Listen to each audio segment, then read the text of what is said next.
Okay, so welcome everyone to the Wireless Broadband Alliance Wireless Global Congress Bangkok. My name is Tiago Rodrigues. I'm the CEO of the WBA. Glad to see you, all of you here in Bangkok. Thank you for coming to the Congress. I hope you can learn and exchange a lot of ideas during the day.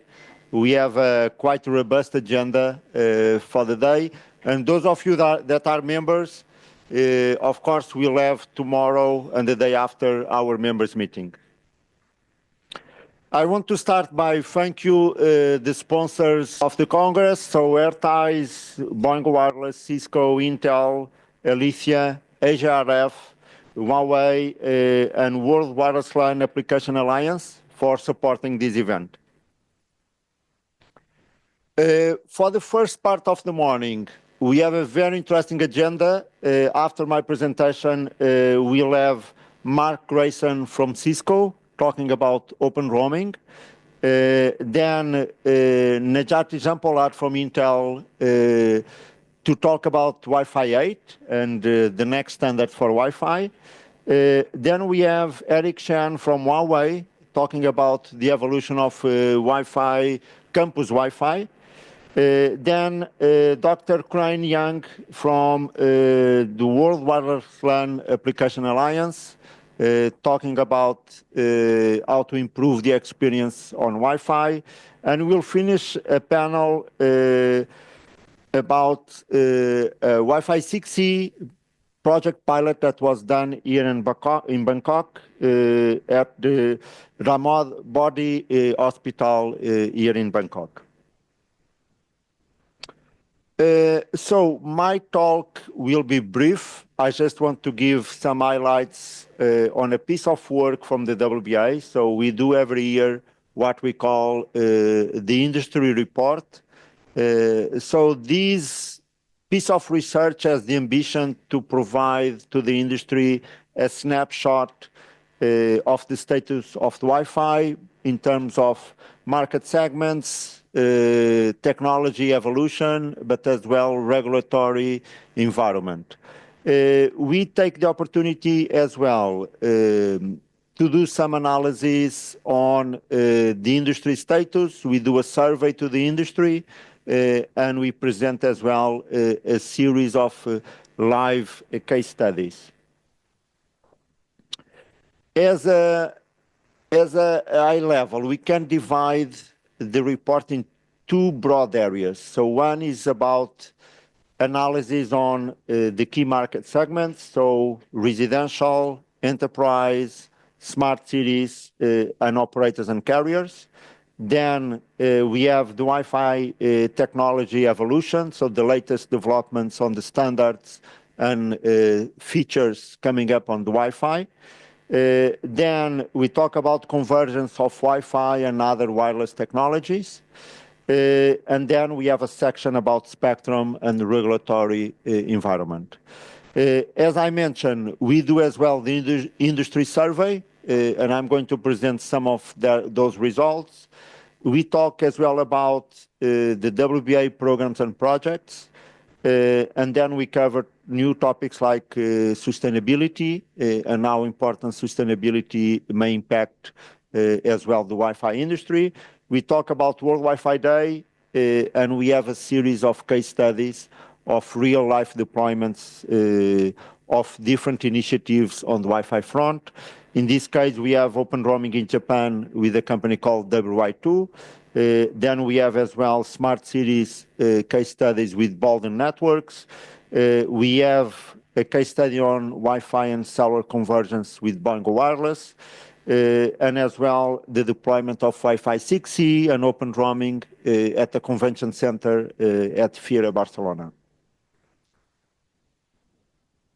So sharing with you some of the results of the survey. So one of the key results is that the confidence on investing in Wi-Fi is growing. So we see that from the survey results. So more than 60% of the respondents are more open and more confident to invest in Wi-Fi. Another interesting data point is about the 6 gigahertz spectrum. So more than 90% of the respondents, they said that 6 gigahertz spectrum is important for their business. And from those 90%, 23% say that is very critical for the improvement of the Wi-Fi. Another interesting data point is when we talk about new deployments of wireless and Wi-Fi technology, so QoE, quality of experience, come up as #1 requirement, with more than 51% saying that most relevant. Then second place comes about requirements for business models, both in terms of CapEx and OpEx for Wi-Fi networks. And the last one about conversions, license and license integration, and now to converge the cellular and the Wi-Fi world. In terms of key takeaways that I can summarize from the report. So definitely, as I mentioned, investments in Wi-Fi are on the rise. Based on the case studies and the analysis of the report, we see open roaming gaining traction. And you are going to see throughout the day a couple presentations about open roaming and some case studies. Another data point interesting is about the importance of Wi-Fi for the smartphones data traffic. So big majority of the data traffic that goes throughout all our smartphones goes through Wi-Fi. And there is research on that front. Network security and privacy is still a very important topic. In fact, from the report is the most important topic in terms of priorities for the respondent of the survey. And then Wi-Fi 7 becoming the standard Wi-Fi technology, so new products, both from user device perspective, but as well at the infrastructure perspective, coming to the market. And the last one is about 6 gigahertz spectrum. So as you can imagine, all of us that work in Wi-Fi, 6 gigahertz spectrum gaining a lot of traction in many countries, what is essential for the continuation of the relevance of Wi-Fi. And with this, I just leave a message for those of you that are not yet members of the Alliance. You should consider to join the group. I hope that all the content that we'll be sharing today can help you to give you a better perspective on who is WBA, what we do, and what we want to accomplish. And with this, I just want to thank you for your attention and propose we move on the agenda. So thank you, everyone.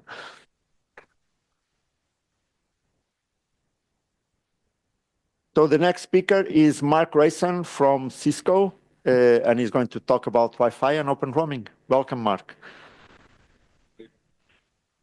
Thanks, Thiago. So, yeah, the session is talking about an issue I think that has really been missed from a standardization perspective and a market perspective. And that's about how do we serve in-building users. And that's not just in-building users when they're at home or in the office. It could be anywhere they're indoors. And I think there's a real opportunity, obviously, to understand the pivotal role that open roaming and WBA can take in terms of how do we serve indoor users moving forward. And I think if we look back the last decade, we've often talked about Wi-Fi offload. And offload is maybe a disparaging term where somehow Wi-Fi is less performant than cellular, where it's the main service. What I hope that maybe in 5 years' time, when we're seeing the launch of 6G that we no longer talk about Wi-Fi offload. We talk about in-building wireless, which by default is Wi-Fi. And we are a core part of the overall ecosystem. So let's make a start in terms of where do we start? Let's start with the ITU, the International Telecoms Union. I'm sure most people in this room recognize that it's the ITU that sets the requirements for what is 5G and 6G and not 3GPP. Well, back in November last year, the ITU published their report M2160, which talks about the use cases for 6G. And if you recall, the ITU had defined the pyramid for 5G, the pyramid of use cases which were enhanced mobile broadband, massive machine type communications, and ultra reliable and low latency communications. We had a pyramid of 5G. Well, in 6G, we've gone from a pyramid to a hexagon. And so we've added 3 significant new use cases, and shown here on the left. And we've got new use case of integrated sensing. We've got a new use case of integrated AI. After all, AI is du jour, isn't it? And everything needs to come with a sprinkle of AI. But we want to focus on the last one, which is ubiquitous connectivity. And so what does ITU say about ubiquitous connectivity? You can see the quote here. IMT 2030, which is their tag for 6G. So 6G is expected to further extend into sparsely populated areas and maintain the consistency of user experience between different locations, including deep indoor coverage. Rather amazing that this is the first time that we call out a requirement for consistency of experience. So no longer focusing on those sort of peak marketing speeds and about recognizing that users care about consistency of experience rather than peak download speeds. And so we want consistency of experience from rural through to suburban, urban, and indoors. And why is indoors important? Well, if we look at data from Ericsson in their mobility report, they report that users, smartphone users, spend 90% of their time indoors, and they consume 80% of their smartphone data when indoors. So clearly, when we're looking at consistency of service, we want to bring in consistency of service as we move from the outdoor environment towards the indoor environment. So there's a recognition that we have a problem to solve here, that there is an increasing gap between the experience that we get in the outdoor environment. And in the outdoor environment, we may be on higher frequencies with wider channel bandwidths and massive MIMO capabilities, where we really have the best experience we get on the mobile network. And we contrast the outdoor experience with the experience that we face indoors. And the challenges of delivering indoor service is both technical problems and business problems. So from a technical issue, we know that buildings are becoming more thermally efficient. There's lots of investment into buildings to stop heat radiation, either getting into the building, as we'll experience, I guess, this afternoon, or getting heat radiation out of the building. And we do that by adding foil-backed insulation to the walls and dielectric coatings to the windows. And those same techniques that are designed to block heat radiation getting into and out of the building are just as effective at blocking radio wave propagation, radiation coming into and out of the building. And that may mean that in a typical residential building, you may have 99% of the energy failing to get into the building because of the radiation barriers. in an efficient office, it could be 99.9% of the energy incident on the outside of the building doesn't get into the building itself. So clearly we've got a technical issue, but we also have a business issue.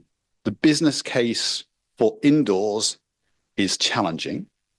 And we see now that really the focus on indoors is taking a back seat compared to coverage requirements for outdoor 5G coverage. And we know that serving indoor users and the indoor business case is challenging. MNOs are CapEx constrained. And so MNOs are now frequently looking to neutral hosts to help in serving their in-building use cases. And so neutral host is interesting because the neutral host, a building owner can have a single relationship with a neutral host who can then provide coverage for all users within a building, irrespective of carrier affiliation. And the neutral host now doesn't necessarily have to charge the MNO for that service, but will frequently be charging the building owner on a CapEx or OpEx basis. But the business cases are still developing from a maturity perspective. But just to highlight, we have this challenge from indoor and outdoor experiences.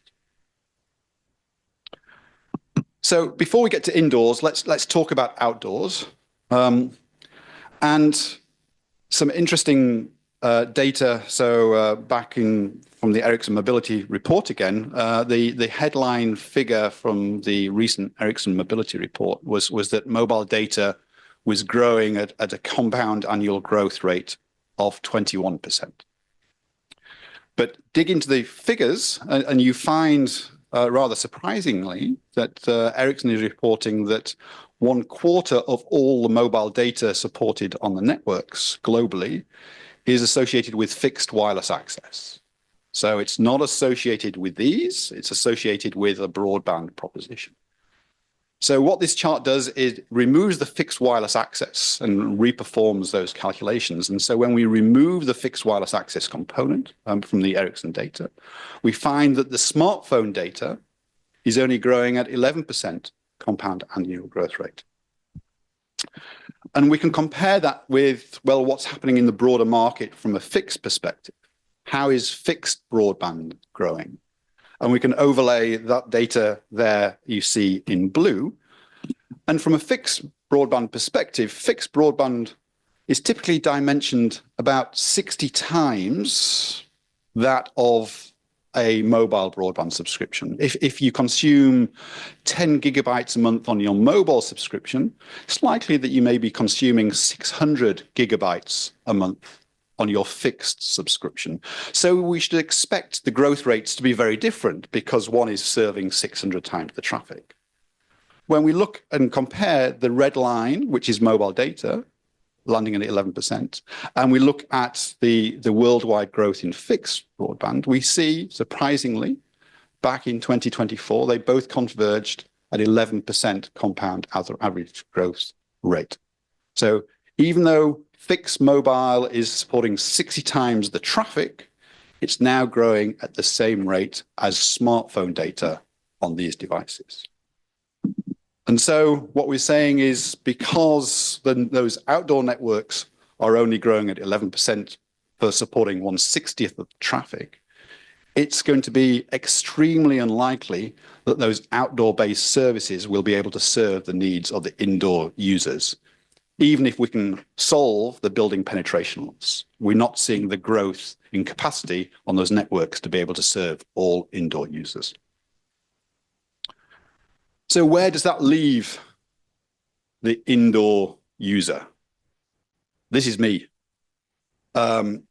So if you see here, I'm on LTE at home. I'm on LTE band 20. So band 20 is 800 megahertz. It's digital dividend. It's frequencies freed up from turning off analog TV. It's not very wide channels. I'm thankful that Vodafone have got 10 megahertz of 800 megahertz of band 20. If I was on a different carrier, I'd only have 5 megahertz in this digital dividend band. And so you can see that's where I am on band 20 with 10 megahertz. You can see my reference power, neg 112. Right, so anything above negative 100 dBs is okay. Anything above negative 70 is really decent. I'm here at negative 112. I'm at the edge of the cell, sat in my home. What does that mean? It means that the experience I get is, you can see 7 megabits peak download, 1 megabit upload. I'm stuck here on a sub 1 gigahertz channel. And when you look at the quotes here from the GSM Association, so this is the trade body for the mobile operators, they absolutely call out that sub 1 gigahertz spectrum is essential to provide those indoor coverage. So they're saying, absolutely right, to get into the building, I need lower frequencies, and is then essential to provide those in-building services. But equally, second quote from GSMA is that the performance you get from sub 1 gigahertz is lower than the performance you get from the higher frequencies. Okay, when we look at the share of sub 1 gigahertz is 18%, but they only deliver you a 7% capacity uplift because you can't operate on these high order MIMO systems. So those indoor users are stranded on sub 1 gigahertz low order MIMO. Those outdoor users are on higher frequency, wider channels, higher order MIMO, and so we're seeing this disparity, this gap in service between the outdoor users and the indoor users. And so what is the result? I think we were all, I was particularly surprised to see the Open Signal report on the US smartphone adoption. Not that the Open Signal report says that 90% of US users use Wi-Fi when at home, so they're connected to Wi-Fi for 90% of the time when at home. That wasn't the surprise. The real surprise was that Open Signal was reporting that between 77 and 80% of the time when the users are outside their primary residence, they're using Wi-Fi. So highlighting the fact that in order to combat this performance gap between outdoors and indoors, even when away from home, Open Signal is reporting that US subscribers are increasingly using Wi-Fi to fill the gap between outdoor and indoor service. So, in building, how do we best serve in building? It's about scale. It's about massive numbers. So this is the distribution of US commercial buildings by square footage. And you can see in red, we have the buildings over 100 square foot, 100,000 square foot. And we compare it with the other buildings below. So when we look at the uber large buildings, 130,000 buildings above 100,000 square foot, about 2% of all commercial buildings are these large buildings. Candidly, these were the ones that have been the focus on the distributed antenna systems, the DAS systems, typically price in at 100,000, 200,000 square foot. So conventional focus on cellular has been on the large buildings. And then when we look at the coverage we get from a 5G G node B, we can see that in some scenarios, we can plan a 5G small cell with a 30,000 square foot coverage. Contrast that with Wi-Fi. So vast difference with how you would plan a Wi-Fi network. And so we see it sort of makes sense that where is 5G focusing on? Well, if you look at 5G private networks, they focus on the strip mines, they focus on the ports and utilities where I really need to benefit from that large coverage area that we get with 5G. And equally from a building perspective, the focus on 5G is going to be on those larger buildings, just as it has been in the past. But that leaves a significant percentage of the market. In the US, 5 million buildings are below 100,000 square feet, 2/3 of all square footage. And so when we're looking about how to solve this in-building problem, we've got to think about solutions which scale up to the very largest of buildings, but also scale down and across the full spectrum of building types that we see in this commercial environment. So we need a solution that scales, but also from an engagement model, we need a way to scale. Now, candidly, on the early days of Passpoint, I would contend that what was limiting some of the scaling was the carriers, the ability of the carriers' legal teams to scale to the number of engagements they have as it relates to Passpoint. And we were seeing that that was constraining the growth of Passpoint networks. And we saw then the introduction of the neutral hosts to try and scale Passpoint adoption. The same applies as it relates to all in buildings. And so we've got to look at approaches that allow us to scale the engagement model. So that could be a neutral host. It could be a vertical partner. So we see from an open roaming perspective, we see partners focusing on retail, food and beverage retail, and are focusing on open roaming in food and beverage retail and using their channel expertise in that particular vertical to drive open roaming adoption in food and beverage retail. Or it could be a vendor and how a vendor's looking to scale the systems. And finally, obviously, from an in-building perspective, there will likely be some IT infrastructure already in building. Can we leverage that general IT partner in terms of how to scale in-building systems? So we need solutions which are able to scale across the engagement models down to the general IT partner level. And finally, in terms of the legal engagement, I guess we know lawyers are expensive and they don't scale. And so how we think about solving in building is we've got to look at how do we scale those legal engagements. Yes, we can do specific terms, legal terms with the largest of buildings, but we know for scale, we need something that scales from a legal engagement perspective. And so one approach is to look at a federation approach to define those terms. And obviously the work that WBA has done in terms of defining templated terms in order to scale the legal engagements around the federation. So in building is absolutely all about scale in terms of serving the different building types, but also in terms of the engagement models and the legal terms that we use. And so what is clear, I think, now is that open roaming has proved that federations can help scale this market.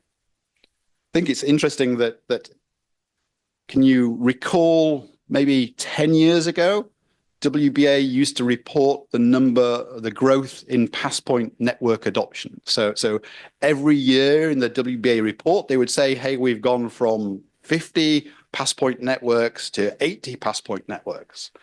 And they mapped the growth in those networks on a year basis, on tens of networks. Well, it's interesting that WBA has shifted from how they report those to a crowdsourced model. And so Cisco was the one that developed the enhancements to the Wiggle crowdsourcing app, which allowed the crowdsourcing app to record the Passpoint Roaming Consortium organizational identifiers, the RCOIs, which are used for open roaming automatic network selection. And so now what we see is that every 24 hours, WBA systems go and look at the crowdsourced data and see how many open roaming networks get reported and then aggregate that information into the famous open roaming map that you see here. And so WBA gets a spreadsheet every day for how many networks have been discovered in the last 24 hours. And then it's interesting from a trials perspective that we had a report on, tens of networks being reported. We also had WBA in the early days of open roaming saying, hey, we've got 30 trials of open roaming ongoing.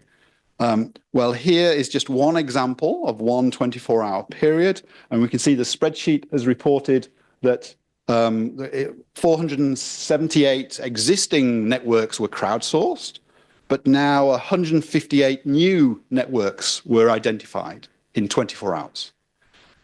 And this isn't an outlier. Yesterday morning, we got the email saying that 94 new networks had been identified in the last 24 hours. Sunday morning, 226 networks had been identified. So we're seeing a shift when we're seeing hundreds of new networks come online. And so it's quite clear that the manual processes that WBA had in the past couldn't scale, but obviously we're showing now how federations can really scale.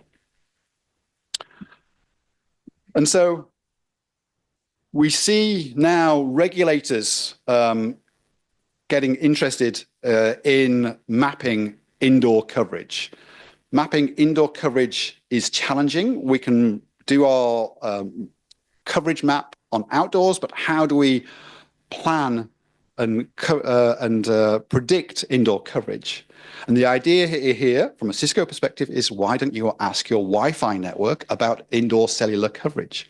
We're particularly proud of our engagement that we have with our client device ecosystems. So that could be Samsung, Apple, and Intel in terms of how they communicate with the Wi-Fi network.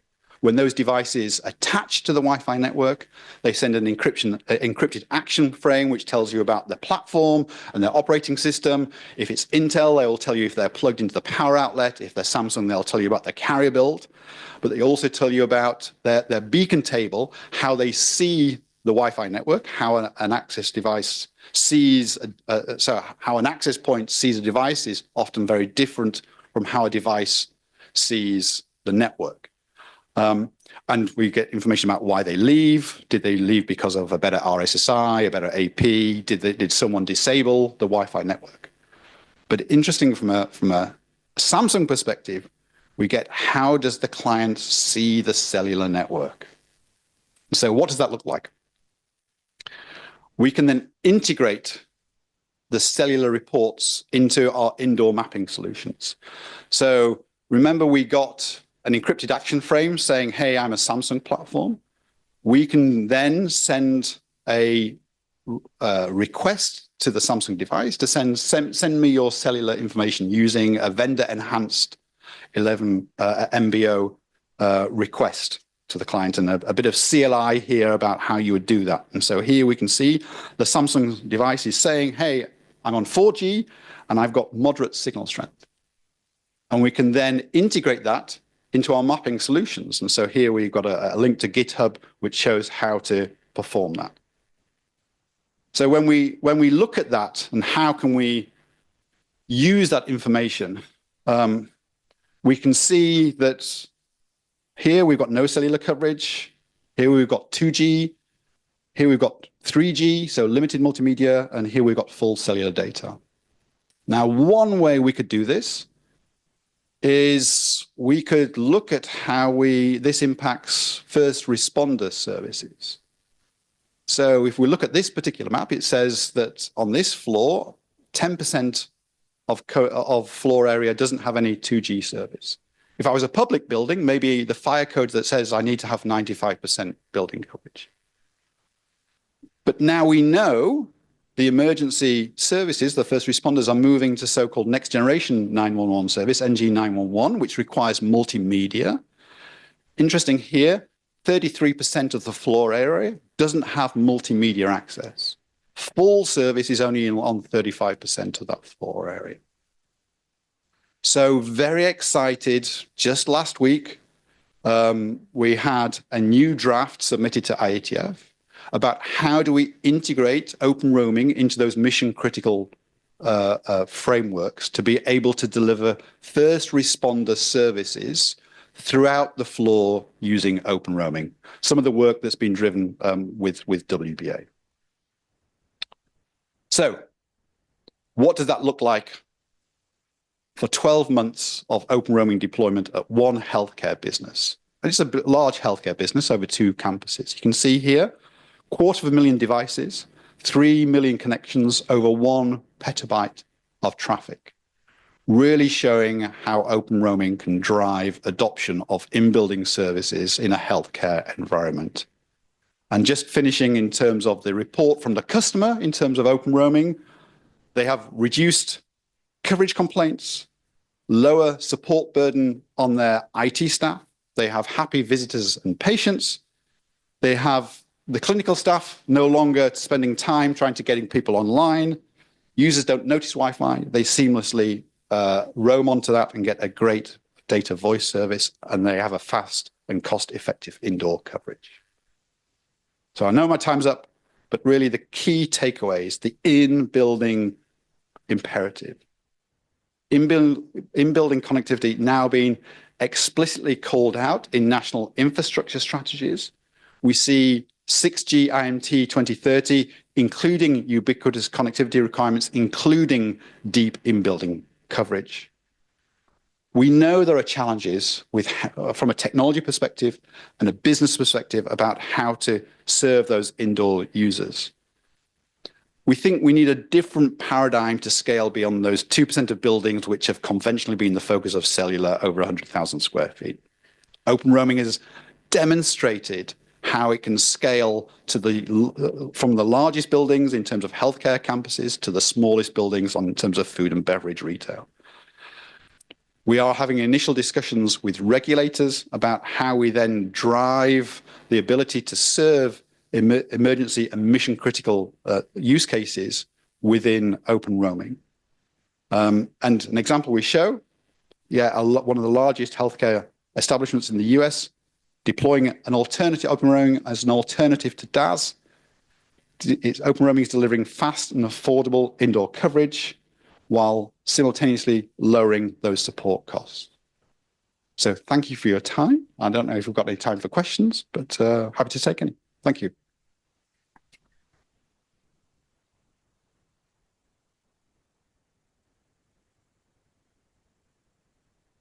We have time for 1 or 2 questions. So anyone with any question? Sudhir? I can. Thank you, Diego. Thank you, Mark. This is very fascinating, actually, with the example. So I see that the example you gave that 35% does not have any capability of cellular through multimedia services, right? Right. So specific question is that do your system or any thoughts about that can be used as a network selections within the building, right? As you roam, of course, open roaming can give the ability to roam between Wi-Fi, right? Yes. But now we are talking about that some part of the building cellular may work better, other part not, right? Right. And other part maybe Wi-Fi yes. not. Yeah. So good question. So Subir says, can we use that to roam? And so that's some of the work that we can do in the Samsung device that we can try and trigger that roam. You can see all the interworking, whereas today Samsung will be typically controlling that transition on their own. Could we send some information to try and trigger that transition? Not a BSSID transition, but obviously a transition from Wi-Fi to cellular, and I think we can do that. We obviously need to work cooperatively with those device ecosystems. But I think it's interesting. The fire codes that says that I need 95% of voice coverage in a public building. If I'm doing a 9G, an NG 911 service, that's not going to be sufficient. I need data. And so this is the first time we see the ability to identify that we for 35% of the floor area, we don't have data coverage. Thank you. I think that's very important, data. Yeah, thanks. Thank you. Any other question from anyone? Rolf?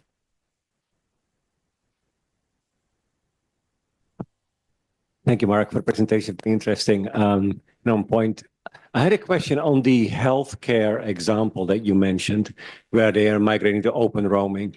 What was in place, to make sure that open roaming actually works in that healthcare environment? What is on the user, that a patient or a guest that just wanders in?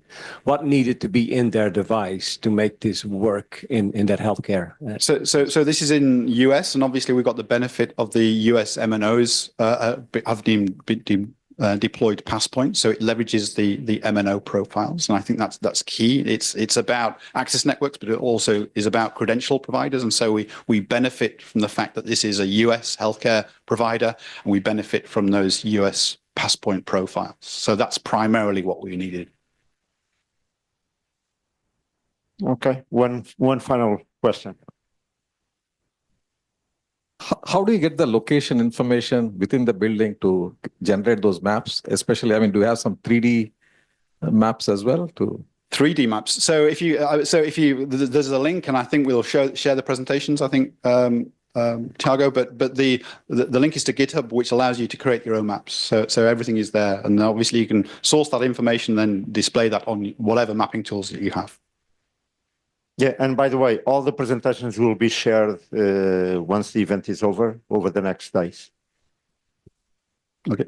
Okay, Mark, thank you. Great presentation. Okay, moving on the agenda. So next speaker is Najati Jampolat from Intel to talk about Wi-Fi 8. Welcome, Najati.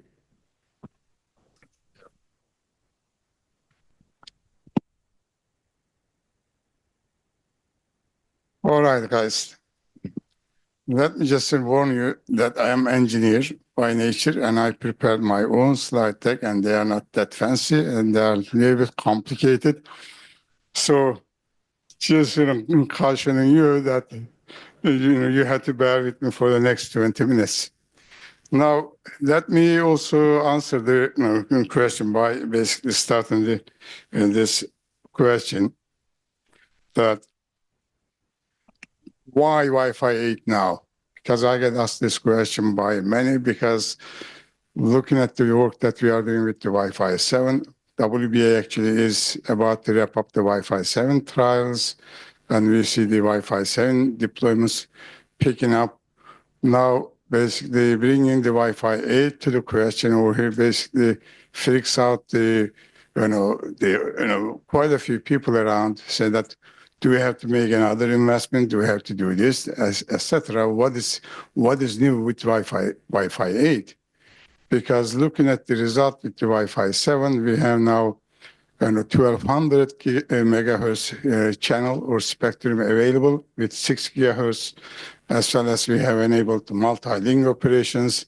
We have 4K COM, and these are really amazing capabilities that basically we are already delivering. And looking at the results again from the WBA side, we easily achieved 3.5 gigabit per second throughput for downlink, and as well as close to it for uplink. Given these amazing numbers over here, the question always, what is more? What is more Wi-Fi 8 can offer? What Wi-Fi 8 actually can bring to the table that basically we should be interested in? These are the questions that I'm going to basically try to share with you in terms of what is happening in the Wi-Fi 8 and why we are looking at in this space and what it is in terms of those areas. Now, looking at the work that is taking place in IEEE 802.11bn, BN is the task group that was basically named as Ultra-High Reliability Wi-Fi. Ultra-High Reliability, UHR, is the name basically that communicates what Wi-Fi 8 is trying to achieve. Bringing the reliability, bringing the basically the efficiency, bringing this better experiences to the Wi-Fi space as part of the next generation work that we are trying to do. Now, going from here, basically, let me just see, it isn't working. Which one is working? It's going back. Okay, now I figured it out. Now, looking at the generations of the Wi-Fi, basically, especially in the last few generations, Wi-Fi basically has gone through the step functions. Basically, in the one step, we just look at the increasing the throughput, and then we just look at the next step, increasing the efficiency and reliability. Starting with Wi-Fi 5, basically the name of the Wi-Fi 5 in the standard called HT, 802.11ac, HT high throughput. It enabled basically 5 gigahertz, and with the 160 megahertz channels, basically we enabled that one. We moved to Wi-Fi 6. The name of the standard is called high efficiency wireless, HEW. Basically, that's the step function from high throughput to efficiency. Now we went to Wi-Fi 7, extreme high throughput, EHT. That's the name of the standard again. Step function is to increase the throughput with the additional 1200 megahertz channels or spectrum that is available, and 320 megahertz channels and all that stuff. It is just basically extreme high throughput in reality and in truth. Now with the Wi-Fi 8, again, the step function is to increase the ultra high reliability, efficiency, and experiences, so that we just go through this 4-year cadence to improve the throughput and improve the efficiency, improve the throughput, improve the efficiency. Right now we are at this cycle over here. Now, going from here, basically looking at what is happening with the Wi-Fi 8, what are the things that is going to help us with the efficiency? Now, I should bring it to your notice that last week actually was the IEEE week. I have some of the colleagues in the room who were at the IEEE week discussing Wi-Fi 8 throughout the entire week. And finally, basically, we are at the point where we can just look at these key capabilities, what is being discussed and agreed upon on the Wi-Fi 8. There are a rich set of these capabilities. I try to capture some of them. Basically, and those are, one is the multi-AP coordination. This is one of the key capability that is going to basically define and drive other surrounding abilities or features, like the one over here, coordinate. Basically, the name of the game over here is becoming coordination. Coordination, basically, how you can basically get these devices coordinate with each other to perform efficiently and effectively and reliably, so that we can enable these experiences, better experiences. Now, looking at this multi-AP coordination, basically fits into coordinated roaming, coordinated special reuse, coordinated beamforming, coordinated TDMA time sharing, coordinated RTWT. These are more technical things. And there's also a dynamism aspect of the things. Now, we are talking about the dynamic power save, dynamic sub-channel operations, distributed resource unit, non-primary channel access. The list goes on and on. So this is the long list people at IEEE 802.11bn currently discussing. And to a great extent, at least, we have reached an agreement to consider these items within the work of the 11bn. Now, what are these things are going to ultimately give us too? These are basically going to give us the really better user experience, spectrum efficiency, power saving, connection density, where we can connect more devices to the AP or deploy more APs in a given location, so that they can basically coordinate and work together better. And really, make the best out of the spectrum, which is the precious asset we have, and to our best. And at the end of this thing, basically, just to make the best out of the Wi-Fi resources, put it into use, versus to currently, we have large bandwidth and spectrum available, but given the nature of the space that we operate, we see that that there are lots of devices are coming into the spectrum, and so many unique use cases are being enabled. Given all these and these basically, we are looking at how we can just really advance in the future growth into the space. Now, moving from here to question over here, why, right? Why, IEEE or the industry is actually talking about this early? Because again, the question, we just are deploying the Wi-Fi 7 right now. Why right now also think about Wi-Fi 8?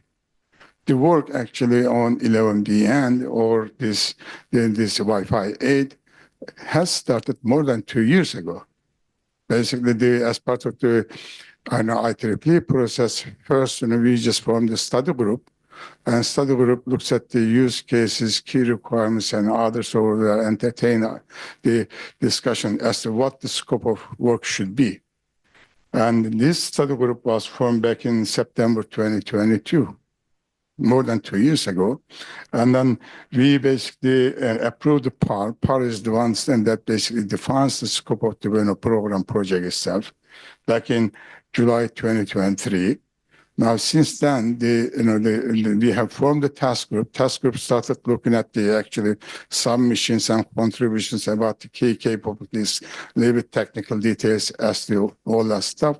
And ultimately, as of last week, again, at the IEEE week, the members or the folks over there agreed on this overall framework of the work that is going to be at least starting the initial draft of the specification.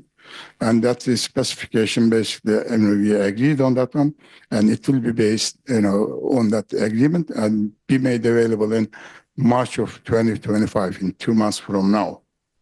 Now, following that, we are going to have the first E1 and draft, basically 1.0 in May 2025, and the following draft is going to be the May, and the 2.0 is going to be available March 2026. Now, 2.0 is important, where basically the silicon providers pick up the specification with the 2.0 typically and start implementing that on their silicon. And then momentum starts picking up from that point, and it goes with I think once the silicon provider enables that one, the Wi-Fi line starts picking up with the certification program, typically about 18 months before the end of the final approval. Time-wise, basically, when we look at over here, the final approval of the specification to take place around early 2028. But the Wi-Fi Alliance most likely is going to pick up the certification program somewhere around mid-2026, and then continue with whatever the plug test and test events and everything else, make that sure all the pieces work together. So this is how really things aligned. Now, the question over here again is that why we do this Wi-Fi 8 right now from the industry point of view. Again, the question is that the standards basically operate looking forward, not to the moment that we just live in, but we have to look at what is in the pipeline in terms of the technology, in terms of other alternative solution, in terms of all the use cases that is going to be available sometime around 2028, 2029, 2030. That's why we need to start this work, and we need to work on this thing together. It doesn't happen overnight. So that's what we talk about. Wi-Fi 8 is taking place, and that's what we are working with all the industry players to define, to develop this work. This is a lot of work, actually. There are really thousands of brains behind this thing in terms of people directly participating in the IEEE work. There is the other folks behind that and supporting these ideas. Given this, basically, we are aiming all these, and things that are going to be available sometime around 2029, 2030, so that Wi-Fi is going to be ready. with all the things happening, including AI, ML, including, this AR, VR, XR, and all the cases, because the user experience are becoming more and more important. With the AR or AR, VR headset over there, you cannot really tolerate, extreme delay, less than more than a few milliseconds, because then the users, would just get dizzy. You would not be able to use AR, VR, XR kind of devices. Then the question, how Wi-Fi can ensure that we can deliver bounded delay or bounded latency, and then bring the better determinism into the space.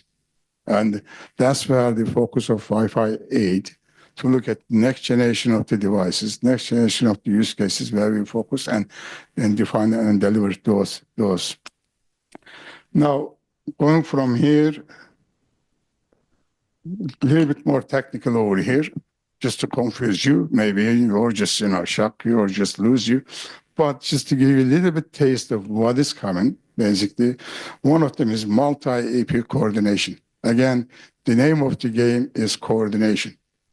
Previously, with the current generation, typically the APs in this room or AP in many places or devices, they just operate on their own pretty much independently. There is not much mechanism that they can share the information over the air and then basically talk to each other. Without which, basically, then you can do certain things and you cannot do certain things. This multi-AP coordination capable actually was considered as part of the Wi-Fi 7 program itself within 802.11be. Because of the amount of the work, because of all that stuff, it was actually later on deferred to Wi-Fi 8. But this is actually really amazing capability that is going to come. Now the APs and the devices over the air will be able to signal each other, talk to each other. Hey, I am doing this, what you are doing, so that we can basically coordinate and collaborate and then make the better use of the resources and all the things that are available. So that's the red bar over here, or the the arrow over there indicates. Now these guys are going to talk to each other to basically deliver better efficiency, better reliability, better of everything that basically the network can do. At the end of the day, we can look at the performance from 2 points.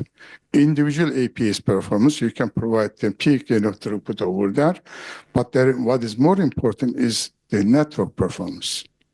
When you have multiple APs over here, how much the performance you can extract from overall your network performance versus in many cases that's the case for the operators. That's where the case for many venues over here. So that's where the focus over here is, that network performance, in terms of how you can really efficiently and effectively use the spectrum, so that you just increase the performance from the network side again. Now, going from this multi-AP coordination thing, if you just look at the couple areas over here, you can coordinate at the frequency level, where basically you can say, hey, I am using this, and then you are using this. We just basically coordinate sharing the spectrum, and then you can coordinate at the time and time level over there. Hey, I'm doing this, and I have extra time. You do this, so that we coordinate the time-wise. And you can also do even this coordination at both frequency and the time-wise over there. You can just combine this thing. So these concepts over there brings really amazing metaphor over there in terms of how you can make best out of this, and these network resources in terms of what you can deliver. Now, again, going from this one, this features and multi-AP coordination can be done at the MAC layer or PHY layer. PHY is the more hardware part, including over here really coordinated roaming, which I will just share a slide on that, and then coordinated restricted TWT to bring more reliability or more determinism into your space. There is coordinated special reuse, coordinated TDMA, and then at the PHY level, we have the coordinated beamforming, coordinated processing. These are basically the ones that are being looked at and discussed again, and they are relying on this concept of coordination.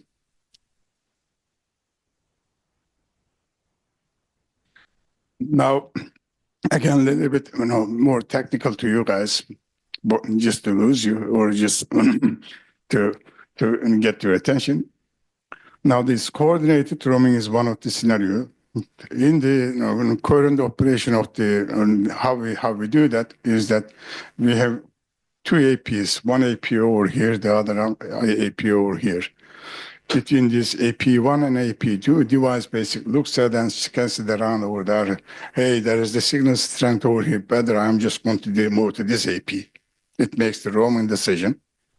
And when that makes the roaming decision, it just scans and it says, okay, I'm going to move to that one. It just reaches out to that AP.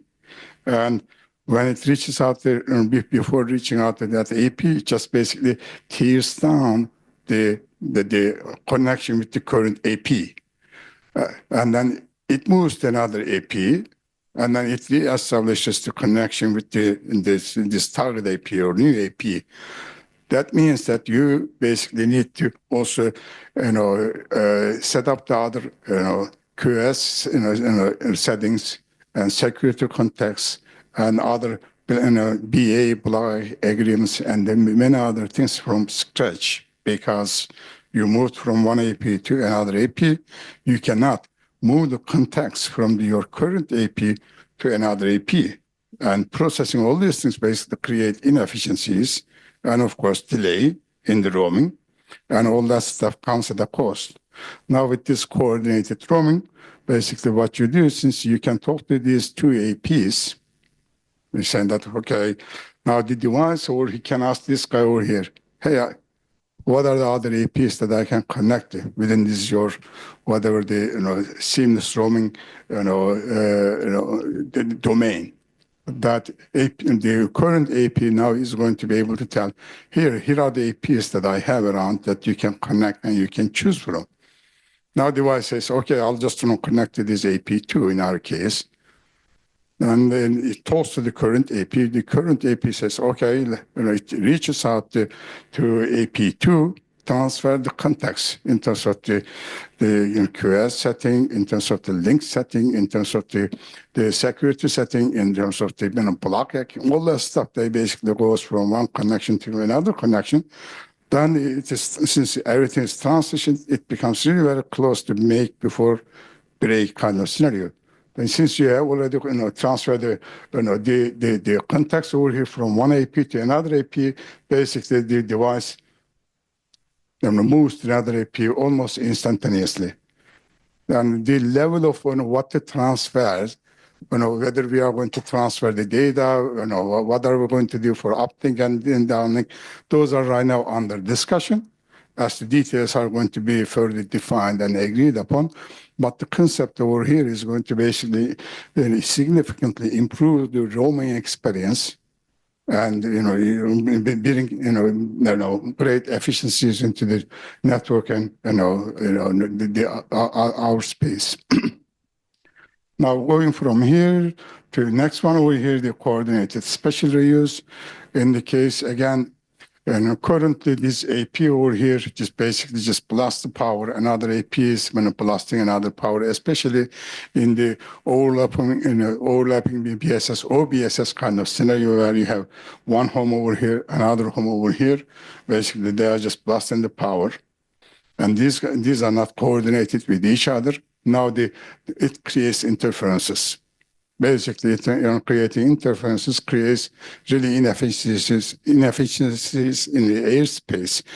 Now, the question is that can we get these APs over there talk to each other so that basically they can reduce their power and then reduce the interference and create inefficiencies, create efficiencies. Basically, with this kind of mechanism, basically without that and without this coordination, you just maintain the coverage area and huge interferences basically taking place.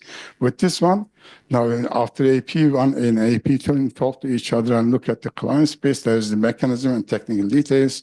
I will not gonna get into it, but at least they can reduce the power. Reducing the power basically minimizes the interference. You create the efficiency over here in the airspace again. Now, going from here, another full capability is that non-primary channel access. Currently, what we have is that, as it was defined, I think all the way from the time of Wi-Fi 4, that there is the primary first 20 megahertz of the channel, regardless of the channel size. Channel could be 80 megahertz, 160 megahertz, 320 megahertz channel. But if the first 20 megahertz of the channel is occupied by OBSS or there is interference, the rest of the channel cannot be used. Basically, you are wasting tremendous amount of spectrum because that first 20 megahertz is being used by another OBSS or something happens.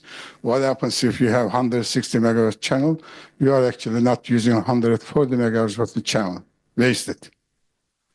Then, the question is that can we use the secondary megahertz and other channels over there where basically you can do the non-primary channel access?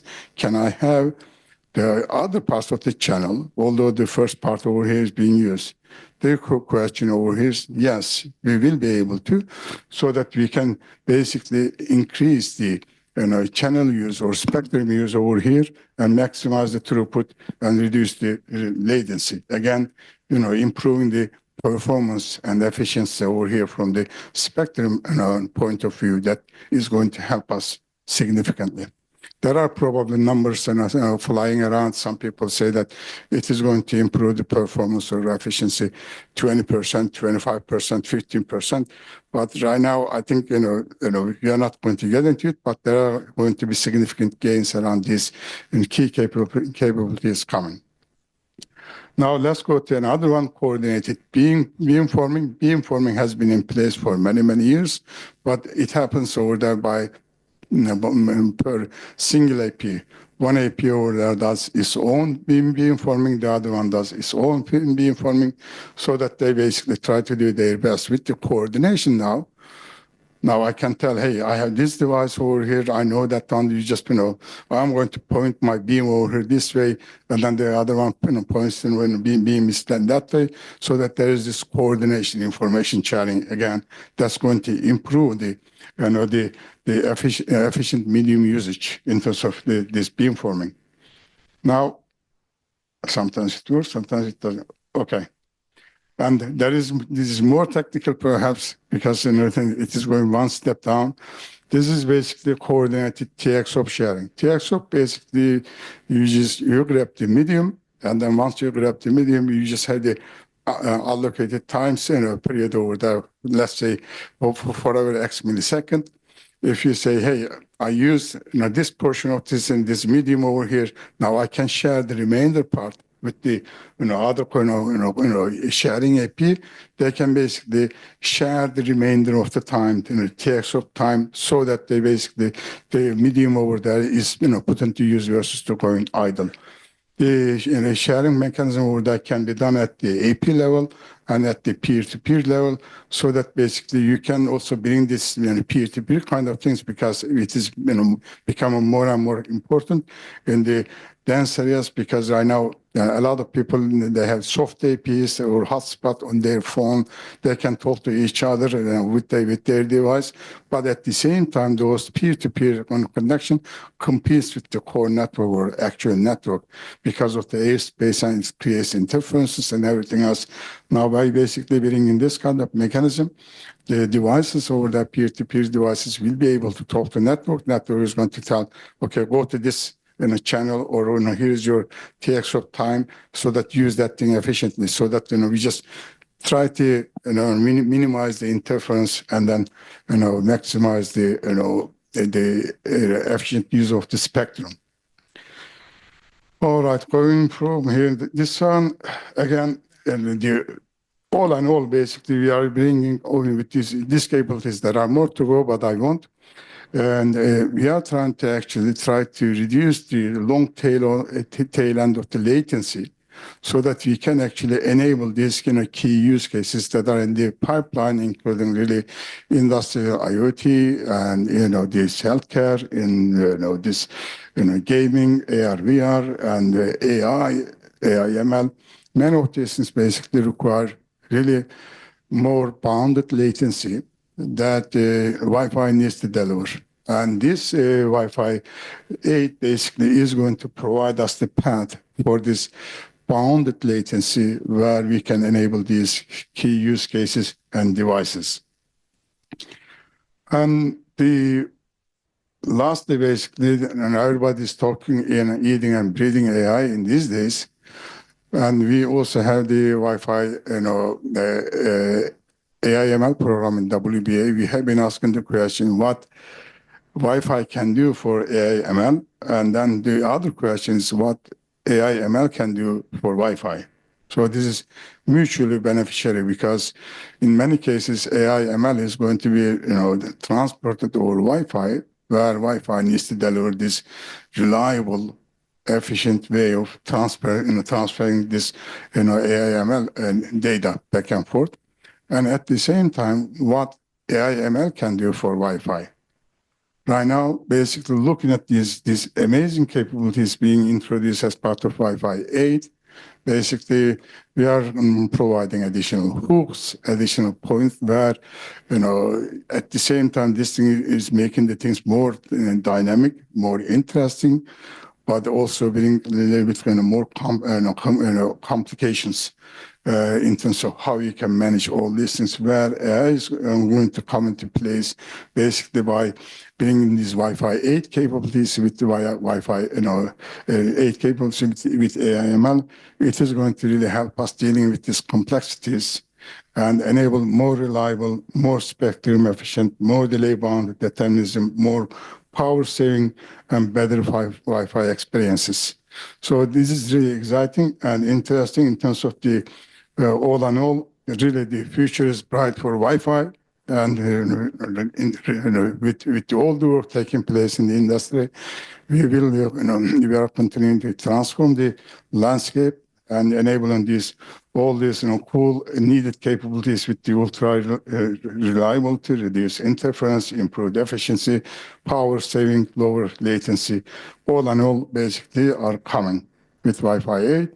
Just lastly, we have the WBA Wi-Fi 8 project. It is basically going to be started sometime in, I think, Q3 or in the second half of this year. We are going to be looking at the key capabilities, what it means from the operators and industry point of view, how they really tie to key use cases, and also engage with the ecosystem, be it IEEE or be it other ones, in terms of just getting the ground going. Now, if we would be happy to work with you. If you are interested, please join us when the project kicks off in the second half of this year. That's all I have. Thank you so much. Any question?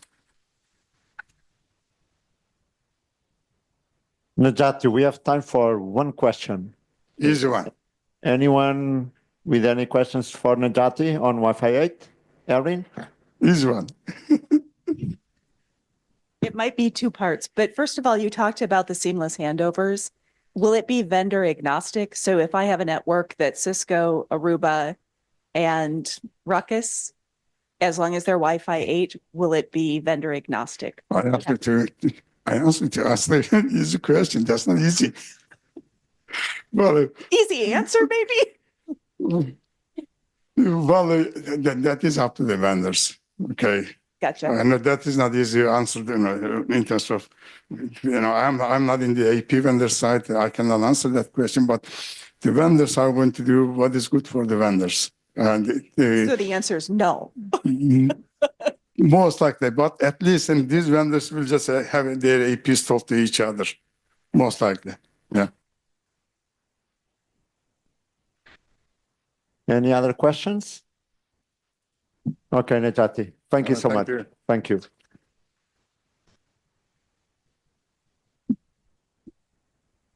Okay, moving on the agenda. Next speaker is Eric Chen from Huawei to present about the new developments on Wi-Fi 7 for university campus and education campus. Unfortunately, Eric cannot be with us here today, but he recorded a video with his presentation that will just pass now. Hello, everyone. I'm Eric Chen, Director of Huawei Datacom Product Line Wi-Fi. Today, I'm honored to share with you now Huawei's high-quality Wi-Fi 7 ushers in a new area of intelligent campus network. In today's area of rapid growth in Internet of Things, big data, and artificial intelligence, modern campuses are placing higher demands on wireless networks. Users are no longer just looking for higher transmit speeds. They are demanding stable and reliable connections to support the smooth operation of various intelligent applications. In this context, Wi-Fi 7, the latest generation of wireless communication standards, is poised to meet the diverse needs of modern campuses. With breakthroughs in technologies like multi-link, multi-user, multi-output, and 4K COM, Wi-Fi 7 significantly enhanced data transmit speeds, signal coverage, and connection stabilities. Huawei has played a crucial role in shaping the Wi-Fi 6 and Wi-Fi 7 standards. We have not only actively contributed to their development, but also lead the industry in technical innovation. In the Wi-Fi 7 standards process, we submit 350 proposals for Wi-Fi 6 and 460 for Wi-Fi 7, accounting for 20.9% of the total, ranking #1 in the world. Our goal is to use cutting-edge wireless technologies to meet growing network demands and fascinating digital transmit across industries. To deliver a super network performance, Huawei launched all scenarios Wi-Fi 7 products with combined multiple innovation technologies to provide customers with high-quality experience. One key technology behind Huawei Wi-Fi 7 is the smart antenna, which can dynamically track signal, ensure the seamless wireless experience, and flexible adapt to the user needs in different scenarios. The bandwidth of a single terminal can reach to more than 4.5 Gbps. This significantly improves, particularly beneficial for high bandwidth scenarios, including software code downloads for debugging at game developing companies, large data package loading during car manufacturing in the factories, joint diagnosis in hospitals, 4K movies to downloads, and VR streaming transmission. In high-density concurrent scenarios, Huawei converged scheduling algorithms improve the concurrent performance by 20%. For the education sector, Huawei Wi-Fi 7 can reduce network interruptions to ensure smooth, real-time HD video interaction with AI-powered learning companies. This can greatly enhance the efficiency of online education and improve teaching outcomes. In addition, the VIP Fast LAN function provides dedicated lanes for VIP users, ensuring an optimal network experience even during peak hours. The latency is controlled with 50 milliseconds, which is ideal for audio and video conferences. Compared with common users, the VIP users enjoy a 30% increase with the bandwidth, reflecting our special care for them. The Wi-Fi Shield technology is a security innovation. It sends extra noise data to enhance campus network security and hackers from stealing user data. Additionally, the AI-powered energy-saving technology intelligent adjusts energy consumption based on network usage, reducing costs for enterprises. For example, a campus with more than 20,000 access points. It can save up to 300,000 euros in annual electronic costs. Looking ahead, Huawei will continue to invest more in R&D and explore technologies to meet higher network standards and promote sustainable industry development. As a founder and co-contributor to the Wi-Fi 8 standards, Huawei is committed to delivering an ultimate user experience with this generation of technologies. By leveraging a range of technologies, we are able to significantly improve the utilization and stability of air interface, reduce resources, ultimately enhancing the application experience. Key technology, including multi-AP networks, distributed resources application, and high-efficiency coding and modulate techniques. Our goal is to provide customers with top-notch wireless network services, facilitating digital transformation across industries and driving the progress towards an intelligent world. Innovation never stops. Let's usher in the intelligent era together. Thank you all. Yeah, so thank you.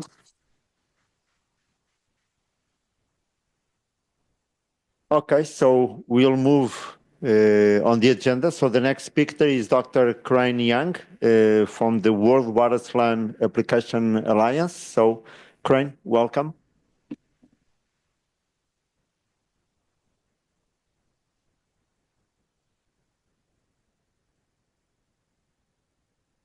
Thank you. Good morning, everyone. It's my honor to be invited to deliver some information to share with everyone. Some of them have been shared by Thomas Lee last year. Has renewed and refreshed some latest information. Providing the best WLAN experience for the digital world. And yes, WLAN is currently is a cornerstone of this digital world, played a very important part of this industry and carries 19% of the endpoint traffic with 10 billion households and 600 million plus public Wi-Fi hotspots. And we mentioned Wi-Fi, which is contain all kinds of short-range wireless communication technologies. And also, we are facing the challenges when we use this WLAN system in different application scenarios, like the housework, the house network, the whole faces, and the public. Also, the smart city, which is quite hot in different countries. And we did large-scale survey with our core members, which is the operator in China, China Mobile, China Telecom, China Unicom, with their end users. We got a large-scale survey, and we got the feedback from the end users, which got lots of complaints about this application experience of the WLAN, which deployed in each family, each houses. And we got call plans collect from them and reflect by the operator members and about the limited coverage and insufficient speed and bandwidth and unstable network performance, the poor interactive, and also seamless switching is also not that good. And also we are facing the security risk, which is relatively high. So from our respect, the WA is trying to providing the best WLAN experience for digital world to create an open and international WLAN industry development platform. And we'd like to establish the scenario-based WLAN performance standards and the certification system cooperated with our members and build up the best the WLAN experience structure. We got the structure. So members from all kinds of all the stakeholders in different in all the different sections of this industry, from chip manufacturers, from vendors, from operators. Also, we have some STUs as our members inside. And yes, we got the ecosystem development, we got the industry integrations with the vertical partners, majorly in different application scenarios. And we enabling the better and better WLAN experience by the from the aspect of application experience, interactive experience, connection experience. Also, we achieve this by technology innovation with our members. And this is the basic structure of the WLAN certification ecosystem. So yes, we are carrying on this certification program cooperate with our members, such as China Mobile. China Mobile is going to take our WA standards and certificate program as their necessary requirement for their massive procure from, I think, March this year. So they will take all the WA standards as their enterprise standards. I think by the end of this year, China Telecom will do the same thing with the WA standards and certification program. So with different industry development scenarios, we cooperate with hub residential scenarios and campus, different campus, university colleges, and also industry companies. And also we are focusing on the education and the medical hospitals. And we cooperate with vertical partners from the hotels and the airports. Different application scenarios, they required different application experience.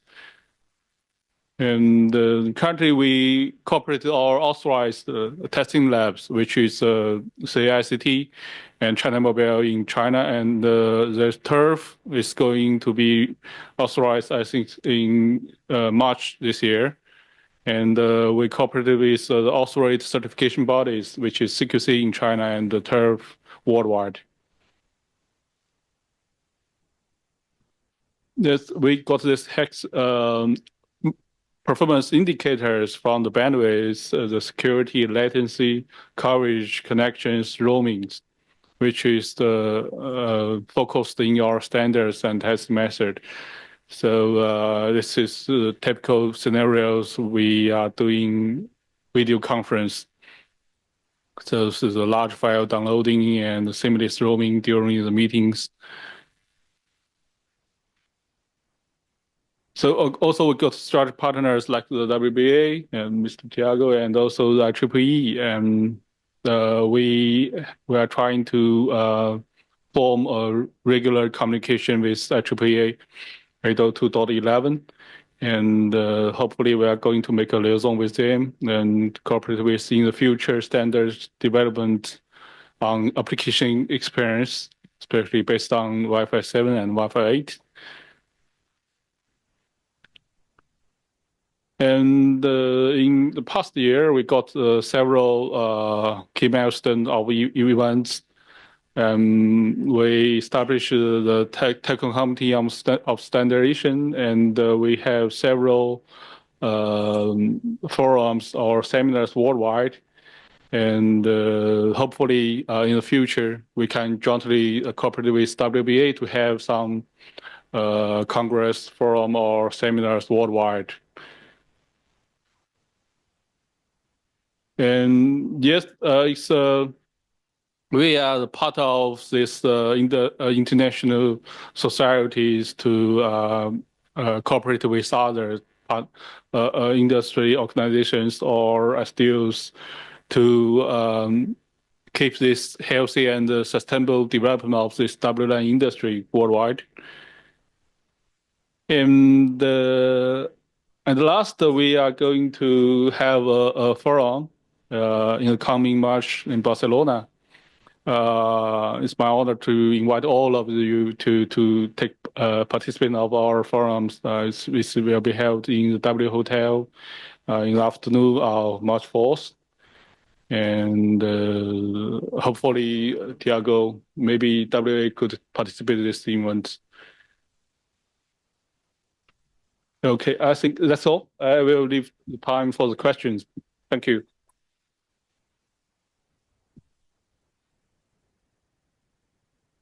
Any questions for Crane?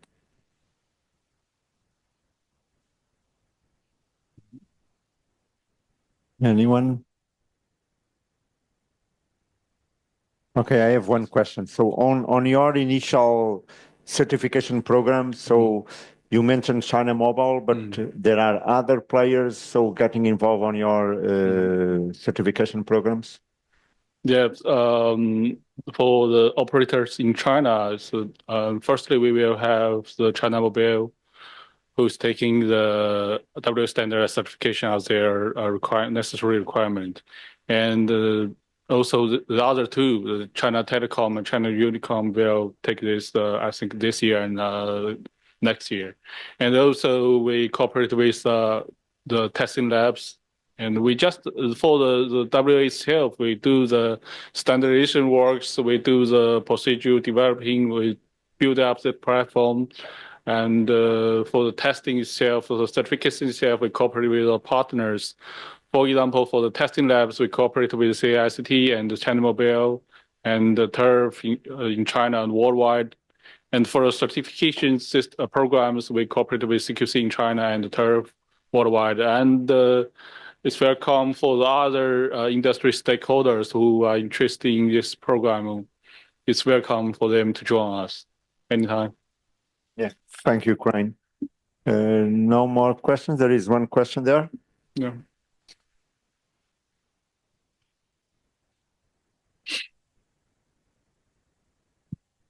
Hello, this is Angelos Mavridis. My question is, are you going to do a specification standards special for the industries you are mentioning there? Mhm. So let's say if you want to use it in health, you have to consider this and that. Or if you want to have the steel industry, you have to do this and that. Mhm. What is your approach and how you are going to certify this application-specific standards? Yes. We have the committee, which is called the Technical Committee on Standardizations, which is formed by our members from all the sections in this industry, like operators, vendors, and other SDUs. So they will discuss and they will have the standardization works regularly, and they will jointly develop the standards together to find out, especially they will, for example, for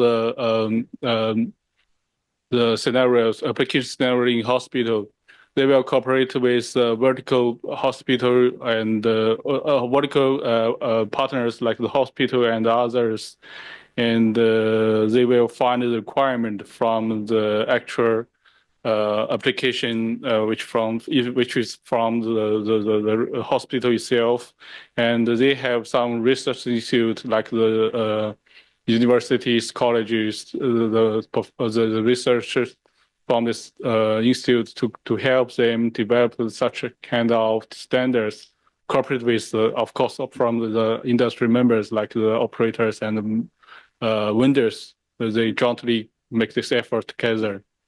And with different application scenario, we will cooperate with different vertical partners like the airport, the hotels. They have group of members. They will have internal discussion with our operators and vendors and other, testing equipment manufacturers. They will jointly develop different kind of application standards. Thank you. Thank you, Crane. Any other question? Okay, thank you, Crane. No more questions. Thank you.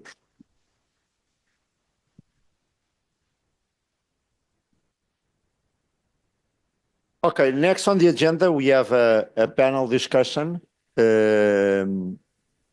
about a Wi-Fi 6E case study and trial done here in in Bangkok at the Hamati Body Hospital. I'm going to propose that we do the panel in two phases. There is one presentation. So I propose that we go through the presentation and then we go to the panel, and I will invite all the panelists. So for now, I would like to invite Professor Dr. Sitakom Pusanti to come on stage. สวัสดีครับ Welcome to Bangkok and good morning everyone.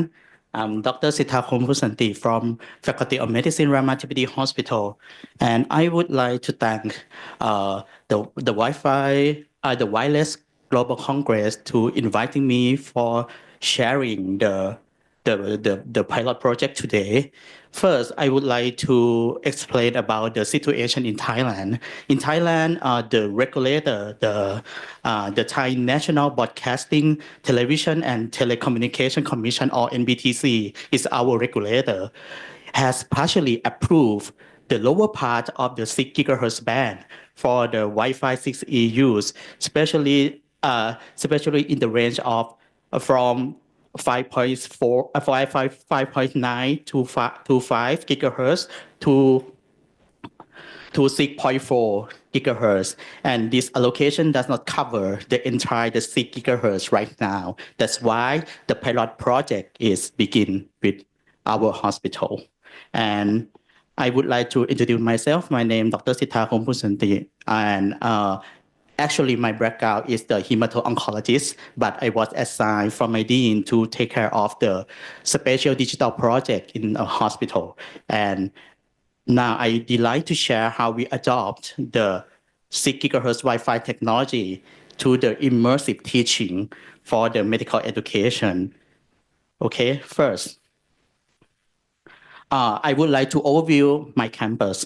The Faculty of Medicine of Ramatipidi Hospital has a long-standing commitment to be the excellent in medical education, research, and the healthcare delivery.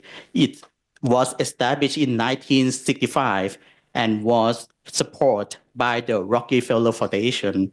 Our institution has grown into a top medical institute in Thailand, and we serve over 5,000 outpatients daily and provide more than 1,000 inpatient beds. Now our faculty has 2 campuses.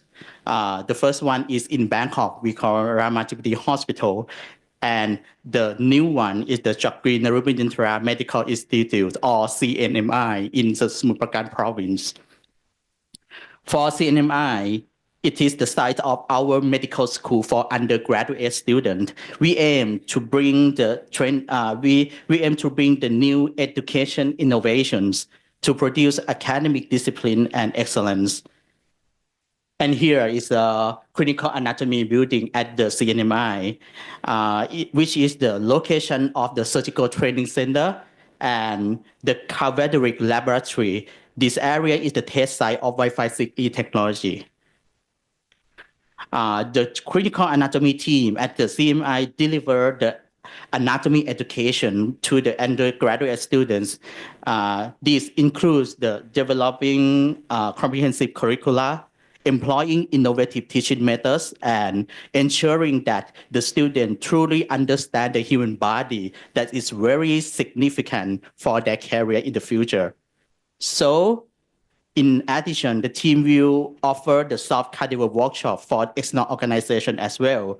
This initiative represents a new business venture in the academic services of our faculty. That's why this clinical anatomy service is very important for us.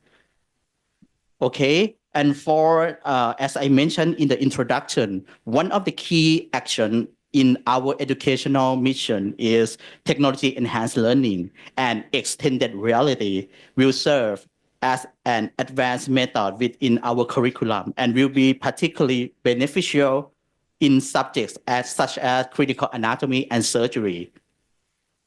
I would like to mention Dr. Benrita Jitari, the Assistant Dean for Informatics and Clinical Anatomy team member. She is the key person who recognized the importance of this technology and the opportunity to develop the XR technology based on the software application to support anatomy learning at the hospital. And this our outstanding dedicated team and the software house partner, CyberX, which is behind the success of XR anatomy project. They finally launched our amazing application that we call Rama Anatomy Viz. The highlight of this application is developed by simulating the 3D graphics from the real cadavers and providing the realistic experience that closely resembles the traditional learning. The software is nearly prompt for ambitious plan to develop this app into the fully immersive extended reality platform. And this platform will support the interconnectivity with the multiplayer mode across the entire campus and between the different campuses in the future. So our journey starts by initiative led by the regulator NBTC and the Faculty of Medicine Ramativiti Hospital, Mahidol University. The hospital is funded by a grant from the U.S. Trade Development Agency or USTDA and supported by the partner including Wi-Fi Alliance, Intel, Hewlett Packard Enterprise, and Meta. The project aims to explore the advance of the Wi-Fi can revolutionize education, particularly through immersive technologies, by leveraging the best connectivity to transform the learning experience. Okay, from the vision of the hospital IT team, led by Dr. Sneet Maulagoon, the Deputy Dean for Informatics, we believe that the robust network infrastructure is essential for enabling seamless access, enhance the quality of virtual environment, and ensuring the success of our fully immersive learning development plan. And the beginning of our project initially marked in April 2023, that we first host the collaborative event with our partners. Then we had the opportunity to propose the project to the Deputy Prime Minister, Mr. Anutin Charnvirakul, at the Sustainability Expo in October 2023. And the most important event took place when Mr. Praset Chantara Ruangthong, Minister of Digital Economy and Society in Thailand, along with the clinical professor, Dr. Sarana Bunbai Chayapruk, the chairman of NBTC, held the discussion with Ms. Gina Romando, U.S. Secretary of the Commerce, and Mr. Kevin Truhurst, Regional Manager for Southeast Asia and the Pacific, USTDA. They also witnessed the signing MOU between Mr. Robert F. Godek, U.S. Ambassador to Thailand, and clinical professor Dr. Atit Ankanon, the Dean of Faculty of Medicine, Ramativiti Hospital. So, and here is the project timeline. We began to kick off the meeting in May 2024, and when we established our work plan, we have had a great collaboration with the international teams, and since the day of the kickoff meeting. So then we had already publicly demonstrated our work at the recent True Press event last year. The outcome was proof that our project served the first foundational model for advancing connectivity to support the medical education in Thailand. And we dedicated nearly 4 months to hand-on activity and immersive demonstration with setting up the advanced Wi-Fi enabled device and the real-time monitoring of the network performance. And now I would like to show you the video clips of our work, and then I will move this talk to Mr. Chanasorn, the head unit of IT infrastructure of my institute, to show some technical results and the end user feedback after using the Wi-Fi 6E network technology. Okay, first I will show you the atmosphere and the environment of the Wi-Fi 6E testing.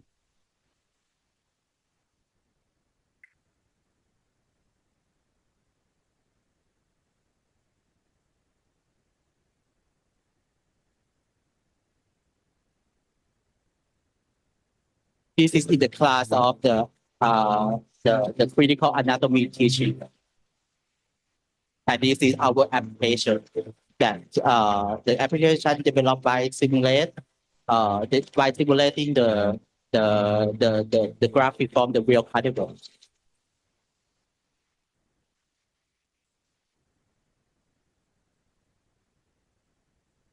Our features include the augmented reality, virtual reality, and in the future, the extended reality as well.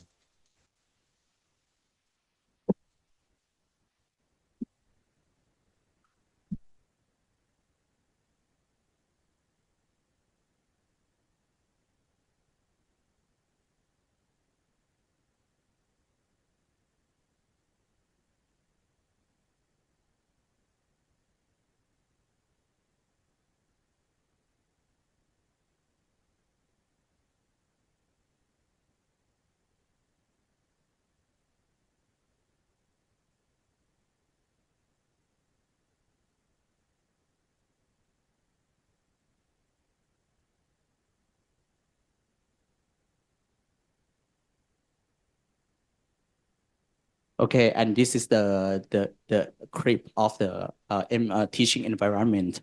And please, Mr. Chanason, to talk about the technical aspect.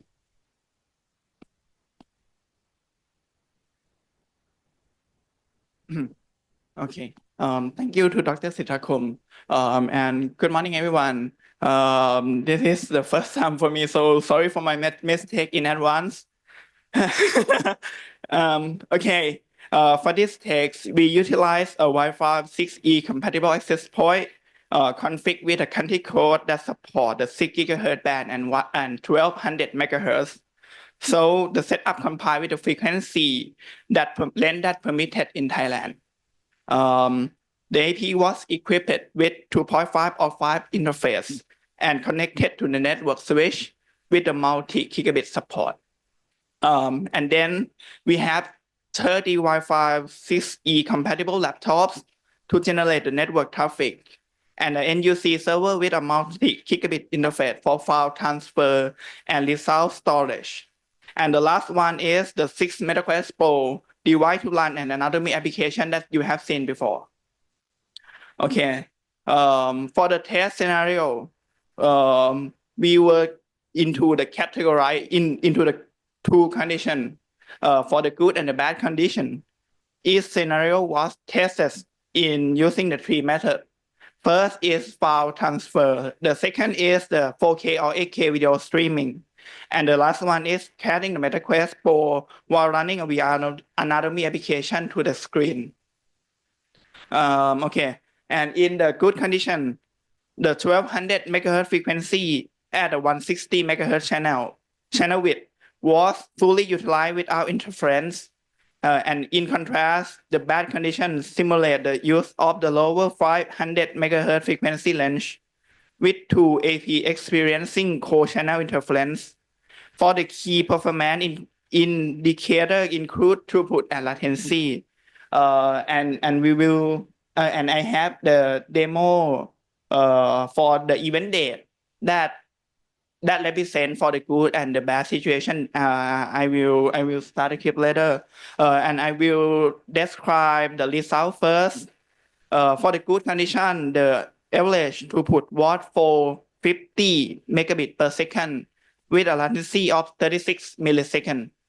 And for the bad condition, the average throughput dropped to 385 megabit per second, and latency increased significantly to 240 milliseconds. Okay, let's start the clip. In the first part of the clip, you will see the picture quality quite poor, and maybe it's and the picture freezing in a random of time. This is represent for the bad condition.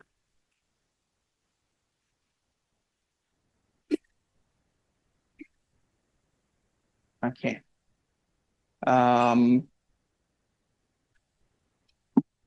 Okay. And this is for the good situation. You will see the picture quality is better than the last one, and the smoothness when you move the object around is better than the last clip.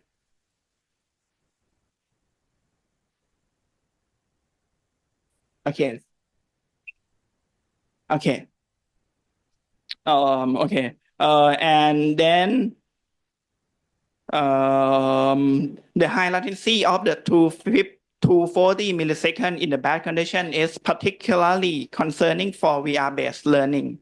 As it can induce motion sickness, the recommended latency for VR educational setting is approximately 30 milliseconds.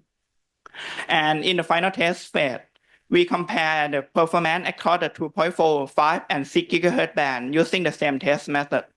And additional activity was introduced. Students participate in the quiz through a learning management system or LMS. The tests were conducted as follows. First is 2.4 and 5 gigahertz. The second is 6 gigahertz in the bad condition. And the last one is 6 gigahertz in the good condition. Okay.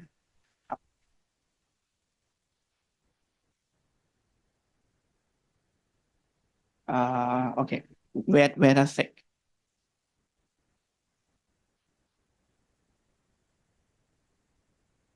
Okay. This is the student participate to use the LMS system. For the left side, you will see the bad condition. For the right side, you will see the good condition. The left side will stuck on the download the picture. For the right side, you can do their quiz smoothly.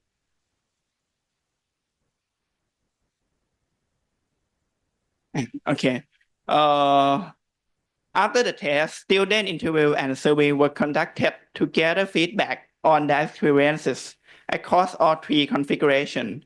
The detailed result and student feedback will be presented in the separate report that I will show you next.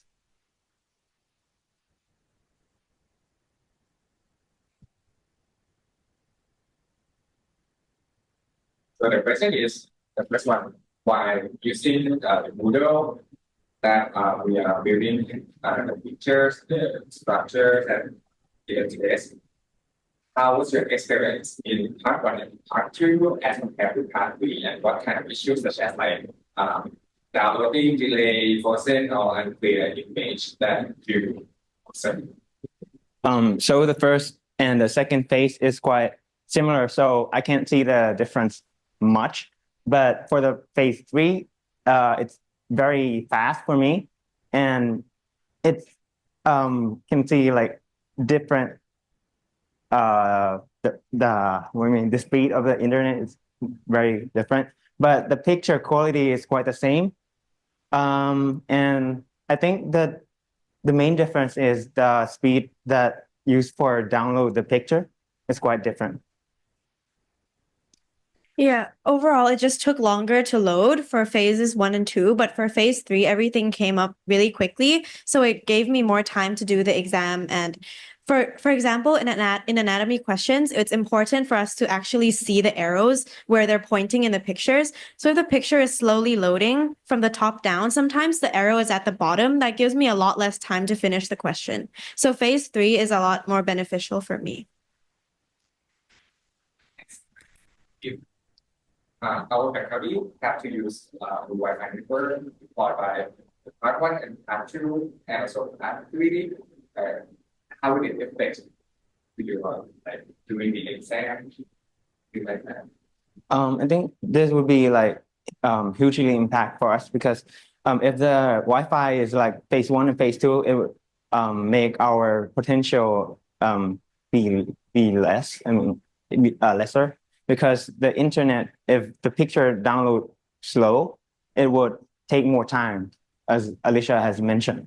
So if we have Wi-Fi like phase 3, it would be more beneficial, because when picture are come up quickly, you can have more time to assess your answer clearly. Yeah. So if phase 1 and phase 2 take longer, more time need to be used, and sometimes for some student would be yeah.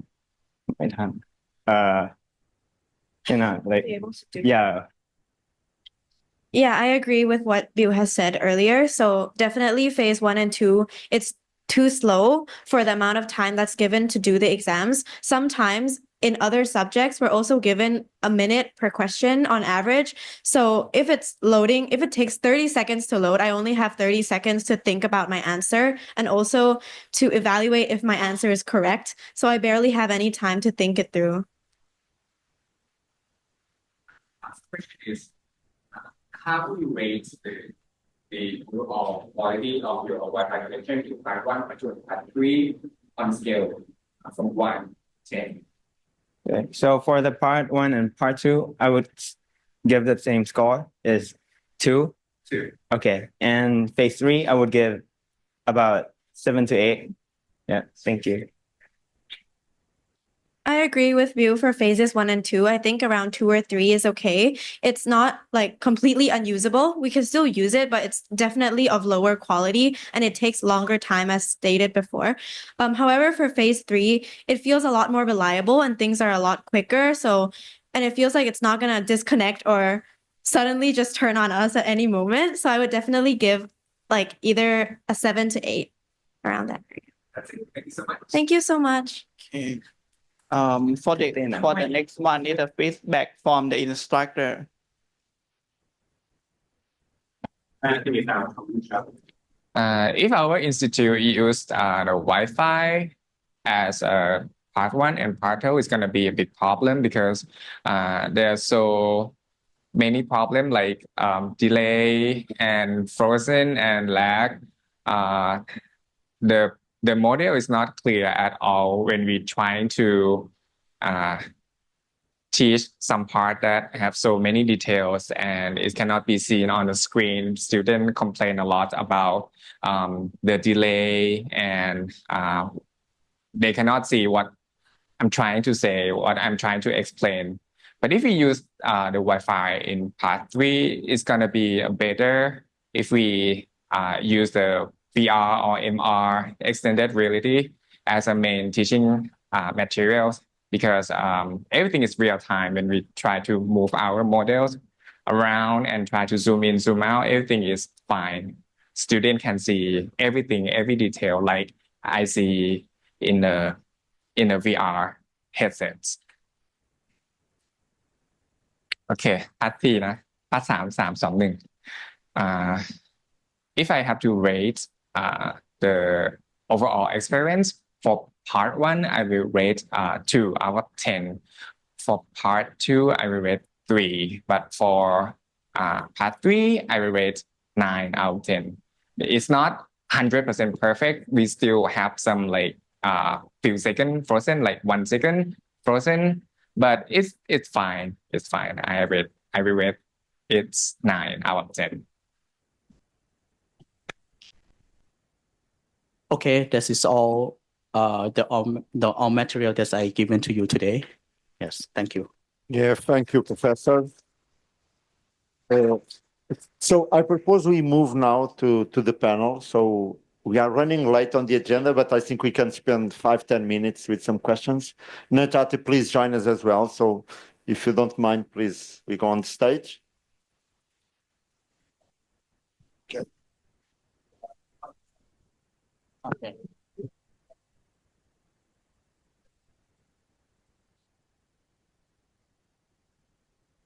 Yeah, we just stay here.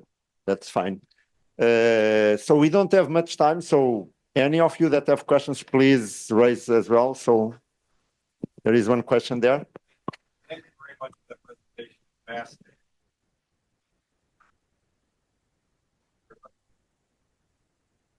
Thanks very much for the presentation. I really enjoyed it. How long has this project been going on? When did this team come together and actually start this project? Okay, we kick off the project in May last year, and we used around 7 to 8 months to implement and adopt this technology in our buildings. We saw a quite good number of companies involved and entities. How many people in total were involved on the program, on the project? In the project, around 50 people in the project from all the private sector and all from the public sector as well. Other questions? Another one there.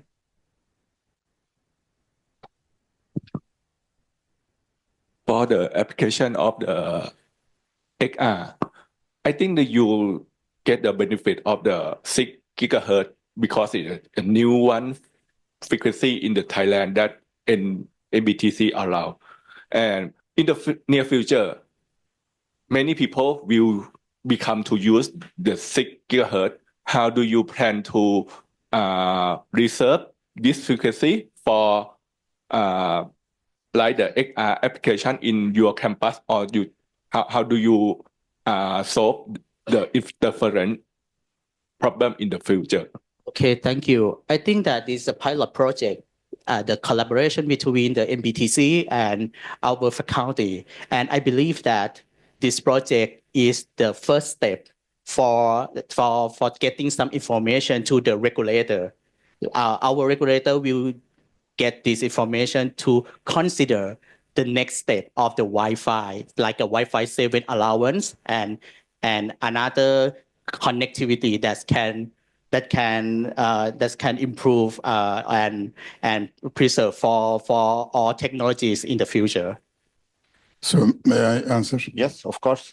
This project actually, Intel also participated in this project as far as I am aware, and I was participating in the backend. Now, this is primarily Wi-Fi 6E, basically not Wi-Fi 7. What Wi-Fi 7 brings on the table is schedule-based QoS, that basically you can assure that your stream is going to get better treatment for that QoS, and then you are going to timely deliver the packets.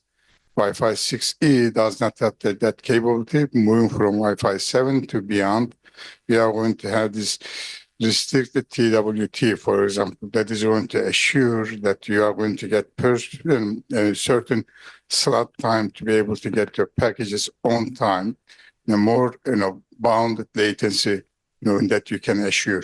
So given those technologies in the pipeline, we are going to have further and beef up these capabilities and make sure that this AR, VR, XR kind of experience is not going to get negatively impacted by the load on the network or interferences in the environment and other things. Hence, I touched on the Wi-Fi 8 cases where basically a few milliseconds of delay or jitter and other thing creates dizziness on the users of the AR, VR, XR. That's why as we move into this kind of new period of application, these capabilities that we are working on becomes fundamentally and essentially important for us to enable better Wi-Fi experience. Otherwise, as the users of those devices experience, you start having this dizziness. Once you have the dizziness, you are going to stop using it. So Wi-Fi is getting there with the better tools and facilities. So, and Chatu, with the Wi-Fi 7 as well, we can orchestrate between the 2.4, the 5, and the 6 gigahertz. So much more spectrum available that can be used. And that can improve a lot the latency and speed of the environment. I'd like to ask you, so during these 8 months of project, so what are the major challenges that you saw during the project? From the presentation, we show the benefits, right? But I think some challenges during doing the project. The major challenges is when we want to improve our infrastructure, is need more resources, including funds, human resource, and especially the planning. And in the hospital, there is not many people have expertise in this area. That's why it's very, very hard for me. Just like me, like I'm the doctor. I have one assigned to take care of this project because I'm a doctor, but there is no many engineer in our hospital. That's why it's a very major challenge. And another one is that we need the support more from the regulator. because this result is very crucial for regulator consideration about the Wi-Fi nationwide adoption. That's why if I have the opportunity to do more use case about not only in the education sector, but for the healthcare business, just like in critical care or emergency or whatever, it would be better. Yeah, thank you. Najati, you run the Wi-Fi 7 trials program in WBI. So can you share your views on the importance of this type of initiative? So come to the field, present and demonstrate the technology in real life environments. Yeah, and let me start by saying that from the vendor's point of view, each vendor actually is doing their own testing in their environment. And we produce the data and we basically just play with it. But the WBA becomes an independent organization where basically you can trust on the data versus the individual vendors might basically just manufacture the data that suits their business needs. We want to have this environment where actually operators can take the devices early on and then put it into their environment and generate the data independently so that that data becomes basically more reliable, for the industry to look into and to use it. And also we looked at over here different scenarios in terms of the Wi-Fi deployments, including residential, enterprise, public spaces. And we also look at the other thing, different geographies, the Asia, Europe, and North America, all those stuff, so that we can look at the all totality of the system in terms of how Wi-Fi behaves, looking at the different use cases, different applications, different all those stuff, and being that the data and analyze it and present it to the industry so that basically they independently make their own decision: is Wi-Fi 7 ready for deployment in their network or not?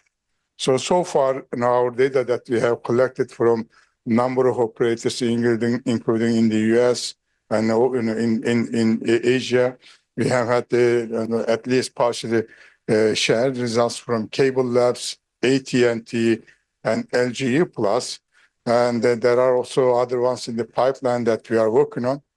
So the data so far has shown tremendous capabilities in common with the Wi-Fi 7.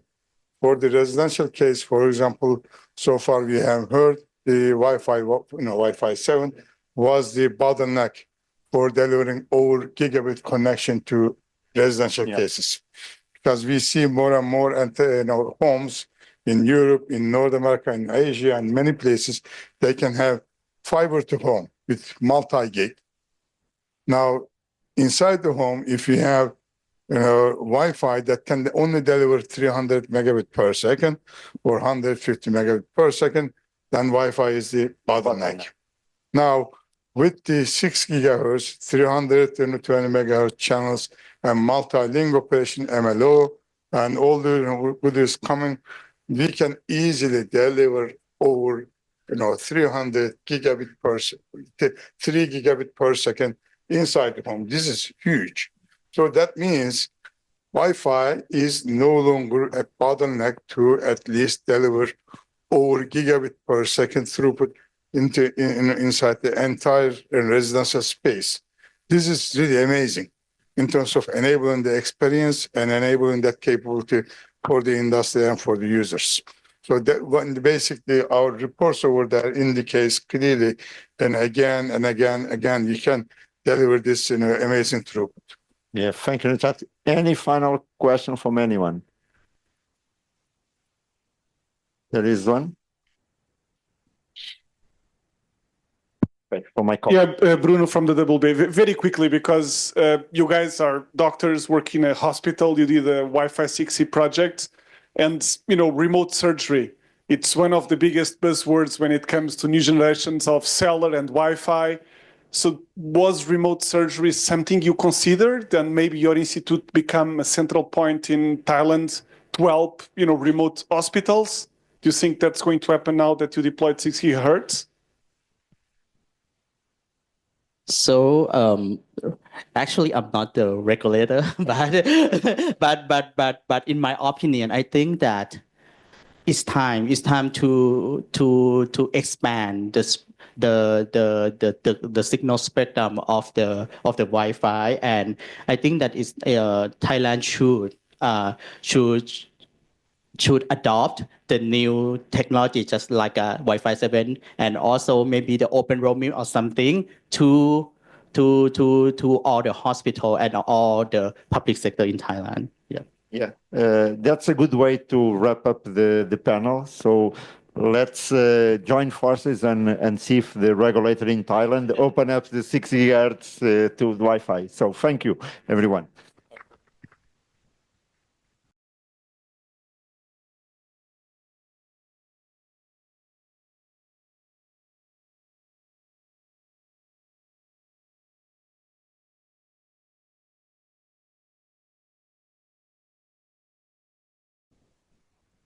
Okay, welcome back everyone to the second part of the morning of the Wireless Global Congress here in Asia. So yeah, WBA is back to Bangkok. We have been here a few years ago, and we can definitely see how the city has grown. And that brings us to some of the topics we are going to discuss here during this morning. So definitely, we saw a lot about Wi-Fi 7, Wi-Fi 8, but there are, further initiatives that are shaping connectivity. So we'll just talk about this new trend that is also the 6 GHz band and the standard power. Then we'll have Mark Tubbins from VIA. We'll have here a team from Alithia, so Rama and Arunav, talking about Wi-Fi 7 recent features and testing, and then also blending IoT with some interesting challenge on Wi-Fi Halo versus Wi-Fi 7. Yeah, so allow me to start just by providing you an update on AFC and what WBA and the members have been up to.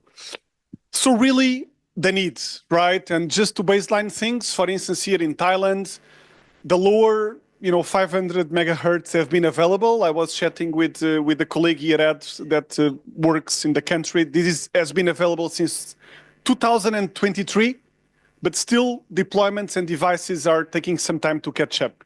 So what maybe we as an industry should just focus and pay attention is when the industry is asked how relevant is 6 GHz spectrum to your Wi-Fi business and rollout, around 80% of the respondents say it's either important, very important, or even critical. In fact, the majority says, if I'm going to invest on new generations of Wi-Fi, I need this.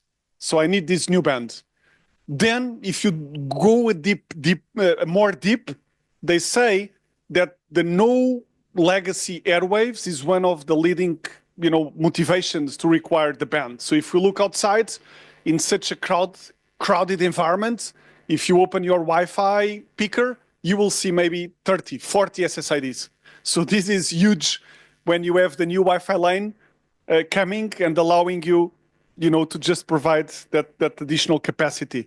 They also consider that coexisting mechanisms are very important, and that's where AFC steps in. And finally, they want more unlicensed spectrum, right? So we have all seen this huge trend of SIMs, eSIMs, and Cellular is doing a good job, in trying to democratize the access, but still, it's very important that we find new ways of providing services. So AFC, what it is, basically it's a way that you innovate on top of spectrum. So there are always incumbents that use different bands, and we need a way to play nicely with those incumbents. They can be from the military, they can be serving maybe an airport, so those have to be protected. And what AFC does, which stands for Automatic Frequency Coordination, is really to implement an architecture where you as network providers are allowed to use the band, and on top of that, increase the power. So making the example here with US, AFC means that you can increase the power at least 50 times compared to what you have on a legacy basis. This is huge. And moreover, as you can see from the location and the channel plan, you can have more channels and higher bandwidth channels. So I think most of this was known to you. Just in terms of the strategy and what we have been doing. So WBA have been focusing on helping to make this combination of AFC, 6 gigahertz, and Wi-Fi 7 successful. We have a working group that also, if you are interested, you can come. Especially in the region, there's some work to do in terms of catching up with other more advanced locations of the globe. So that's the mission that WBA proposes, and moreover, trials. So like we were discussing with the hospital, they already have the equipment. So that's when we also step in and we have test plans, guidelines to help things moving forward. The WBA, we have adopted OpenAFC. This is a global group that come together and tried to make things really open, as the name states, but the standard and the spec is available. The implementation is also available. So this is code that you can review. Eventually, you can recommend some improvements to the code. This will evolve depending on the region where it's being implemented. But to leave you without, deep technical details, just probably keep in mind 3 things. We need databases. So we need to work, for instance, with Thai regulator, with, Singapore regulator to make sure that databases are accessible, and the incumbent lists as well. Once you have that, it goes into an engine. So the second component is an engine that processes all that data, and it gives you which bands, frequency channels, power levels you can use on your access points. And this is as dynamic as 24 hours. So every 24 hours, the APs will ask, can I still use these channels, or do I need to move to a new channel location? And this is all about innovative shared spectrum models that can scale and that can be effective. If we look outside the windows, this is an example of an event we hosted recently in the US. But imagine in a city like this, you have many fixed links, many incumbents coming. But once we are here inside all these high-rise buildings, this is the pinpoint there in the middle with an R that was the radius we were trying to access which bands can be used. Surprisingly enough, despite all the incumbents you can see, I can count maybe seven incumbents that are using the band, we could find this amount of channels and spectrum to go full power, right? So imagine this hotel, this property. I'm sure that depending on the height we put the Wi-Fi access point, we could just use all these additional, spectrum and power levels to augment the service in a crowded environment or, some type of event going on here on the streets. WBA, again, going back to what we do to provide you an overview. Wi-Fi 7 is, of course, now wrapping up some of the trials, as you heard. 6 gigahertz is a very important component, and you can see the deployment scenarios that we consider. So these are all the types of, verticals that WBA prioritized that we would like to address and have, some leadership. On the right-hand side, you can also see the use cases. Of course, we saw some education, we talk about industrial type IoT, but you can see that these 9 use cases are the ones that the members shared with us. We want to address them depending on technology availability and prioritization in terms of their IT roadmap. Many members are engaging from the chipset, the AP side, the device vendor side. We work on Tiger teams, right? So if you sign up, you can join, a Tiger team and define and fine-tune the scope as needed. And then we go to market, right? So we need to promote the results, to help you just sharing some progress. And very important to this, 6 gigahertz AFC topic, we heard from the local, folks trying to make this a reality, they need help. They need to go back to the regulator and share those stories. So that's a big objective of the WBA, is then to go back and liaise that with those authorities. At the same time, within some of the AFC scope and building blocks, we believe that open roaming can play a role here. So it's just not about making the band available, but there is some ways for you to prioritize the access of the users depending on quality and availability of the network. So imagine if there is a certain location where you know that you have more capacity, open roaming is inclusive of different service levels and prioritization. So this can be the perfect blending on you steering some of your users. If you are an IDP, if you provide identities and you know that your customers maybe are in, I don't know, Bangkok for work, maybe you give them a way for them to use the additional spectrum and capacity by playing around with the open roaming policies and prioritization. Last but not least, when we talk about the convergence and offloads, I'm going back to the basics here on 5G and Wi-Fi 7. We talked about Wi-Fi 8. Towards the end of the day, we'll talk about 6G. Mark mentioned IMT 2030. But put simply, the regulator and Asia, by doing these bets on giving more spectrum to Wi-Fi, these are 5 things you can achieve. So if you look into the overlap between 5G and Wi-Fi 7, immediately we need to accelerate the time to market. So there's not enough, I would say, CapEx available to deploy private networks, right? Private sellers. So this is a way to fast track it. Then it's largely free, globally widely available spectrum that can be used. So other countries proved that we can just go forward. We improved the ROI.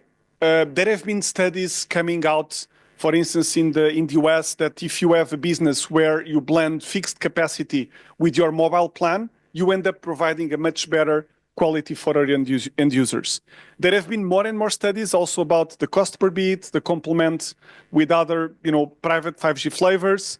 And finally, operators can manage this as well. So there are ways on the standards that you can control some of the QoS and the policies, and that's a big priority for the WBA. Having said that, this is really the message that we are trying to push, that we need a new connectivity benchmark. We have most of the pieces out there, but if we are able to combine some of this Wi-Fi 7 success, if we add open roaming, and then there is the 6 GHz AFC as an additional way to increase capacity without having to invest more dollars on equipment, that's a win-win situation for many, many use cases. So with that, I would like to thank all of you. If you are interested and want to join this mission of the 6 GHz, if you are interested in learning more about AFC, again, we'll be available to share more information. We have the task group working on this topic, and hopefully we can build some nice stories here in Asia on this arena. Having said that, any comments, opinions regarding 6 GHz here in Thailand or Asia in general?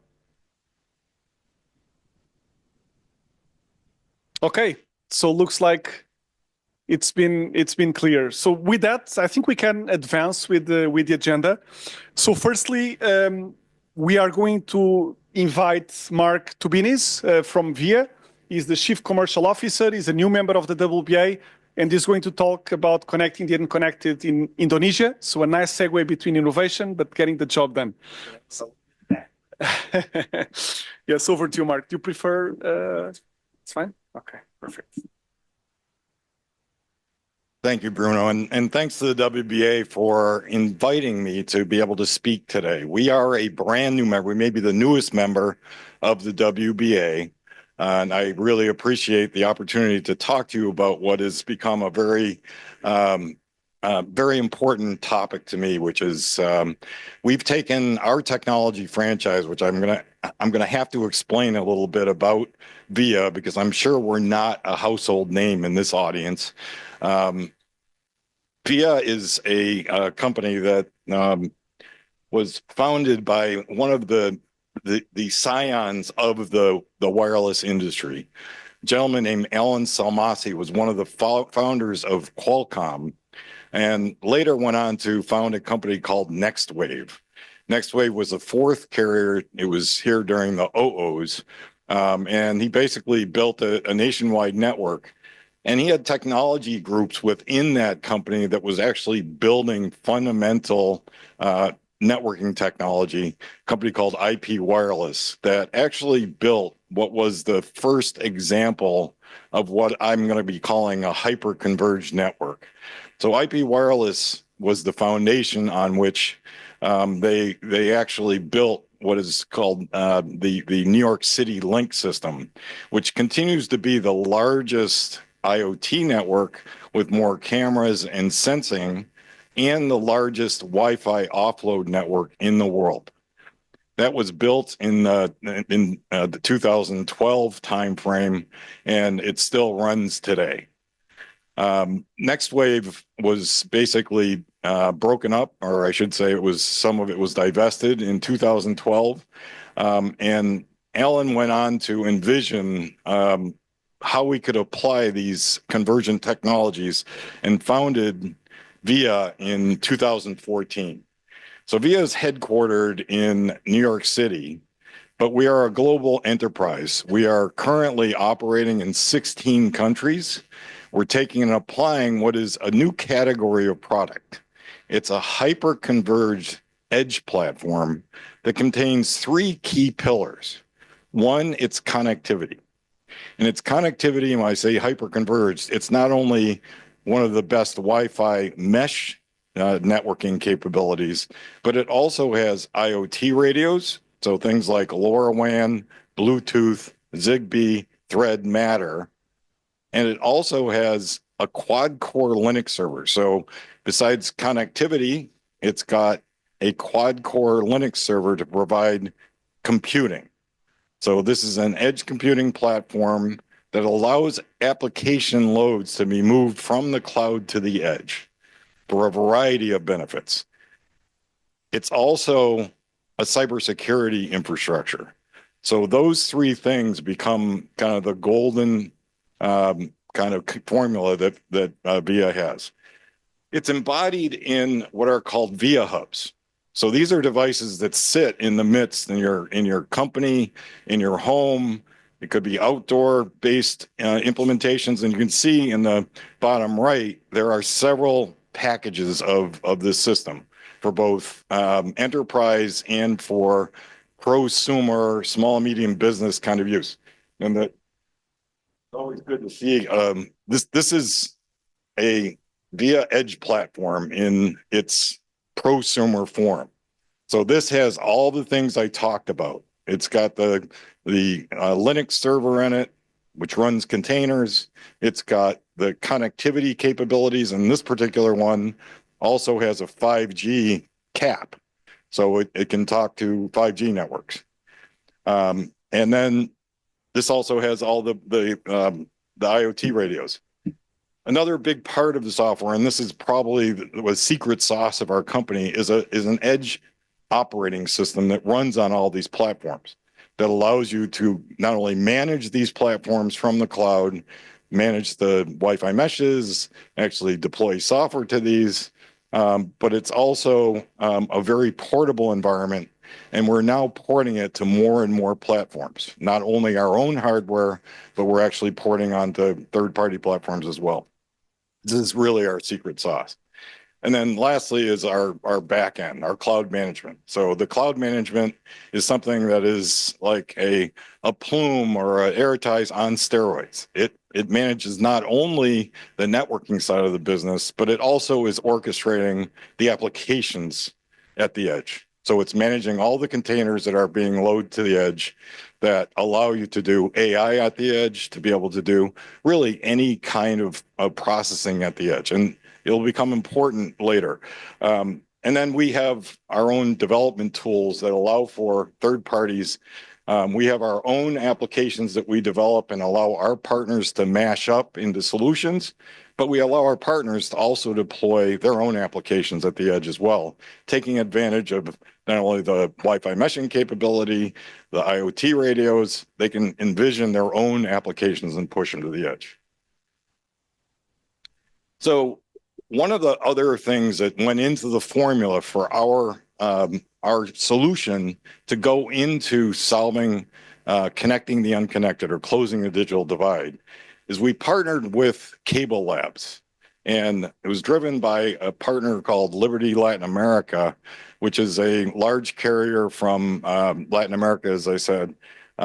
They had seen a technology inside of Cable Labs called Cable Labs Custom Connectivity, which is a really brilliant way of doing everything that we've been talking about this morning, but doing it with today's networks.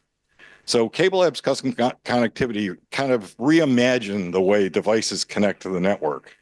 And it came out of the CableLab security team, and they came up with a method so that you could add devices to the network, and the carriers could suddenly see so much more about the devices and the services running on their devices. The connections are extremely secure because they're all running in a VXLAN. So we're totally virtualizing the network this way. And we saw the value of taking this building block and applying it to connecting the unconnected. And that was the first implementation that we did together with Liberty Latin America in Panama. We took this underlying technology. We actually rolled it out. It was a very rapid, once we saw the reference design from Cable Labs, we were able to quickly port it into our environment because it's designed to do that. And we were able to roll it out in the field and have a community up in less than 6 weeks, from first time that we talked about it with Cable Labs to when we actually were putting it on poles in Panama.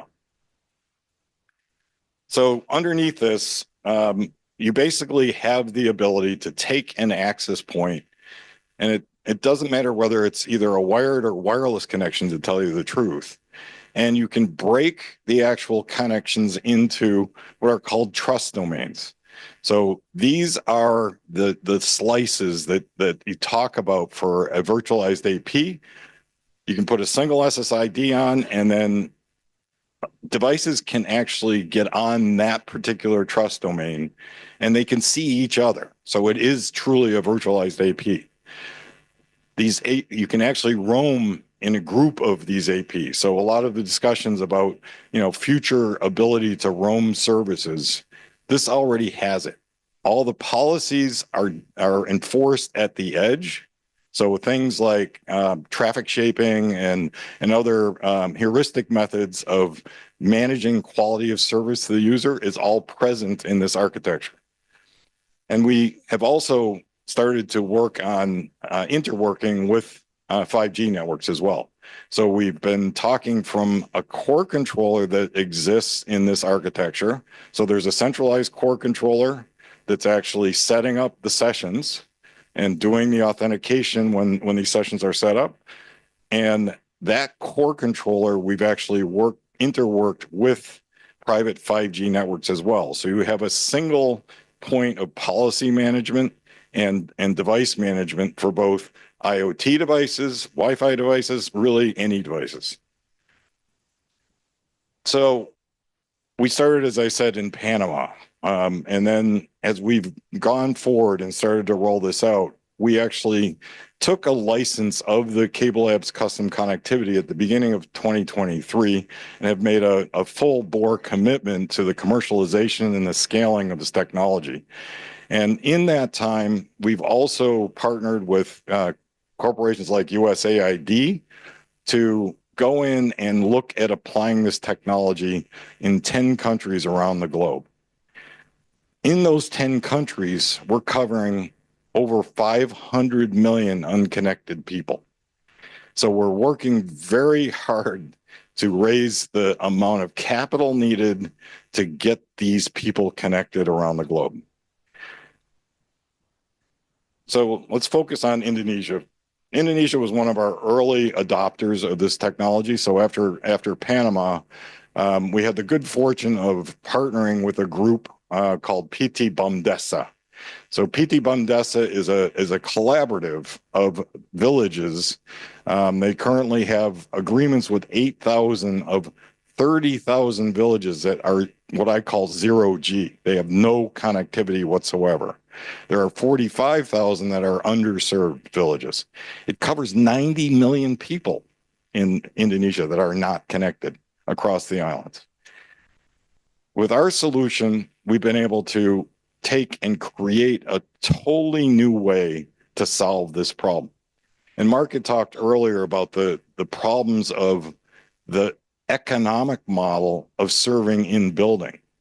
the economic models associated with serving the unconnected are even more difficult, especially when you're talking about climbing around in jungles in North Kalimantan to try to get people connected there.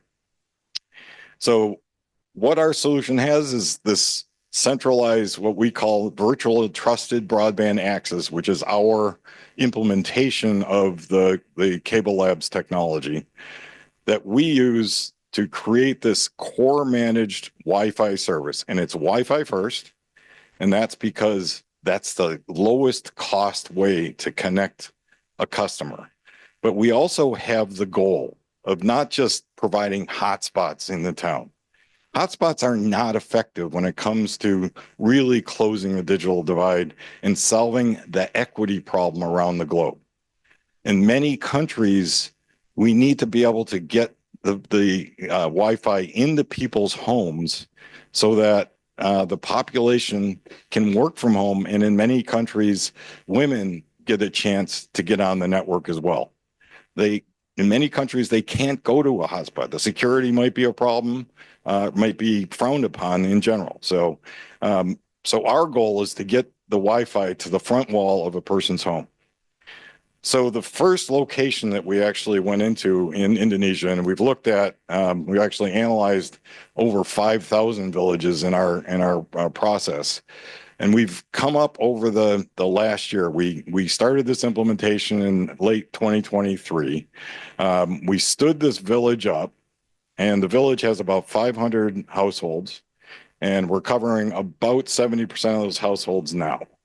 And the way we're doing it is we're basically putting our systems, we have an outdoor unit that basically we put on poles throughout the area, and then we are using both point to multi-point. We use satellite, we use whatever. We don't care about the mid-mile. We don't care about the backhaul.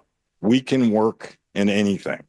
And as we've gone forward, we've experimented with skinnier and skinnier backhauls. We've experimented with using geosynchronous versus using a Starlink, for instance. And that has incredible ramifications on delivering services. And there were talks earlier about, and I'm really happy that the focus is on user experience, because that's what matters. It's giving these people a useful broadband service in their home. So this technique, we basically are, going to try to cover at least 70% of the households. Obviously, there are challenges to do it cost effectively in sparse areas where you have people spread out. So we have found ways to counteract and drive down the cost of connectivity. In Panama, our costs were about half of using a fixed wireless access or using a fiber to the home. Okay, we're down to 1/5. So we're down to under $100 per connected household. And this is a situation where there is no CPE that has to be provided by the ISP. Any device, any Wi-Fi device, it's like a public Wi-Fi, but as I said earlier, we virtualized it so you have your own virtual slice of that network. That's yours. And any of your devices, we're actually monitoring to say, okay, I'm going to set up a policy in the cloud that says I'm going to only allow this subscription to have 5 connected devices simultaneously. And all that can be, as I said, you're doing the enforcement at the edge, but all the products are created in the cloud, just like in a mobile network.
that's, it was really remarkable to get that stood up, and we've since stood up systems. We're getting better and better, and it's really critical to make these systems be able to be installed very, very quickly. Okay. You've got to drive down the costs. Installation and support is critical. So you've got to provide all of the tools necessary to manage these from the cloud. These are in really remote places, and you cannot afford to roll a truck. There is no such thing as a truck roll to these places. So we've got all those tools built into the system. The other thing that's really key in our success is the idea of local support and having local partners, people that are actually in these villages that can help promote the solutions and actually help drive adoption. So the other thing that's a big part of our pitch is that in many cases, you can't make the business case strictly on the connectivity.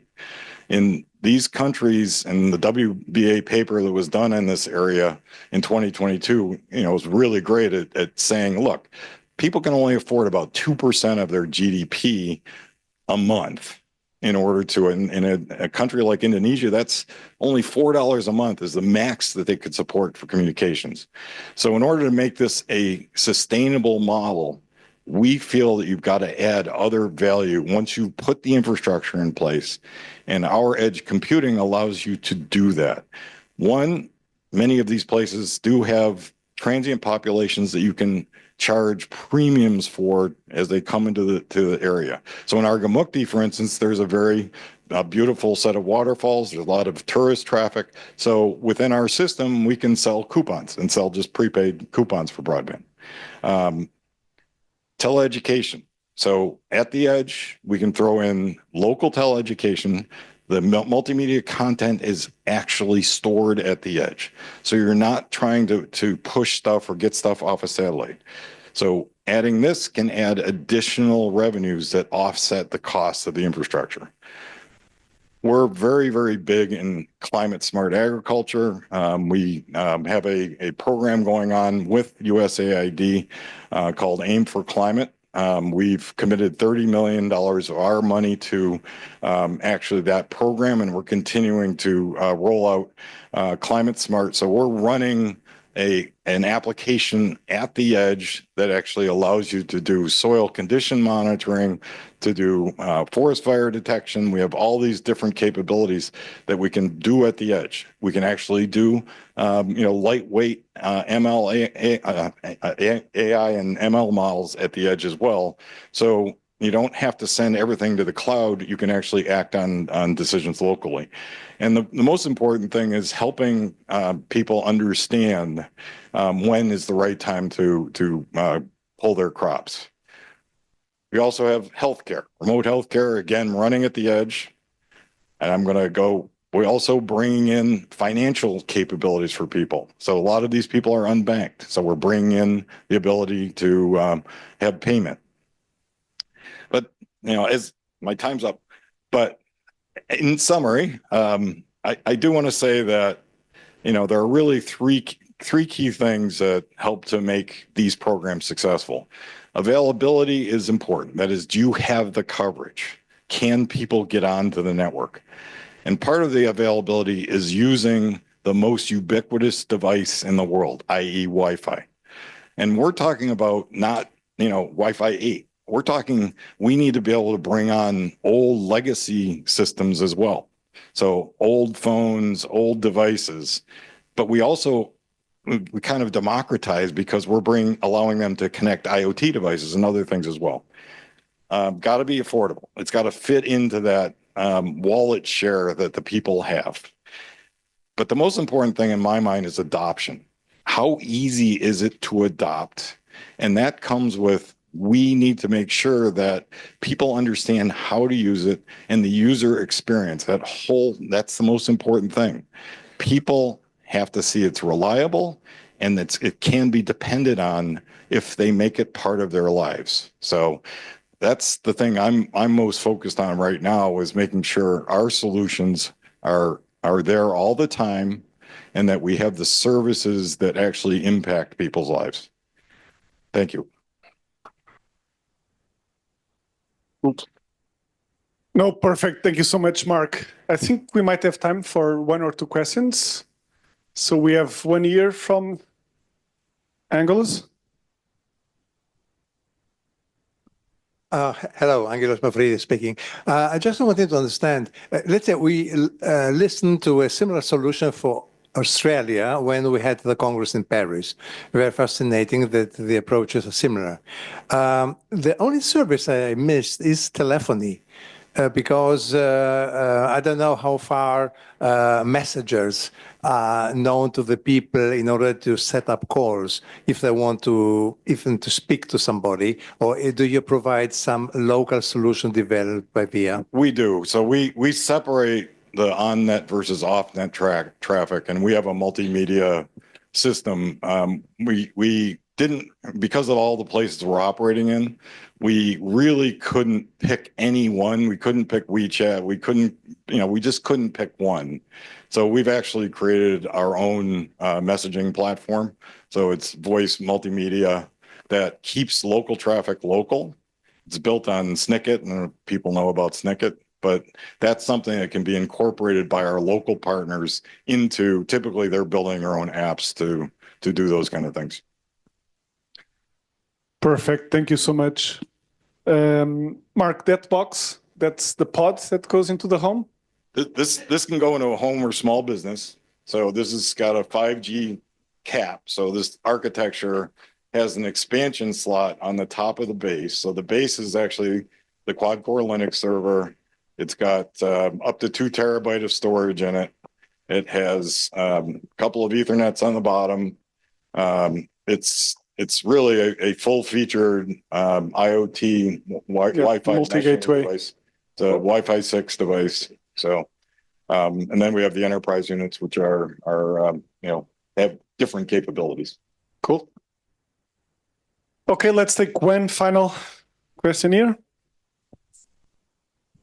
So you mentioned the viability of this model of the population at $4 a month, right? So have you worked out the business case? Is this viable for that kind of price points? Or it is if indeed you've got some of these enhanced services to go along with it.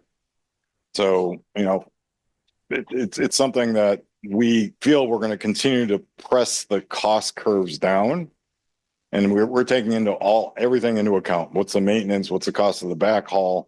All of that in the business model. And in many cases, there are subsidies that will come along which help make the business model. But in order to gain those subsidies, you have to demonstrate to the Microsofts of the world, ADB, other people that are funding these kind of projects, that after you've basically taken the original investment off, you can actually make it work for the long run.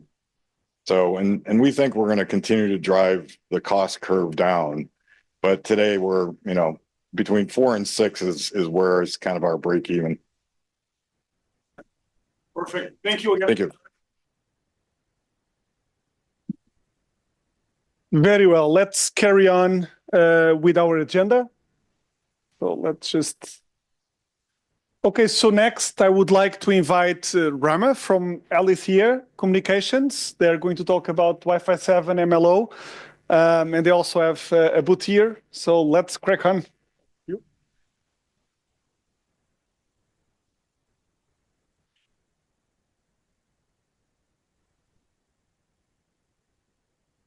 Good afternoon, everybody. My name is Ramakrishna Chikala, and Rama for short, and I would be presenting on the topic as shown there. I won't say this is a topic. It's probably the question in the minds of people who are involved with Wi-Fi 7, either on the client side or on the network side. So let's get in and see, what is there as per the experimental results that we have done. One of the things is that I wanted to keep this simple. So the test is going to be really, really simple. And the more complex tests would be done in the future. And probably I will have time to present that in some other WBA conference. Coming back, the promise of MLO in Wi-Fi 7, as seen on this, I would say the picture from the Wi-Fi Alliance, it is supposed to provide deterministic latency, increased efficiency, and greater reliability. So the key is deterministic latency.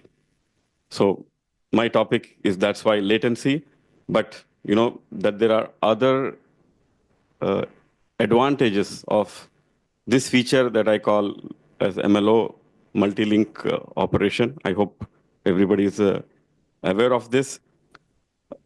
Is high throughput and probably greater reliability. I think the higher throughput is mainly because of the use of multiple channels, so it's pretty obvious. The latency is what is not so straightforward. So let's get in and check, how this is doing. I would explain the components and test procedure used, and you may be aware that there are multiple types of multi-link operation that are allowed in Wi-Fi 7 or 802.11b. And I'm taking two of them. One is the MLMR, which is multi-link, multi-radio, the STR operation, which is simultaneous transmit-receive operation. This is probably the most deployed type of MLMR. There can also be an NSTR type, which I would not be covering. And then we have the EMLSR. The E stands for Enhanced Multi-Link Single Radio Operation. This probably would be the most used in the world because it is single radio, so it is cost effective, and it is supposed to provide good results. And let's see what happens. What do we expect in future with respect to the MLO or the feature MLO in Wi-Fi 7 is something that we can speculate if we have time, and for some questions in the end, where my colleague Aruna also will join.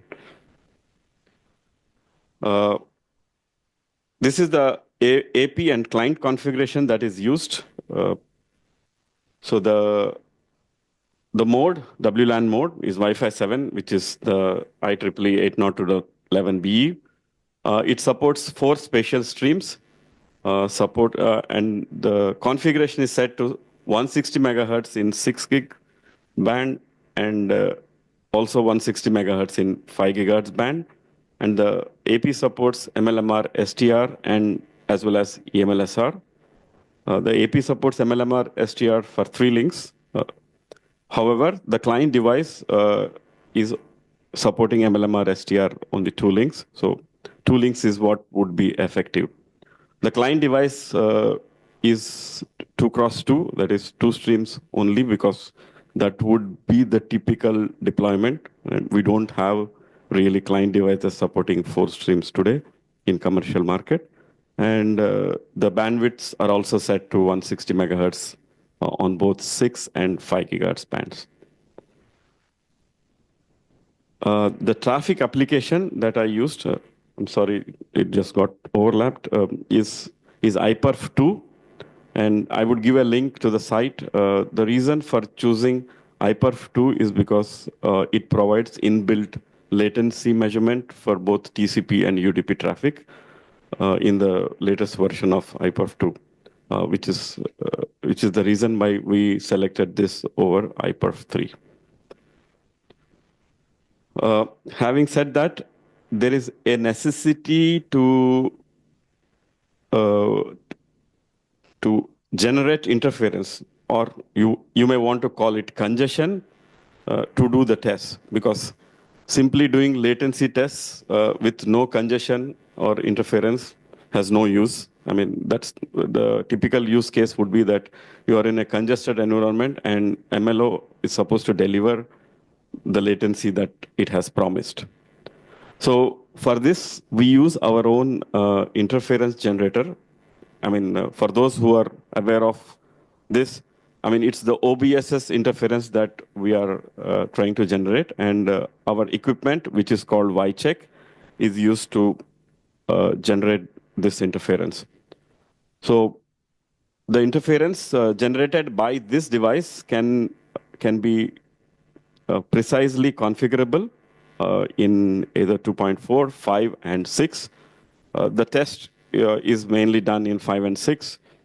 And the channel occupancy level, the amount of occupancy of the channel that is already there before we start the test, can be set to any of these levels. These are selected just for ease of use. And it can generate noise or interference across multiple bands simultaneously. So the test involves generating interference on multiple channels, and hence this choice. And this is automation ready, and we can automate the test and get our results fast.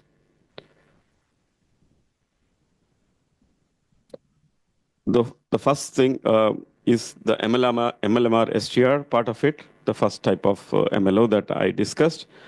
So we have the test setup as follows, because I would like to spend a few minutes on the test setup so that we are very clear, because the results are very easy to be presented. I have to present one graph and it will be pretty obvious. But I would like you to understand the test process, because that defines how the whole thing is going to work. So we have put the AP and the client in a chamber large enough, but not too close, so that the throughputs are more realistic, not just be at 1 foot distance. And in parallel, we also have this interference generator talking to the interferer AP, which would actually generate the OBSS interference for the test for the DUT, which is both the AP and the MLMR STR client. We also have a multiband sniffer. For lack of time, I'm not going to really show the captures, but which can actually determine that indeed the MLO connection has gone through, and the test is the right one, and we shouldn't be going into the non-MLO territory. So we have PCs connected with the iPerf2 application to measure the latency, and iPerf2 anyway gives the throughput as well. So we would be getting the throughput results also. Having said that, the first result is the throughput result that I'm presenting. Before doing this test, we have done other tests, which for lack of time, I could not present. We also have done a test with interference in one link. So you know that MLO uses 2 links, and if you compete with a client that in which the MLO is disabled, if you use 2 links to 1 link, it would anyway be good. So I kind of removed all those results, and we only have the results with interference in both links. That's what we would probably face in real life.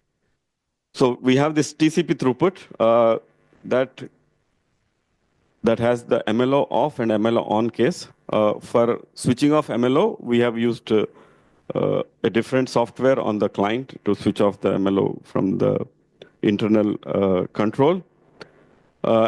As you can see, MLO performs really well as we increase the interference. And at 80% interference on both channels, MLO is doing far better than the non-MLO case. And it seems the difference seems to be slightly bigger, but overall, this is on expected lines. We have 2 links, so the MLO client should be actually getting better throughput. And since we are using symmetric bandwidth, 160 megahertz on 5 and 6, this shouldn't really affect anything else. One of the reasons for choosing this symmetric bandwidth is also the fact that TCP performs well when you have something like this. If there are asymmetric links, the ACKs don't come in a regular manner, and it would affect the MLO throughput. The next slide is about the TCP burst latency that iPerf2 measures. And as you can see here, the MLO performs really well, even at 80% interference. I understand this is a single client result. I would discuss a little bit on the multi-client results in the end, just so that we can close on the topic. But it seems with MLMR STR, the clients are really going to do far better than the clients that don't support MLO or the ones that are on a single link all the time. So in a nutshell, MLO is delivering on the promise for a single client case. The next one would be the results with EMLSR. For those of you who are aware, EMLSR is a client or a type of MLO where there is a single radio used, but the client can listen to control information on the second link. And this helps switching between the links in a very fast way, unlike any other kind of steering mechanism or sending deauth so that the client connects into the other channel and so on. So this is kind of what I would say a shortcut to get the latency without spending on the cost of having an extra radio in each of the client device. As I mentioned before, the AP itself is supporting both MLMR STR as well as EMLSR. But since the client only supports EMLSR in this test, so the other part has no relevance. Now we are doing the test in a similar way. Again here, there is a discussion whether we should be doing interference on single link or both links. The single link case is very obvious. If we have a client that supports EMLSR and can switch links, if you put interference on one of the links, it would shift to the clearer link, and you would get all the benefit. But that's not the point. The point is to have interference on both the links and actually get to the bottom of it, whether it's going to perform in real life really well. The rest of the test setup remains the same, and we do have the interference generator without which we cannot do this test, and we have the iPerf2 on the PC to run the test. So this is a result of the throughput with EMLSR, and as you can see, the throughput for the EMLSR client is slightly higher, but not to the extent that we have seen in MLMR STR.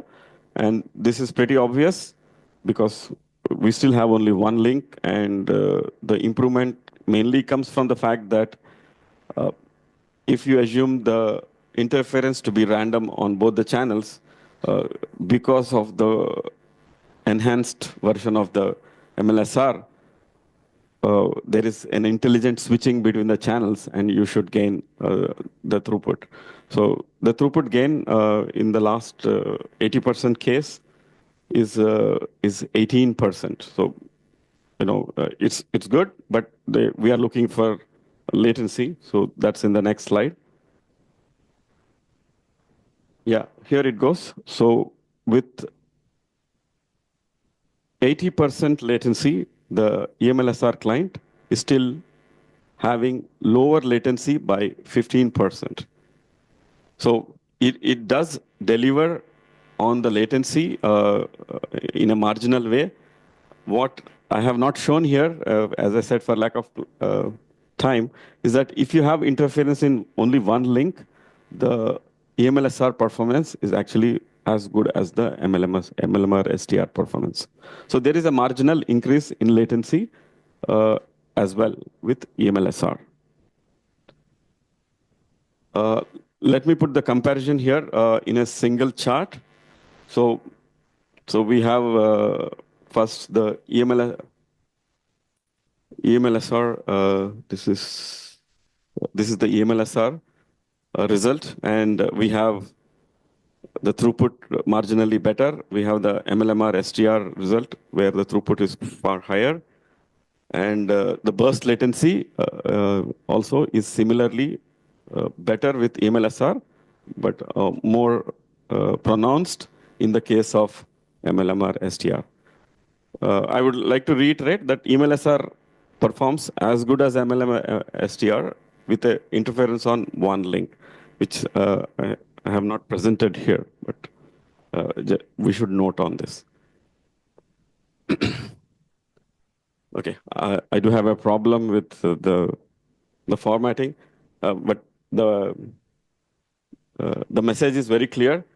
There is definite increase in throughput and burst latency when we do TCP tests with both MLMR STR and EMLSR clients.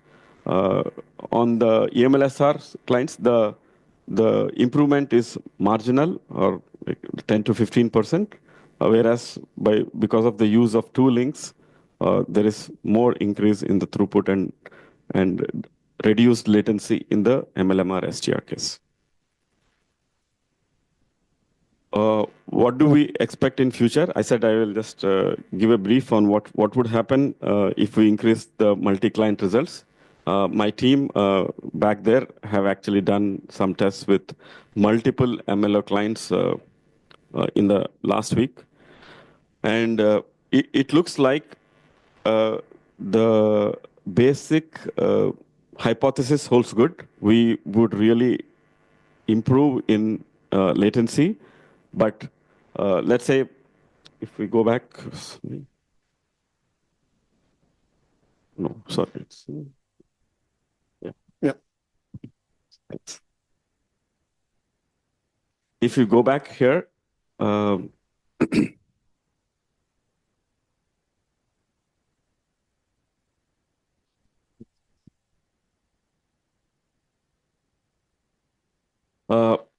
interference that we have here, 20, 40, 50, 70, 80%. Now, the latency improvement will probably get cut off at a lower interference level. I mean, as you increase the number of clients, at some point, EMLSR would perform at a similar level as a client that does not have MLO at a reduced interference level. So, which means that at 80, these two towers may be the same. Similarly for MLMR STR case. So the cutoff at which interference level MLO may work would change, but not the basic hypothesis that the latency would really improve.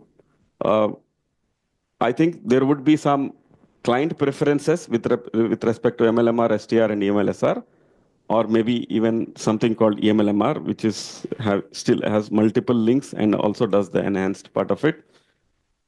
And we also expect this multi-link operation to be used in mesh backhaul because I think that's where the throughput improvement as well as the latency reduction may help in the communication between the AP and the extender.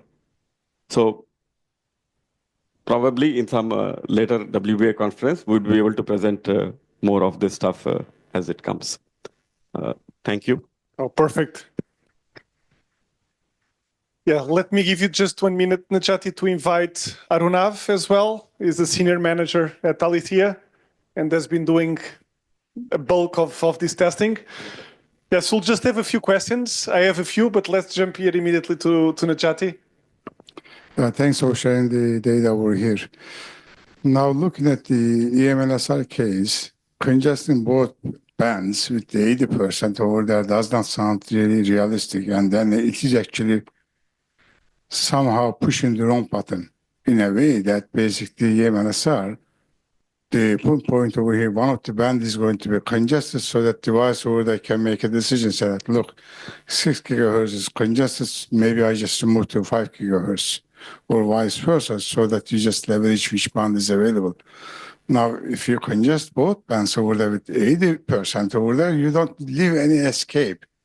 And that is not the realistic scenario. I think the data over there does not speak the truth in the way that you would otherwise demonstrate. If you just congested one link, you would see significant improvement on the performance and as well as the latency.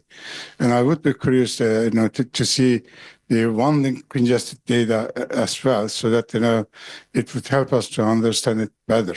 Well, for sure, actually, I have the data because originally I had a 10-minute slot, so I had to just remove some slides, and the slides that I removed are the one where there was interference in one link because of that. But I will surely share with you. And in case of interference on one link, I completely agree that EMLSR is going to actually perform almost at the same level as MLMR STR.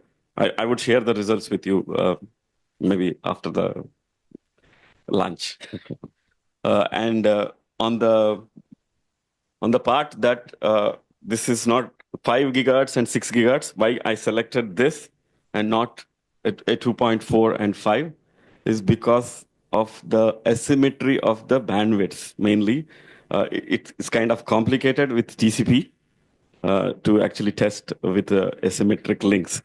So I understand that I have simplified the test case in this case, but I hope you would understand the direction in which it is going. Yeah. No, maybe I would complement one of the values I see. It's all the discussion about new features when a new generation comes. And clearly, you guys are able to go and just baseline these with some early data. Because if we go to the field, I agree with Nachati, but we don't have a way to go to the field and test it. So Y-Check, in fact, for our trials is something that I believe will be very, very useful. So maybe, Arunav, given your testing experience, I would say that MLO is proving successful, especially for interference-driven environments. Do you think, with your findings and the testing we have been doing, we are close to standardize or to recommend MLO to some deployments, some device types? What's your opinion on that? Sure. Nowadays in the market, it's already there. Okay. So we have with all the testing that our team has done and at our labs, we obviously see that even with Rama's presentation, we've seen that there is, if not very much significant, there is a difference when it comes to MLO clients and non-MLO clients. So I would feel that, yes, as Rama said, EMLSR clients would be more dominant in the market, but gradually with the increase in technology and the reduction in cost, I'm sure MLMR clients will also flood the market. That way, it'll be definitely of good help. I would just like to add, from the traditional band steering, we have really moved ahead. So there is no longer going to be band steering. Okay, so I think that's a big deal. Post that, I really think that it's now 2 years since Wi-Fi 7 is introduced. I think MLO is in a better position now than when compared to OFDMA at the same time. It took a lot more time for the OFDMA to mature. I think MLO is fast getting there. And just to pick up on that, I think, of course, with Wi-Fi 6, we had this OFDMA, and I wanted just to double click on that. So from your experience in the beginning, it was either OFDMA or MLO or both combined. So are we in the position now to say that probably MLO is the winning feature when it comes to mitigating, band steering, interference, or do you believe there will still be a role? It will still be a mixture, for sure. It would be a mixture, and I think the OFDMA algorithms on the AP are fast maturing.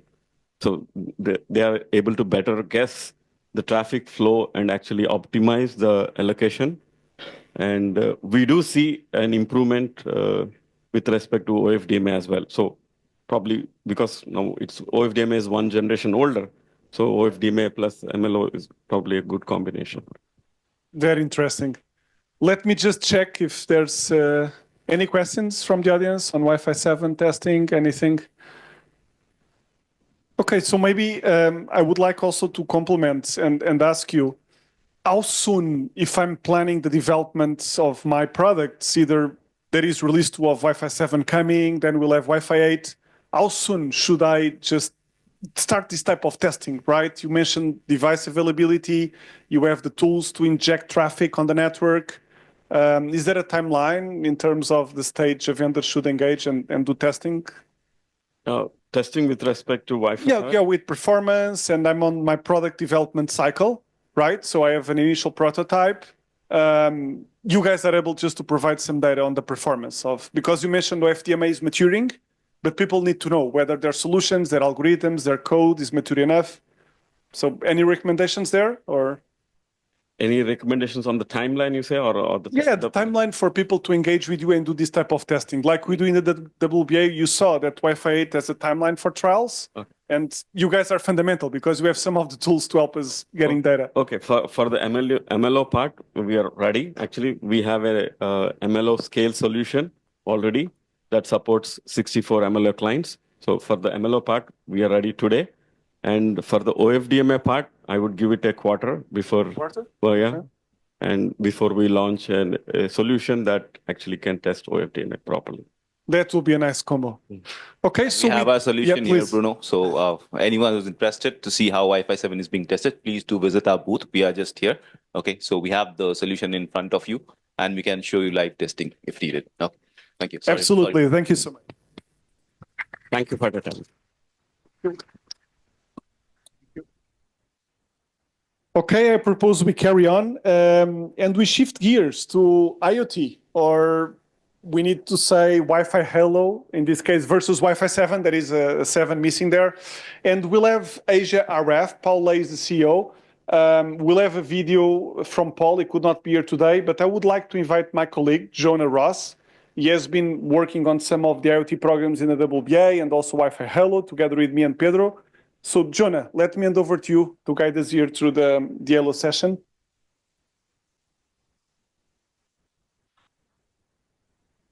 Thank you, Bruno. Hi, everyone. Great to see some familiar faces and also some new faces as well. As Bruno mentioned, my name is Jonah Ross, and Wi-Fi Halo is one of the projects I support on alongside my colleagues Bruno and Pedro. But more importantly, it's the members, the WBA members that, play a crucial part, in our technical activities and our initiatives. And it goes for Asia RF as well. So as Bruno said, Paul can't be here today, but I don't mind stepping in for Paul and, sharing some insights. So maybe I can just start with a brief summary. So yeah, Asia RF are, a leading technology company. They specialize in, wireless communication solutions with a lot of expertise in IoT, RF modules, and also embedded systems as well. So yeah, we do have a video from Paul today where he's going to sort of talk through, who they are, what they do, their roadmap, the products they have to offer. But what I'm also going to do is perhaps whilst the video is playing, I may interject some brief pauses just to sort of reiterate some of the key points that Paul is alluding to. So yeah, we can do that, and then I can perhaps have a brief moment to just share the ongoing Halo work that the WBA are doing as well, and then we can take some time to answer some questions before lunch. But that being said, let's go into the video and we can go from there. So please. Good day, everyone. Thank you, WBA, invite us to introduce our company. I'm very honored. My name is Paul Lai, and I'm the founder of HRF. I'm very happy to be here and introduce our company. Our company name is HRF, and I would like to give you some briefly introduction here. Our company started from the 97. So I'm the founder. We start our business from the pager period. At that time, the mobile phone even not so popular. And in the beginning, we are the trader, but eventually we start to manufacture and go into the Wi-Fi field. So our major now is in Wi-Fi product manufacturing and the design. Our major is specialized in all the wireless devices design and manufacturing. So our slogan is extend your reach. That means we want to have our device to help the people to communicate together and reach further to have more information from around the world and to have their knowledge and learn what they need and to get their life better. Our mission and vision is 3C. One is care our customer. The second is connect the people to do their communication. And in the end, we can do all the customer needs, customize their product and manufacturing for them. Briefly, we are in quite early. We start to develop Wi-Fi Halo quite early than others. So we are now very familiar with all the Wi-Fi Halo product.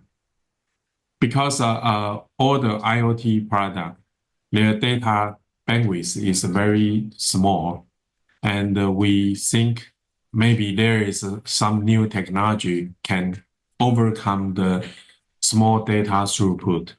We saw the Wi-Fi Halo chipset comes from the Morse Micro, and we are very happy and start to make it right away. So, and the bandwidth is 20 megabit per second.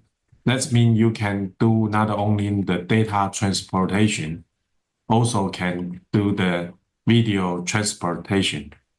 I think this advantage can help a lot of artificial intelligence data collection in the future very well. We are not only do the Wi-Fi Halo, we are also doing the Wi-Fi 6 and Wi-Fi 6E. Now we also already launched the Wi-Fi 7 product.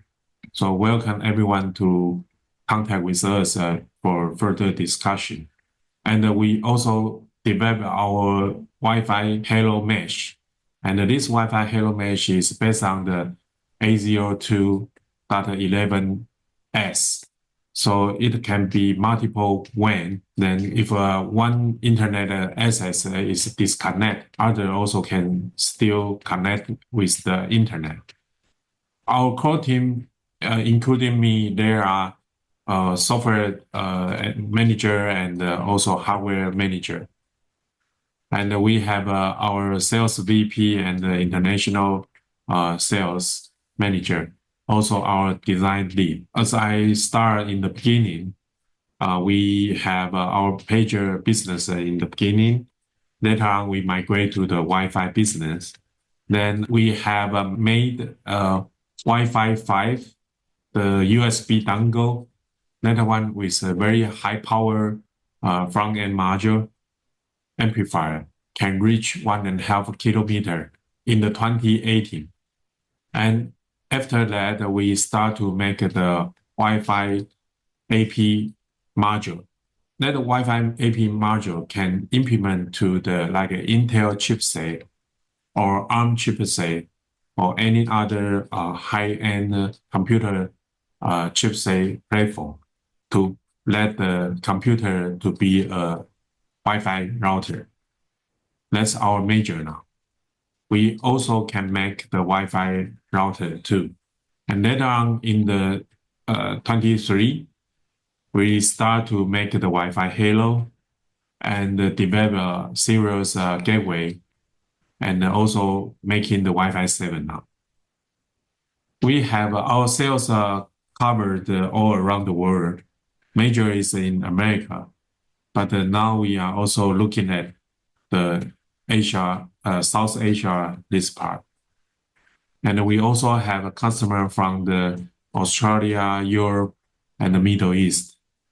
In Taiwan, we have 3 distributors, and we also have other resellers in around the world. Our clients, of course, are in around the world, and in the United States, and Korea, Japan, and India, Australia, and the Philippines, also Israel. Our company have ISO. So we also have our Wi-Fi module have all around the world certificate. We have FCC, CE, IC, RCM is from the Australia, also NCC for Taiwan, and also TEDIC for Japan. We also have an exhibition in the NWC and also coming. Okay, so I think we can just take an initial pause there.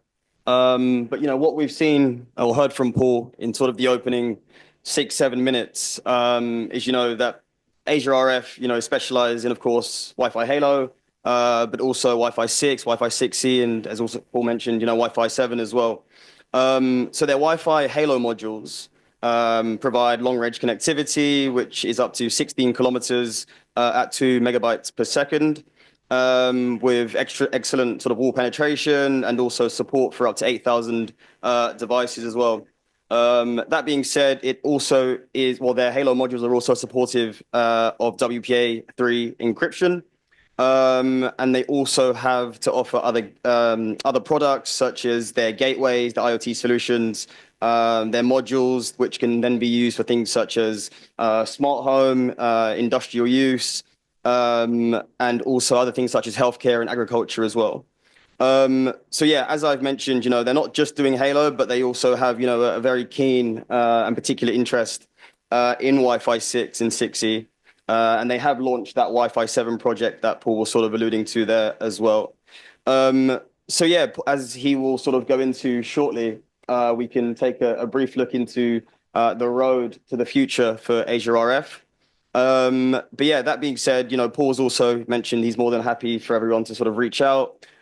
Any questions you do have on their solutions, on what they have to offer, he's more than happy to have those conversations. So yeah, let's go into the next section, which is the road to the future, the roadmap, what they plan to offer going forward as well. And then maybe we can have 1 or 2 more pauses, and we can just discuss some of the, as I mentioned, the WBA's initiatives in terms of the papers we are due to release and those that we have released already. So yeah, let's continue. The CES. So welcome everyone to CES to visit us. First is we have a booth in 2024 CES NWC. Both exhibition is in Las Vegas. And our best selling is Wi-Fi 7 and Wi-Fi 6, Wi-Fi 6E, and Wi-Fi Halo. So here are our series module. You can see from Wi-Fi Halo module, also the Wi-Fi 6 module and the Wi-Fi 7 module now. Let me introduce our Wi-Fi Halo module. Our Wi-Fi Halo module is an RF module, so you need to accompany with another MCU or small CPU. You can work together to be a gateway or receiver. The most important is this module, the WPA3 encryption. So that means you can do the very well security connection in the Wi-Fi Halo. Not like other IoT connection, they don't have an encryption at all. So this part is very important now. Our Wi-Fi Halo module also have other connection interface, like UART, I2C, and SPI, and SDIO. Let me introduce our Wi-Fi 6E module also. This module is with the MediaTek chipset, and this is very powerful, and the speed is reached to 3,000 megabits per second. So now I want to introduce our Wi-Fi Halo IoT solution kit. So we already developed a fully solution products. Before that, I would like to introduce the Wi-Fi Halo again.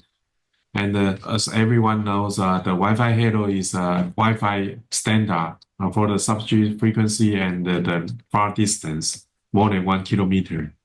So the feature is sub-1 gigahertz spectrum operation and the narrowband OFDM channels. And this is a several device power saving mode with the native IP support.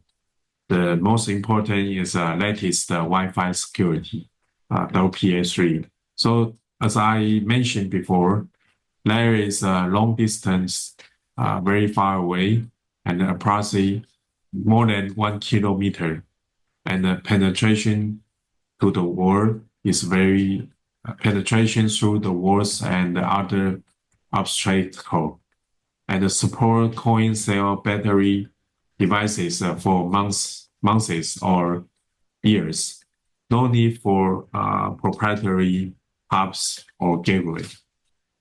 Here is the features: extend more than 1 kilometer, and greater penetration, 10 times greater, power saving, and sub-G, and 100 times coverage, and more connection. Ideally, it can reach 8,000 devices to connect, but now we only have we had done like 2,000 connection so far now. Okay, so I would like to say we also want to know how far the Wi-Fi Halo connection can be reached. The Morse Micro, they had a test in the Joshua Tree National Park in America, in the South California. So they announced this connection is 16 kilometer for the 2 megabit per second. Yes, this is exactly what you are listening. That's right, 16 kilometer and 2 megabit per second communications throughput. So they announced in the YouTube. So later on, you can search Morse Micro and 16 kilometer, 16 km, then you can see the video. We also make a lot of video for introduce the Wi-Fi Halo technology. Not only our product, also our some tests. In very early beginning, we already test more than 1 kilometer, and with the push to talk applications. So here is our Wi-Fi Halo product series. We have our indoor gateway, outdoor gateway, also portable gateway, and they are Raspberry Pi head module, and with also industrial gateway portable remote control kit. So this serial product, you can do what you like. Here is a one-stop solution here, and you can get this product to develop your own solution very quickly. Wi-Fi Halo revolution empower a new era of connection because it's a far distance and bandwidth. So we have our product table to introduce our product and with all the features. This is our indoor gateway. We have one Ethernet. You can connect with the USB camera also to be the remote monitoring. And this portable gateway you can wear with you, and when you are in the big warehouse, your like a scanner, barcode scanner, you can connect with it and send the data back to your server center. Our Wi-Fi Halo outdoor gateway is very ideally for your outdoor application. Especially we have a mesh implement already, so you can set up very widely area for your connection. Like one of our customer, they have set up 4 outdoor gateway with 18 outdoor camera together to service their security environment. So we also provide the lighting control module and can do the smart home application.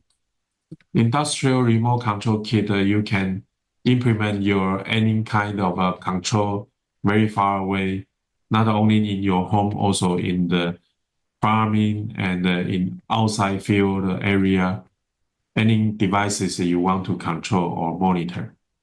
Wi-Fi Halo Raspberry Pi head is ideally for you to develop like a robotic application. In the end, I would like to introduce our latest Wi-Fi 7 module also. And this is a BE5000, means it can reach 5 gigabit per second. And this is M.2 AE key for AP module, like to implement your powerful PC to be an Wi-Fi router. Now we start to introduce the applications for the Wi-Fi Halo. And there are many applications we can implement, then make it better for for the IoT solution. Like in the agriculture, we can install in the farm, and not only in the farm, from the living room to your warehouse, you can connect very easily by the Wi-Fi halo. We also want to introduce the logistic applications. You can use our gateway to do the farm. So just before Paul goes into a bit more deeper into the applications in agriculture, I think now's a good time to just briefly go through, what the WBA have been working on in terms of publications. So working with our members, working closely with people like Dave, who's in the room, and the Halo leadership team within the WBA, we've actually managed to produce 2 papers as of now. The first, which was publicized in October of 2023, which was Wi-Fi for IoT, which was more of an executive level sort of summary and overview of Wi-Fi Halo in general. Once we had finalized that and publicized that, we then decided to move forward to discuss things such as how we could, roll out things such like a field report. So the first field report we done was based in the US, and the use cases that we actually chose and abided by were things such as smart homes, warehouses, farms, schools, and we can see now, Paul is talking about agriculture, and that was definitely a key trial that we had to implement and sort of produce into that report. Looking ahead into this year, we are looking to publicize, of course, the WBA members looking to publicize another field report, which is going to be Asia and European based. So within the Halo group, we are actively looking for, trial locations, testing locations, similar use cases that, we're hearing from Paul and the ones I briefly mentioned. But that's our plan for, the rest of this year. So yeah, I think I'll just let this finish. I know we're nearly out of time. So I'll let Paul sort of just finalize and say what he's saying in terms of the agriculture use cases, and then we can look to wrap up. So yeah, please. Thank you. Distance connection. Before you cannot do like a very far in your warehouse or in the trunk, because those kind of connection, if you are using the standard Wi-Fi, the distance only 100 meters or a little bit more, but the Wi-Fi halo you can reach much more further. Also in the marine or offshore area, you can use the Wi-Fi halo to do the connection and have more information collecting from the marine or ocean. Then you can do more research and implement. As we know, all in the winery area, because it's very far and very deep, also like a tunnel. And most of the time, if you get into inside, you cannot get any data from the outside. Sometimes the workplace is very dangerous if sometimes people cannot breathe in that area. So you can send the data back to monitor the people working there, and you can saving the people's life when they are working. Also in the offshore wind power area, and this far distance connection can save a lot of cost. You can save a lot of cost, and you can use one station to communicate more than 5 stations in the offshore wind power station. And application in the oil well, because the oil well is very dangerous. Sometimes we want to do some robotic or the machine to go there to do some testing or fix. I think the distance also very far away. If we can do the satellite communication from the Starlink to the oil well, and we can use the Wi-Fi halo to extend their communication, then it's a very good solution for the oil well monitoring. And in oil refinery, not only here, like other chemical dangerous field, we can use this communication to monitor the people working there if they are meeting the dangers or not.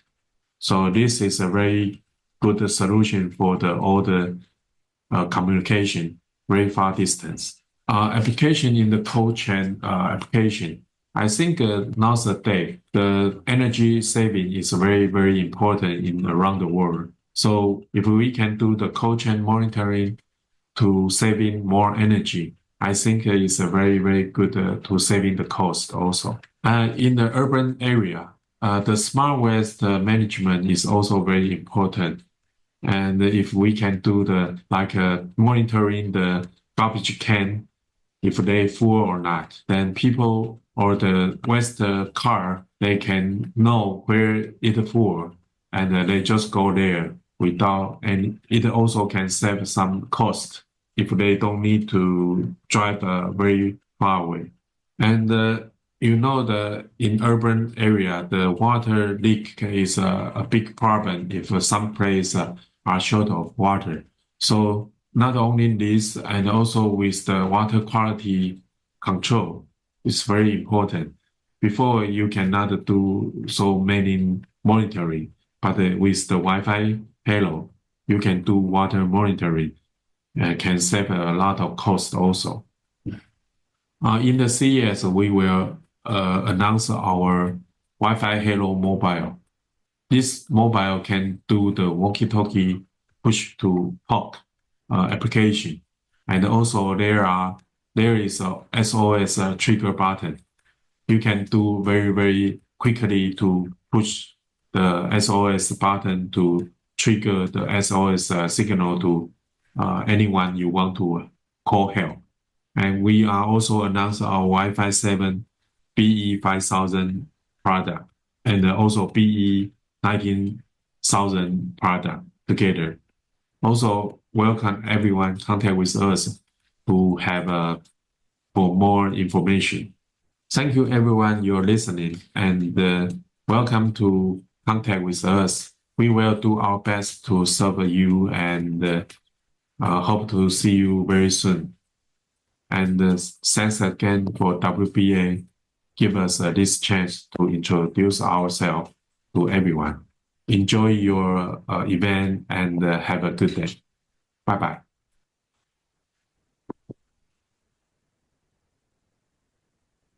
Thanks everyone for listening. I know we're a bit over time. One last thing I would like to say is we do have our member sessions starting tomorrow where Halo is on the agenda. So those who have a keen interest in Halo, want to learn more about Halo, take a deeper dive into it, come and speak to myself, Bruno, Pedro, Steve, and we can discuss the process for getting you involved in those sessions as well. But yeah, thank you everyone for listening, and enjoy your lunch. Yeah, sounds great, Jonas. So I think that's a wrap for the first morning of the Congress. Yeah, we'll just share some information regarding the lunch. So this will be served not here, so it will be downstairs on the restaurant. So that's floor number 7. And yeah, just need to go on and bring our badge. And then we'll be back. I think we just had a slight adjustment, but let's try to still be here at 2 p.m. We might have a 5 to 10 minute buffer, but that's the plan. Thank you so much.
Okay, I think we're going to get started. So welcome back, everybody.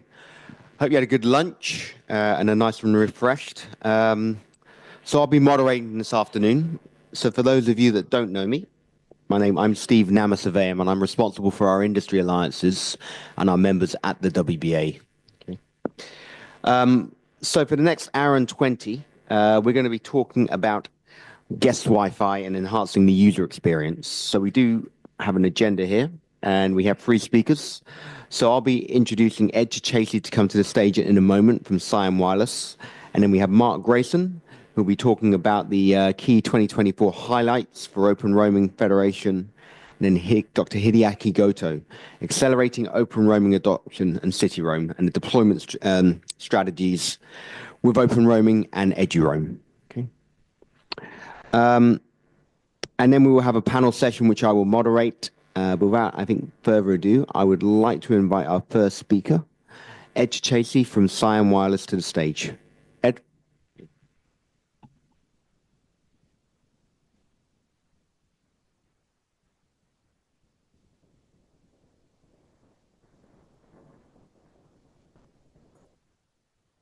Hi. Hello. Okay. Hi. Good afternoon. Super excited to be here. This is actually my first ever, international speaking gigs that I ever do. So a little excited. So today I'll be presenting delivering great Wi-Fi service for hotel. Sorry. Oh, there you go. Okay. This is me.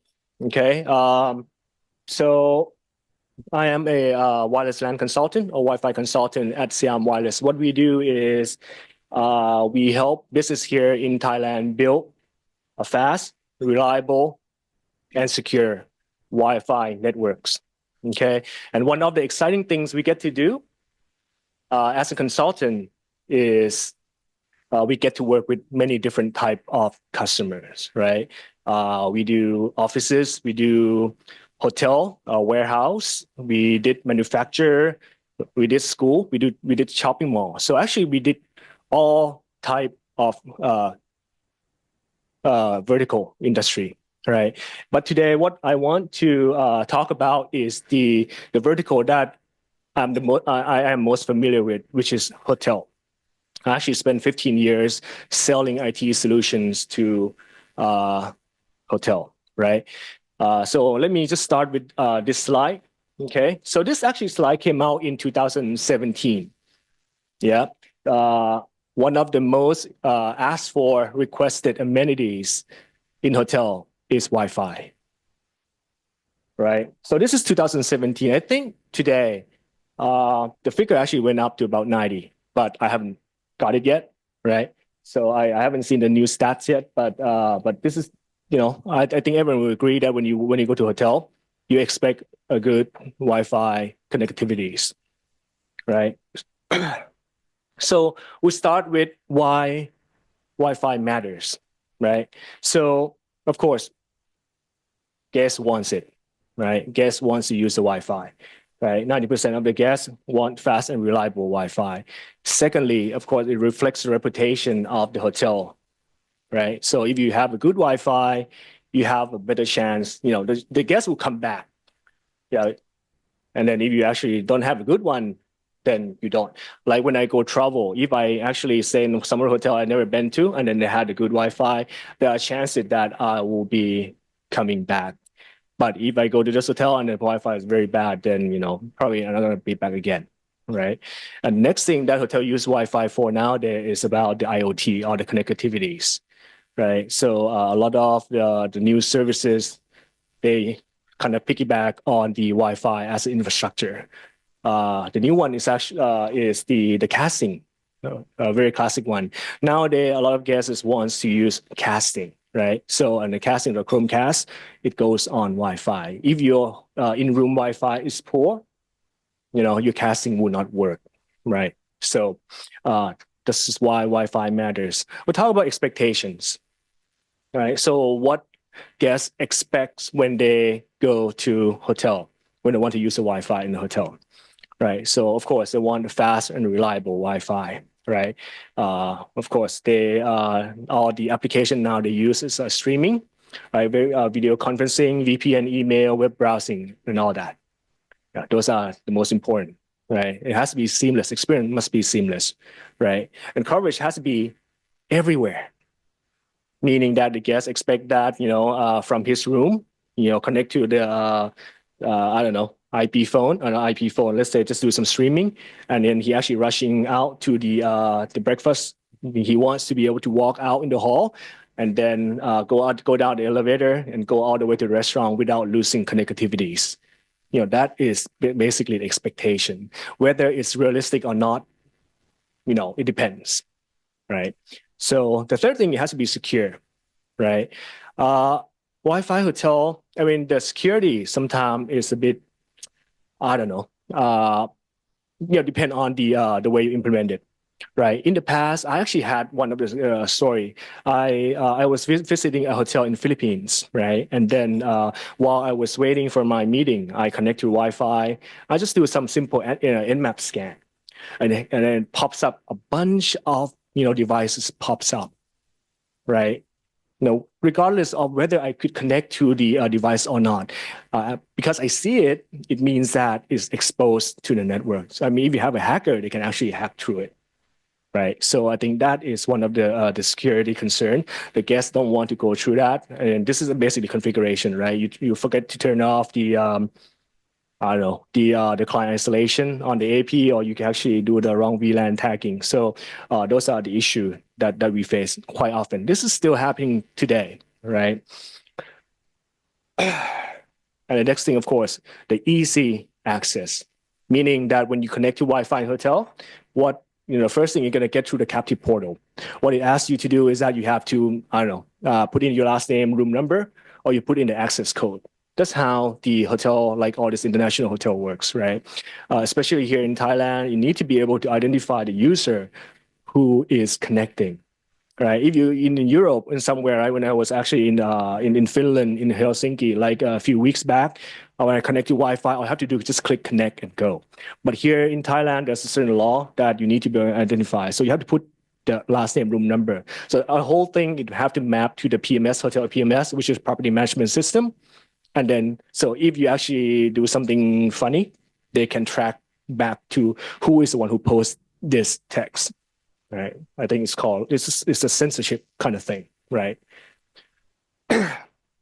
Similar to how it does in China as well, right? All right, so we talk about the guest expectation. Now let's talk about the challenges, right? One thing is that hotel doesn't have the best reputation when it comes Wi-Fi, right? I'm sure that everyone here probably has some not so great experience when connecting to hotel Wi-Fi, right? So, these are some of the common challenges that we have here. We have in hotels, right? The first thing is the high density. Today, guests, right? They don't bring in just like one or two devices, right? They bring in like multiple devices. If they travel as a family, the dad, the mom, son's daughter, maybe just one family, you could have maybe 10 devices. Of course, when you have a lot of devices in the Wi-Fi network, it kind of drags the whole thing down, right? So this is the density issue. Secondly, the increase in bandwidth demand. Right now, you have like a streaming, you have the video service, video calls, Zoom, Microsoft Teams, WebEx, I don't know, Google Meets and whatnot, right? So all this application takes a lot of bandwidth in the past. 10 years ago when I started, or actually 15 years ago when I was doing the Wi-Fi in hotels, 2 megs is okay, it's good. Nowadays, of course, you're actually looking for like maybe a few hundred megabits per sec on ISP. Otherwise, it's not going to be enough, right? So the bandwidth is keep increasing every year, okay? Next thing is that hotel Wi-Fi is BYOD in nature, meaning that you have to be able to support all kind of devices, right? The guests brought whatever they bring in, you have to be able to support it. They bring in like the latest laptop, they bring in the old smartphones, I don't know, the hotel has to be able to support it. They cannot say, oh, I'm sorry, I cannot support your device. So when you have to support all the legacy devices, the whole, it kind of like drags down the overall performance of Wi-Fi, right? That's just basically how Wi-Fi works. If you have a fast client connected to your AP, and then you also have a slow client, they have to share the airtime. The slow client will actually send out will be transmitting much slower compared to the faster client, right? So it's BOL in nature. And then of course, we see a lot. I actually seeing a lot of the hotel put the AP in the corridor without having AP in the guest room. So what happened is that, we have a thick wall, especially when you have the older hotel with thick walls. Why they want to have a thick wall? Because they don't want the sound to penetrate into the room, right? If the sounds cannot penetrate to the room, also the RF cannot penetrate. Oh, I mean, it could, but of course, it would be weak RF that gets into the room, right? So of course, you're gonna have like some dead zone, especially in the bathroom, or a balcony that has a poor Wi-Fi coverage. All right, and this is a good one. Most hotels value aesthetic over functionality, so you cannot see Wi-Fi here, right? They want to hide APs. Hotel don't like. Doesn't matter if your AP looks nice or not. They don't want to see it. They will hide it. So when you hide it, the first thing you cannot find it. Right. This is one other thing we have. It's like when we actually work on when try to like doing some Wi-Fi troubleshooting. First thing is that we cannot find the AP. I bet it's probably somewhere up there in the ceiling. Right. So of course, when you have like the wall, you have like glass, you have like ceiling, that kind of attenuates the signal. Of course, you're not going to have the best experience using Wi-Fi. This is another thing, running a dual band SSID. What I mean is that you use the same SSID name for both 2.4 and 5 or 6, right? So this is not really the best practice, because what we want to do is that we don't want, a client to decide which band to connect to. If you have 2.4 and 5 on the same name, client may decide to go to 2.4, even though it is capable of connecting to 5 gigahertz. Right. So, but again, this is a lot of hotel has this is actually in the policy. They don't want guests to be confused. Oh, I don't want to do 2.4 and 5, so they're not gonna have a different SSID. Just like one name, like Marriott Bonvoy. You only have one Marriott Bonvoy, which has both 2.4 and 5. Right. I think it actually applies to all the major brands. It's exactly that way. Right. So it depends. If you actually have a good configuration, you get to connect to 5 gigahertz. If not, you may be connecting to 2.4. So the experience is not consistent. Poor channel planning, 80 megahertz in hotel. I don't think you should be using 80 megahertz in hotels, right? A lot of hotel does it. Here does it. If you actually do a Wi-Fi scan, you see that channel here, they actually use 80 megahertz. Whether you need 80 megahertz or not, I don't know. It depends on, the funny thing is that when you actually put like when you actually use the larger, wider channel, you expect to have a higher, faster data rates, right? Let's say 80 megahertz on, let's say 5 gigahertz, you can deliver maybe like 867 megabit per sec, or about 400 something megabit in throughput. But what hotel does is that they cap the bandwidth of the guest to like 20 megs. So what's the point? All right. So using outdated consumer grade hardware, we see some of the hotel, maybe not the chain, local hotel will kind of like save money buying like the less expensive equipment. Okay, not the way to go, but it is what it is, right? But for like large hotel like this, Le Marriott, Hyatt, Hilton, they have standards. They actually have a list on which brand you can use, which model you can use, and the standard is refreshed every year, right? So it's getting better.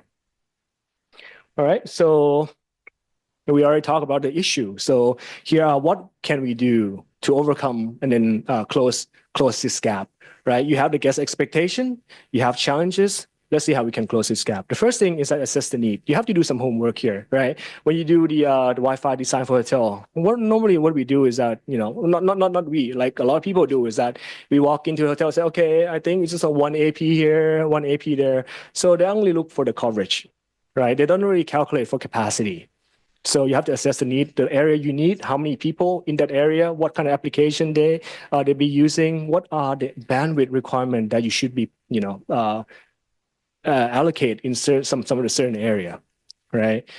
design and validate. We use a professional tool to do like the predictive survey. After we done this predictive design, then we do the APOS. We put the AP in the room and then test it out, right? So we do design, validate. Of course, invest in the enterprise grade APs. I think this is important because they tend to be more durable, and then there's some advanced feature that you can use.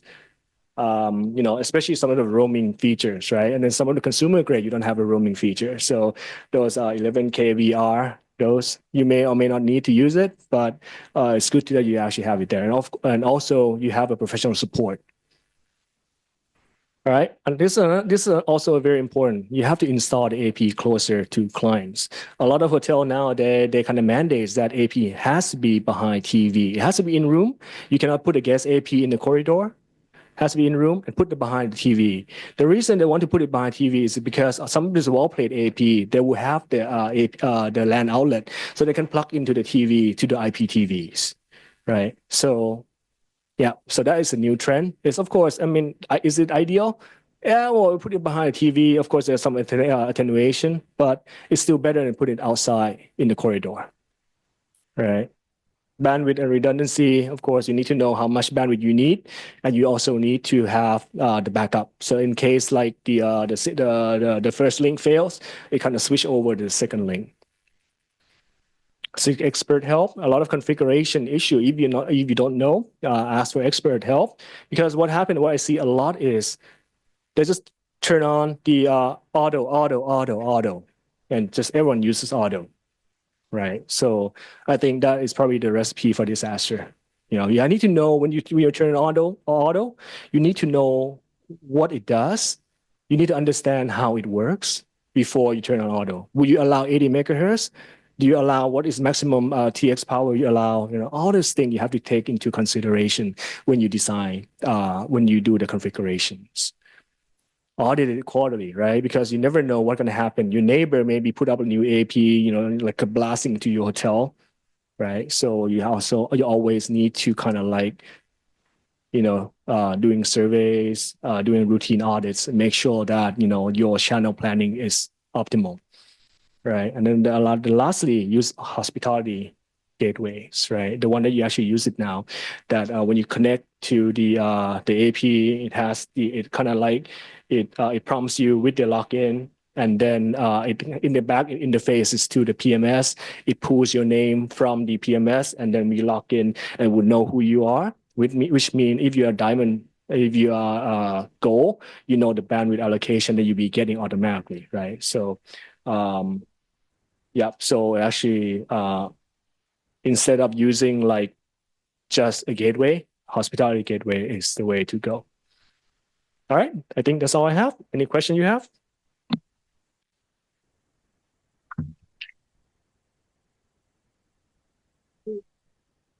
Any questions, Fed? Okay, I have a question. Just, I think here in Thailand, so we talked about a lot about hospitality there. Is there a difference in approach or attitude between, say, the big brand hospitality brands and, say, some of the mid-tier when it comes to Wi-Fi, or are they taking it seriously? Well, actually, for the international brand, right? Of course, let's say you talk about Marriott, right? Marriott has different tier. You have like JW Marriott, you have Ritz-Carlton. You comes out in the mid tier, you have maybe 4 points. You have a Courtyard.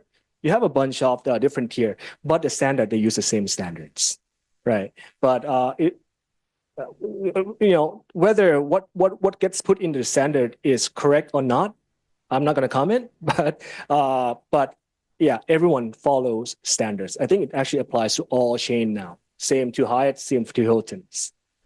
Yep. I've seen that as well, so concur with that as well. You put on that slide, seek. Let's not break the place.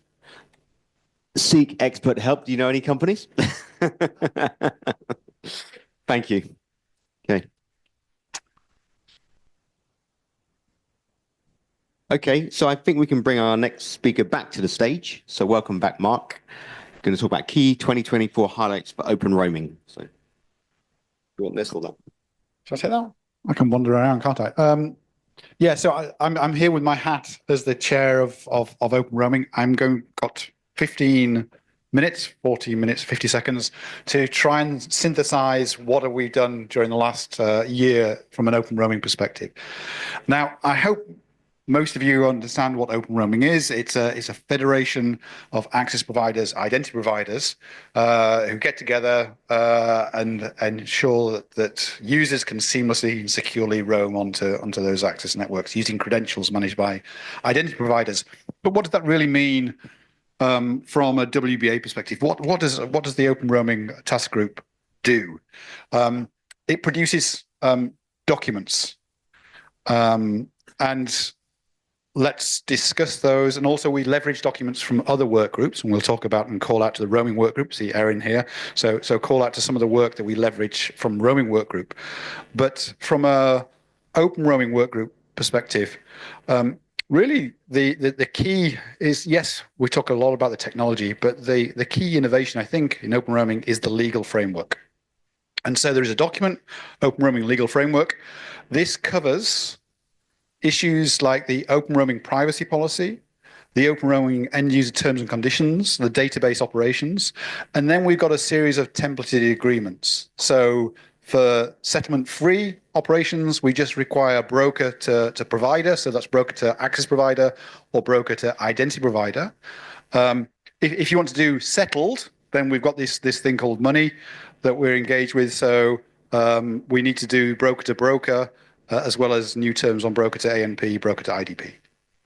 So those are the templated terms, but we have, within those templates, we have certain immutable terms. So we don't allow modification. And those terms relate to roles and responsibilities, privacy, end user terms, compliance with applicable law, data retention, and adherence to open roaming specifications.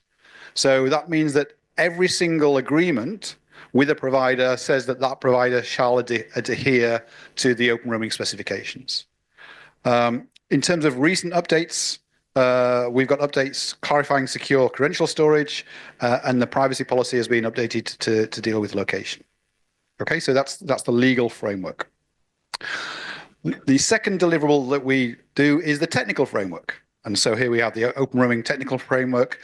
This covers all of this stuff about Passpoint, about how open roaming uses Passpoint in terms of the profiles and the arcoys.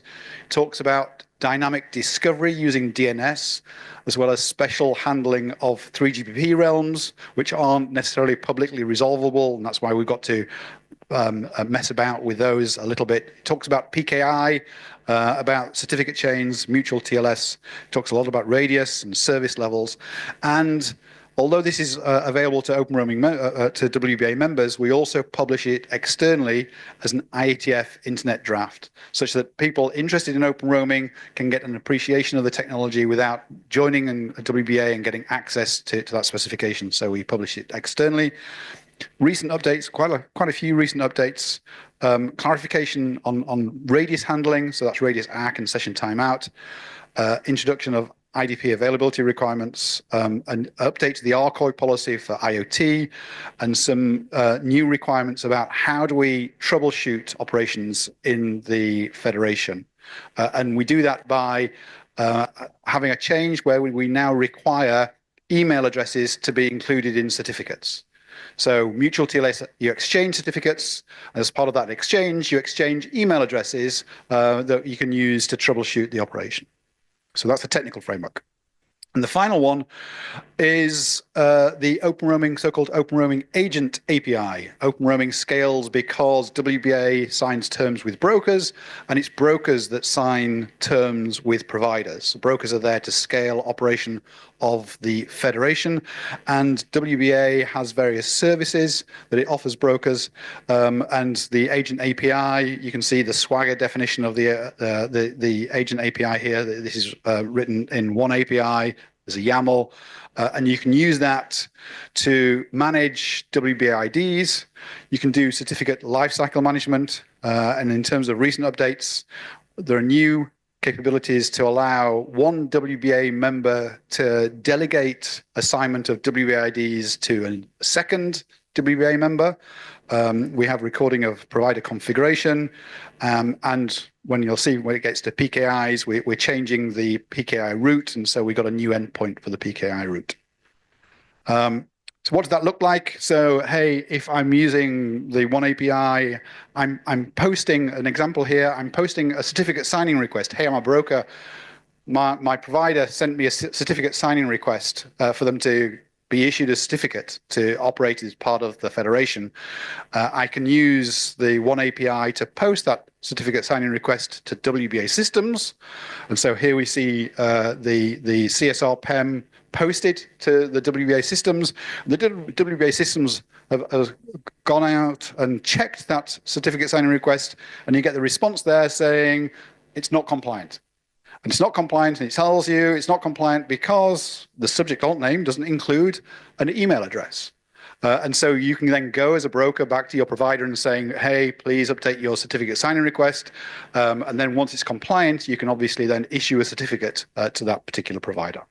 So an example of the agent operations. Okay, as I said, big change in PKI. During last year, we updated the PKI certificate policy to version 4.0.0. Encourage you all to go to the link with PKI repository where you can download the certificate policy. Anyone can download the certificate policy, and you can see obviously the chains that have been defined. And so that has consequential updates, and call out to roaming workgroup, who is responsible for all of these documents. We have the certificate policy defined. We have various deployment guidelines here listed as PKI and RedSec for the end entity deployment guidelines, and some work in progress. And we should hopefully get approval from WBA lawyers in the upcoming weeks, but we will have a certificate practice statement listed. So you have the policy, the practice statement, all around how WBA operates the PKI, which is the foundation of all the security for the federation. So lots of work. And if you go to PKI repository, you can see, if you follow the link, you can see, for example, it lists the root CAs. So you can download the certificates either in the DER or PEM format. You can see the fingerprints there. So those are the root CAs, and you can see the certificates signed by the root CAs are the the policy ICAs. And then if you just scroll down further, you'll see the certificates signed by the policy ICAs, which are the issuing ICAs. And the issuing ICAs then sign the certificates that we give to providers. All of that is available on PKI repository. New stuff that we launched last year in 2024.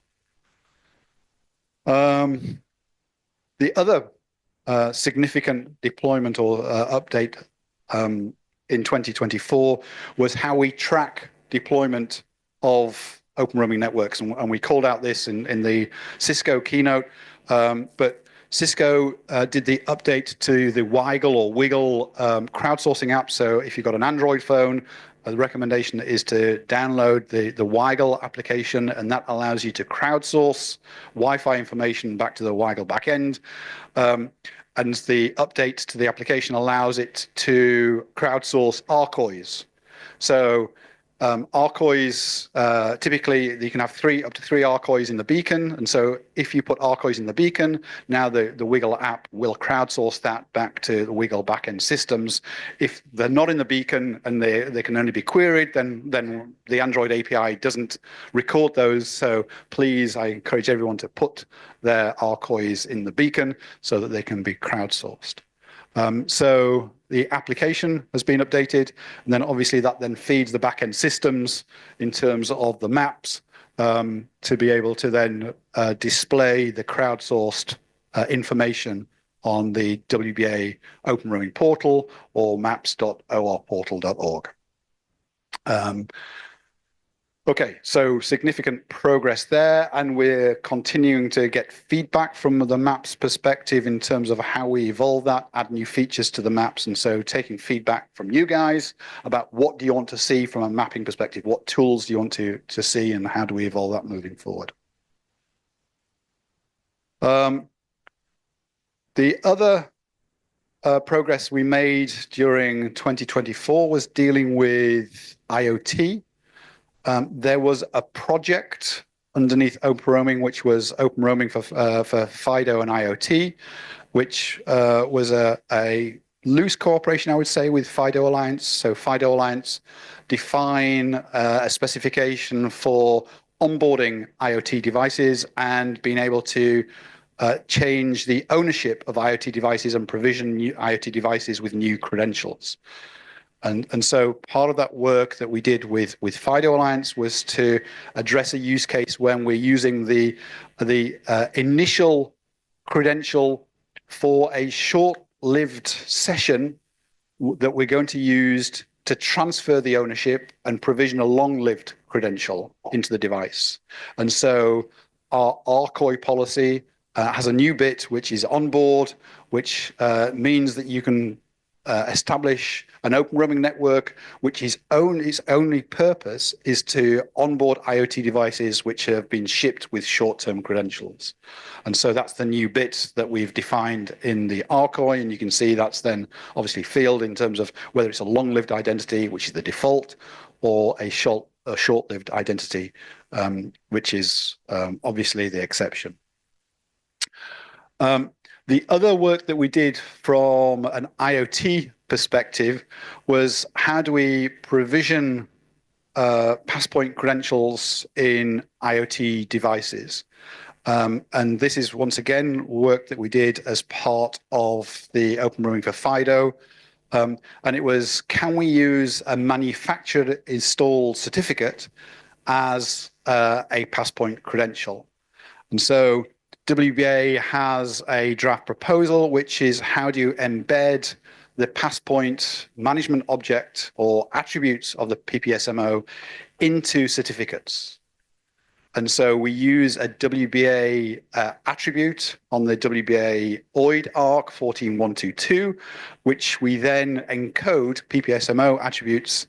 And then we have an update to WPA supplicant, which when you provision an EAP TLS credential, reads or goes and checks whether that attribute has been populated, and if the attribute has been populated, reads the attribute and automatically configures the passpoint credentials according to that certificate. So all you do is plug in your IoT, you've been issued a certificate, and that's all you need to do from an end user perspective. You don't need to configure anything else to do with passpoint.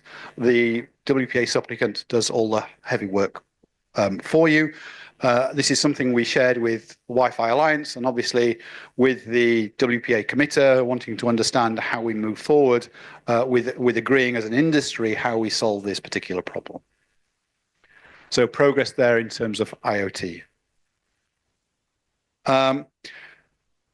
Then in terms of Open Roaming for 5G, I would say mixed report on progress on Open Roaming for 5G. We got in 5G specification 22261, which are the requirements, stage 1 requirements for 5G, are in this technical specification from SA1. They have agreed, and if you can go and download it, they have new requirements for what they term SNPN, standalone non-public network cellular hotspots. And that is the term that SA1 is using to indicate something which is used, and let me read the note.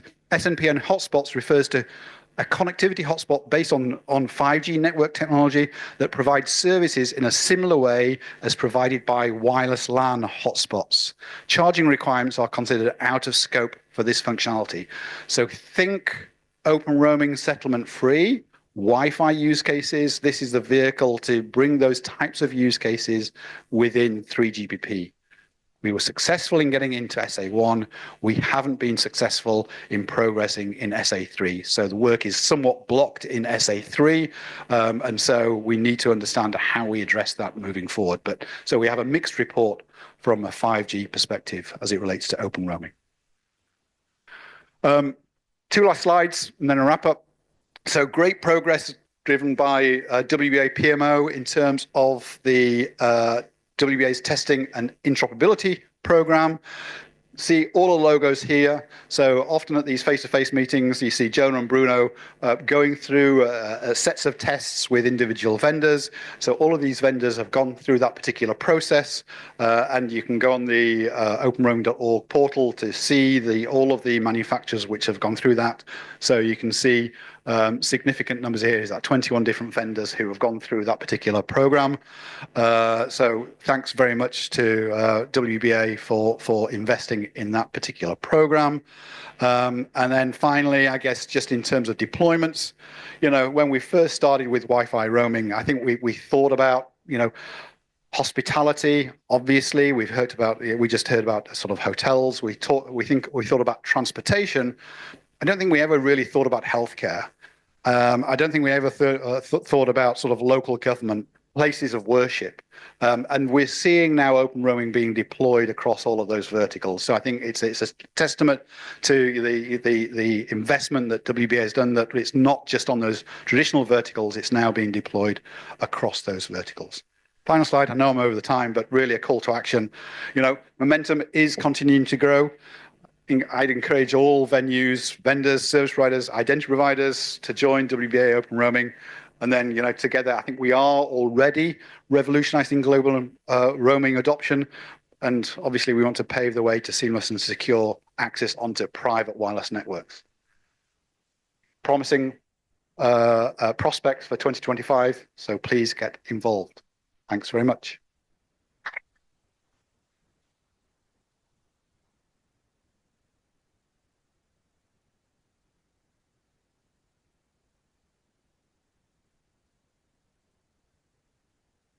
One mark to another. Yeah. Mark, are some of these standards being applied to non-Wi-Fi devices too? So the 5G, so to non-Wi-Fi, I'm yes. talking like LoRa devices. So not to LoRa. So we did have a draft on BLE about so bringing mobility to BLE is an interesting challenge, but we are seeing the industry bring innovative solutions of mobility to BLE, and we had a draft on how to do that and how to look at open roaming concepts for BLE, but we don't think it's secure enough.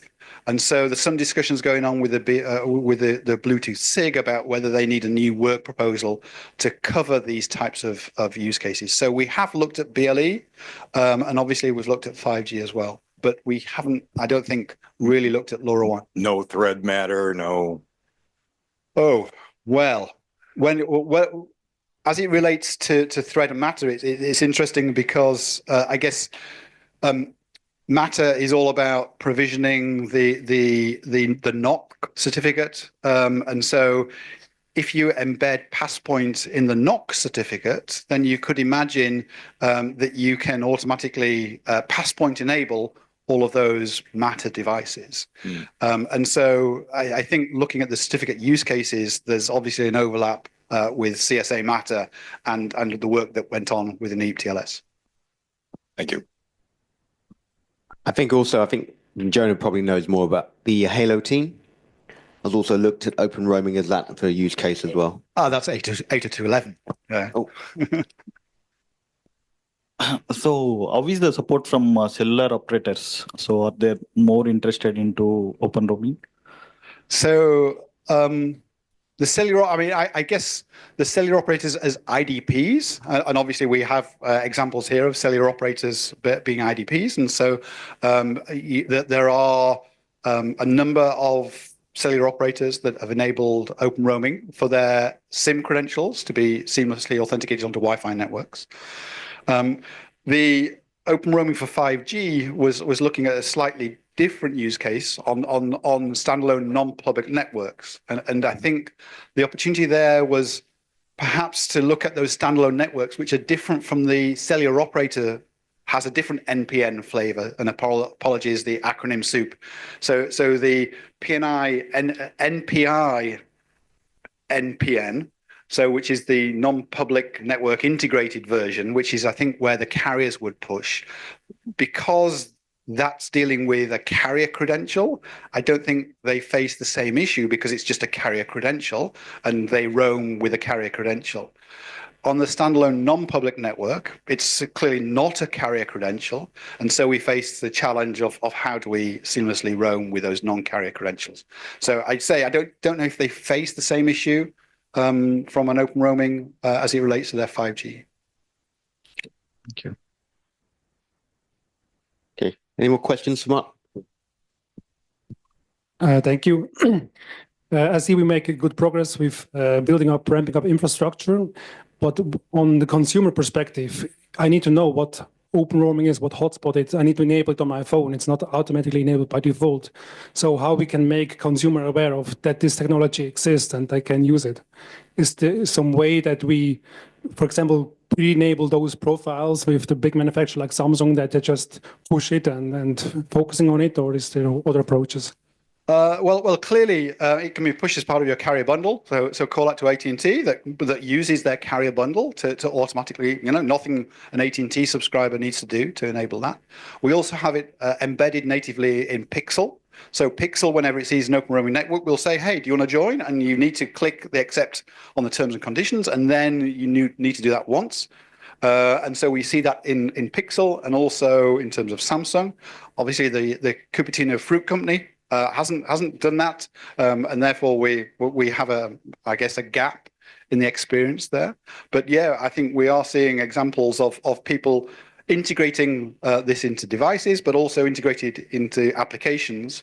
We're seeing lots of verticals using their application footprint to use their applications to provision passpoint profiles. It's a user experience. Do you want to install this particular profile? You've got to click yes, but once it's installed once, then it's seamless. Okay. Any more questions? Oh, a few more over here.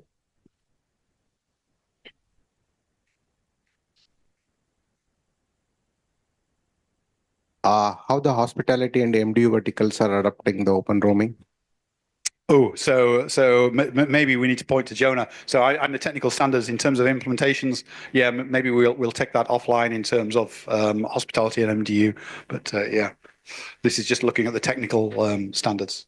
Yeah, I perhaps have a bit of insight on that one. So we have a collaboration with an industry association called HTNG. It's a hospitality association, and I think they're dealing with a lot. I think the COVID has probably sort of set them back a couple of years in terms of where they are on their sort of technical roadmap. And they were looking at passpoint technology, which is a base requirement for open roaming around 2020. We have members like Marriott in the organization. We work with them closely on their passpoint requirements and their vendor process. But that certainly sort of set them back. As far as MDU is concerned, we're doing a piece of work standalone on MDU Wi-Fi, but we are seeing some trends, for example, in North America, where companies are sort of treating Wi-Fi similar to a hotel, so they're providing that service to the tenants as well, and that's where we do see some opportunity for open roaming as well. But I would say that's probably more behind hospitality as well. Okay, Angelos. Just a question, maybe you could answer. What about the situation with the metered open roaming networks? Do you see them, or it's all over open roaming for free in this moment? So at least I could say, so the crowdsource identifies which ones are settlement free and which ones are not. At the moment, the map just shows everything as green. I would say 99% are settlement free, but we do see every day a number of networks coming online which are open roaming settled. So yes, they do exist. I would say this time last year they didn't exist. The only one that I knew that exists was the one that I broadcast in my home for open roaming settled. But now we're seeing open roaming settled significant deployments in Japan, but also in the US. Yeah, I think also one of our members, so Google, Orion, supports settled as well. So that does exist. We're doing a piece of work which will probably launch in February for monetization. And I think things like in-flight connectivity, which you obviously know a lot about, Angelos, that will be part of that framework as well. Okay. Okay, I think we do need to move things forward. I do want to call out, Mark, all of the work, the leadership role that you're taking on open roaming. So thank you very much for that one. And I think that was a magnificent slide that you showed earlier of the 21 AP vendors that are now open roaming compliant. So well done to you, to Jonah, and to Bruno. Okay. Right, so moving to our last speaker before we jump into the panel. I would like to invite a champion of the WBA, Dr. Hideaki Goto, from Tohoku University and founder of City Roam, talking about accelerating open roaming adoption.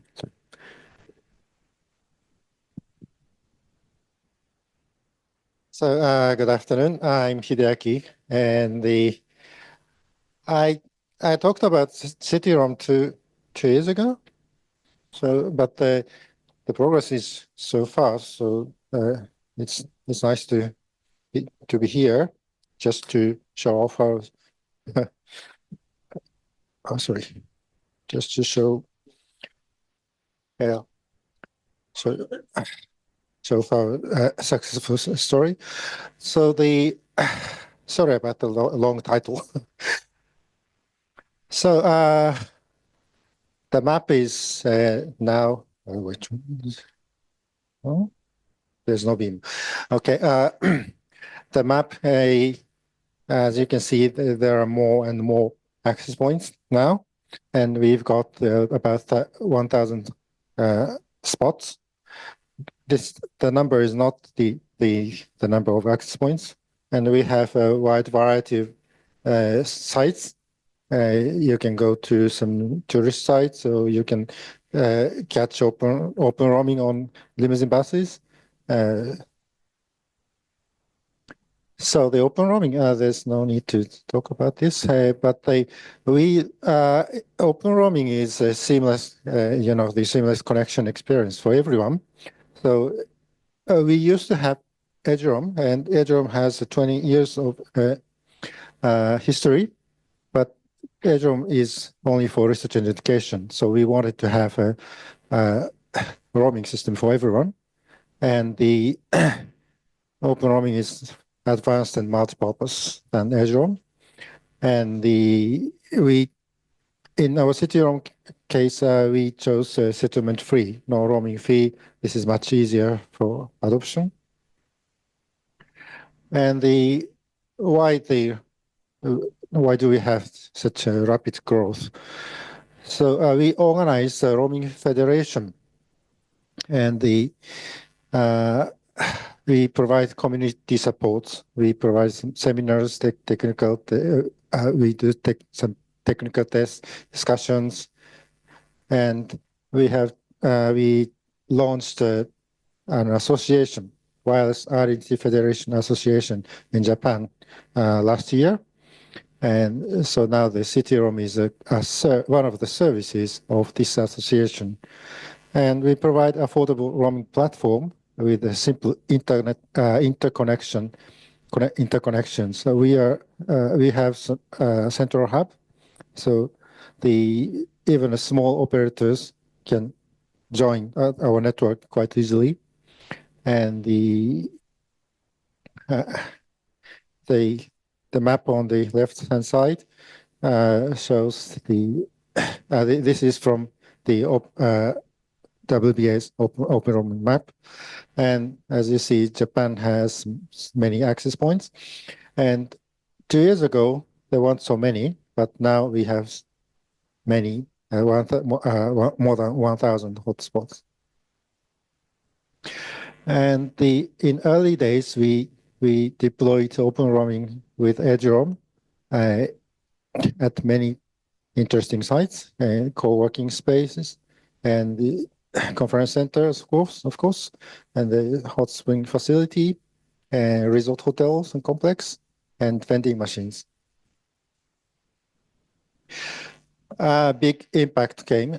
Tokyo adopted open roaming, and this was released 2 years ago, and Tokyo Metropolitan Government and KDDI Wire and Wireless deployed the open roaming system based on our city-roam platform.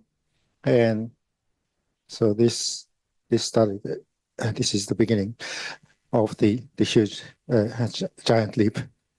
And as you can see around the Imperial Palace, there are so many access points, hotspots there. So the density is much higher than before. And this is one of my favorite places. Hakodate, it's a city in Hokkaido. And the municipal Wi-Fi adopted open roaming. And in fact, they adopted city-roam, but they do not say city-roam, but it's actually the same. Interesting place is footpath. You can take the footpath, a hotspot, and using EdgeRoam as well, open roaming. So EdgeRoam is for research and education. You can read technical papers there. And unfortunately, tram is not equipped with an access point, but the tram stations, you can use open roaming and EdgeRoam. And Osaka Free Wi-Fi has just been launched, and there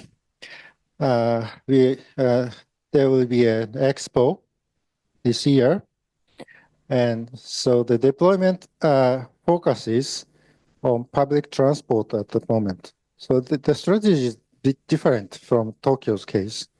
In Tokyo, the deployment is mainly for the places where residents go and stay for a long time.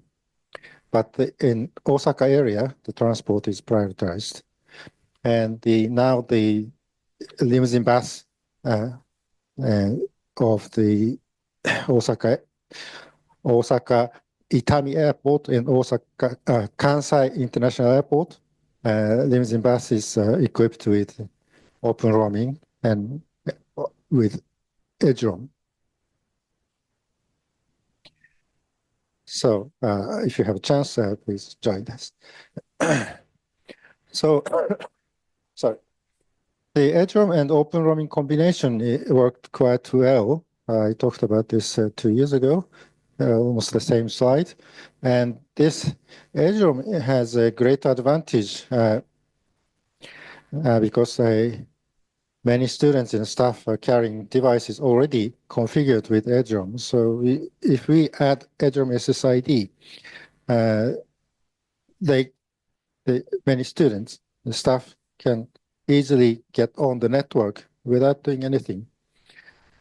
But of course, they can get open roaming credentials, open roaming profiles separately. But this will become one of our next success, I believe. We are expecting that many students in K-12 will join EdgeRoam and use EdgeRoam here and there. So not open roaming at the beginning.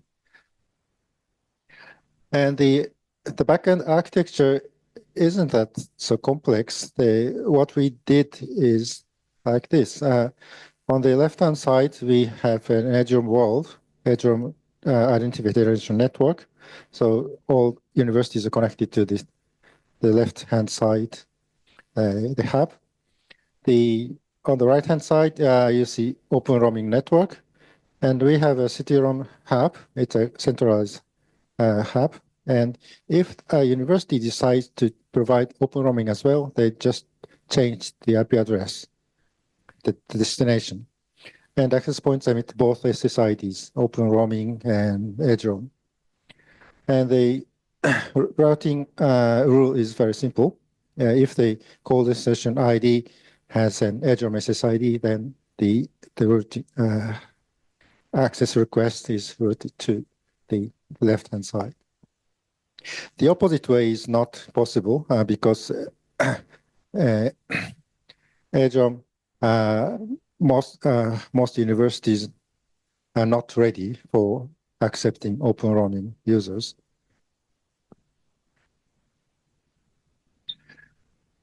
And this is relatively new. Sorry about the craft figure. The IDP and ANP is separated in the roaming system. So this means if an user sign up for the Wi-Fi system and obtain Wi-Fi profile, the user's activity cannot be analyzed. So ANP cannot perform activity analysis or use personal data without user's consent. And this is a great problem for the Wi-Fi industry. So what we want to change is to allow somehow the ANPs to do this analysis of the data usage. So of course, we have many rules. We have UK GDPR, LGPD, CSPA. There are many personal data protection rules. So now we are working on this problem, and the conventional Wi-Fi systems, the kind of business model of conventional Wi-Fi systems is heavily dependent on data usage. So the owners want to know the age group, gender, nationality, language, device, and Wi-Fi usage, location, staying time, travel routes. So they want to know which shops the person visited. Of course, they don't need to know who exactly the user is. And especially the municipalities want to know the travel routes and analysis of tourist sites, and they want to do analysis for disaster response and mitigation and urban design. So these are very important. So the development of a user data sharing system is underway.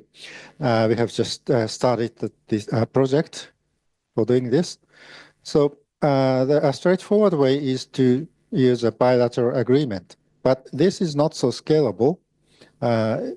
So we want to change. We want to develop a system to so that the ANPs can do some activity analysis or the data usage under the user's consent. So this is a new topic. So they are key success factors: community supports and the involvement of municipal Wi-Fi. This is very good. I cannot promise that the same strategy would work in your country or territory. Each country has different rules and there may be some different strategies. And support for research and education is very attractive for municipalities. So municipalities say, we want to support education. So we want to support research. So for this reason, we added EDROM. EDROM is not fully compatible with open roaming, but we can share the same infrastructure. And the simplicity and managed systems is needed. And we utilize existing identities. And our next step is to develop secure methods for user data sharing under users' consent. And we want to develop a nationwide system and encourage owners to adopt city-roam and open roaming. That's all. Thank you very much.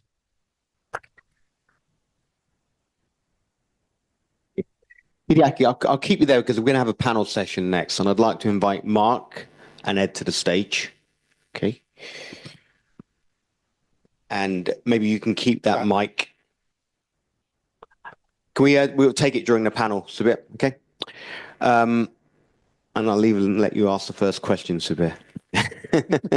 But one minute, we'll just get the guys up around the. Okay.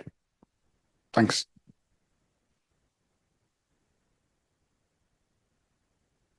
also, because I'm taking us into the final break of the session, but it's a 30-minute coffee break, so please use that session also to come grab the guys if you have any questions.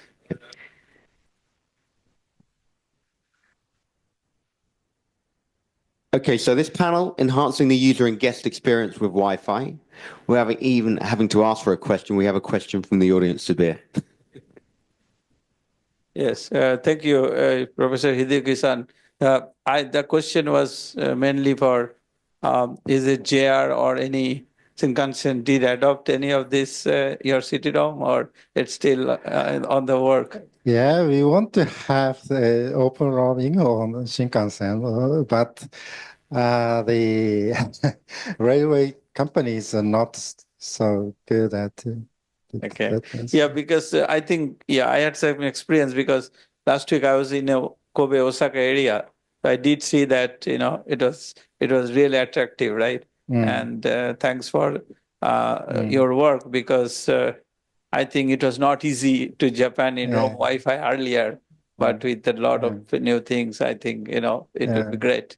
And, students will love that, right?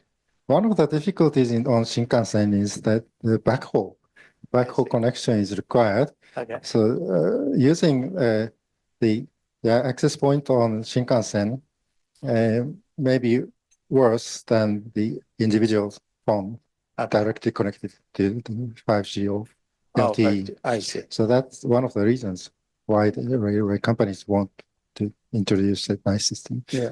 Okay. Thank you. Sorry, I think we can stay with the audience. So if there are any other questions from the audience, now otherwise I'll ask a few. Okay.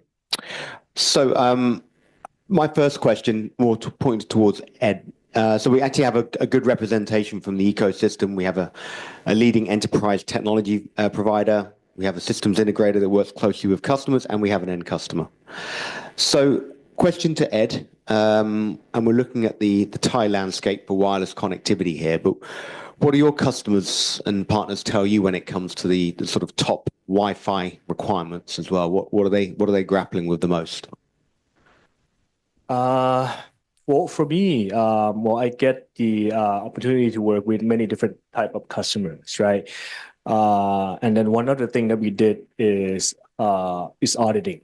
Right, we did audit a lot of Wi-Fi system for our customers, and we found that a lot of Wi-Fi system here, I always just say that they didn't get implemented correctly.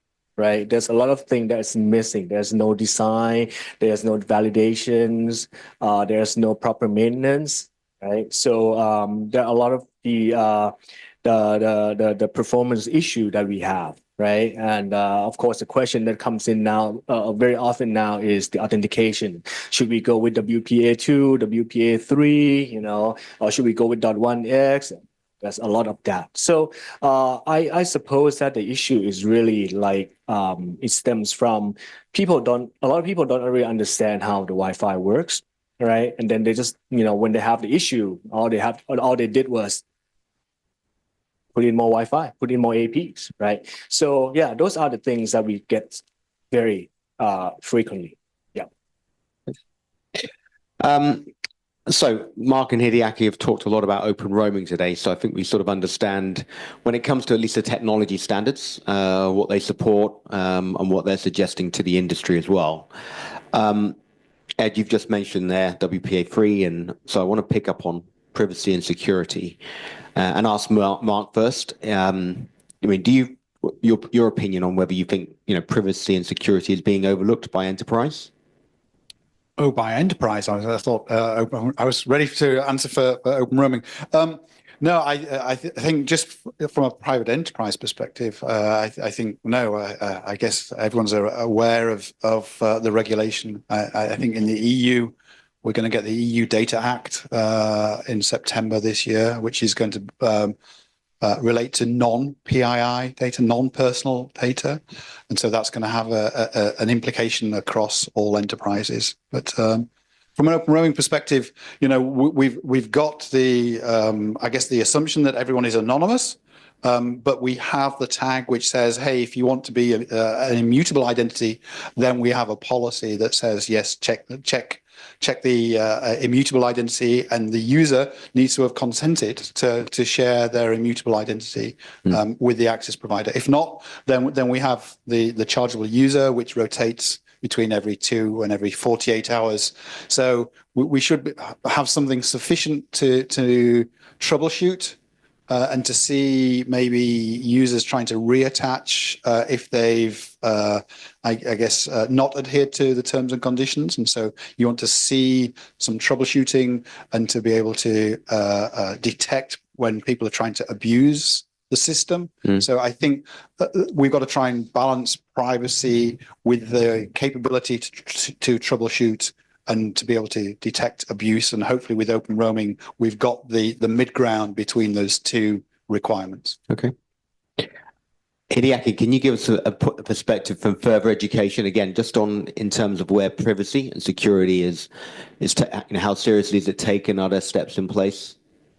Yes, of course, the privacy protection is very important, but unfortunately, the end users want to pay for Wi-Fi today. So so someone need to pay for the deploying Wi-Fi access points, but there must be a business model there. And so the current business model is heavily dependent on the data usage, and we believe that some data are very important. For example, the urban design and distance mitigation. So those useful applications exist, and of course, some private data may be used under the user's consent. So we need to look both the privacy protection and the data usage. So we are seeking for a nice point, nice balance. Ed, so something closely related in terms of, I guess, sort of user identification in Thailand. I mean, has the government, the regulator, laid down any provisions, any rules in place for user identification over public Wi-Fi? Right. There's a Cybercrime Act here that's being adopted here. It's not a new law. It has been around for like the last, I think, 15 years. It's part of the less majest prevention, right?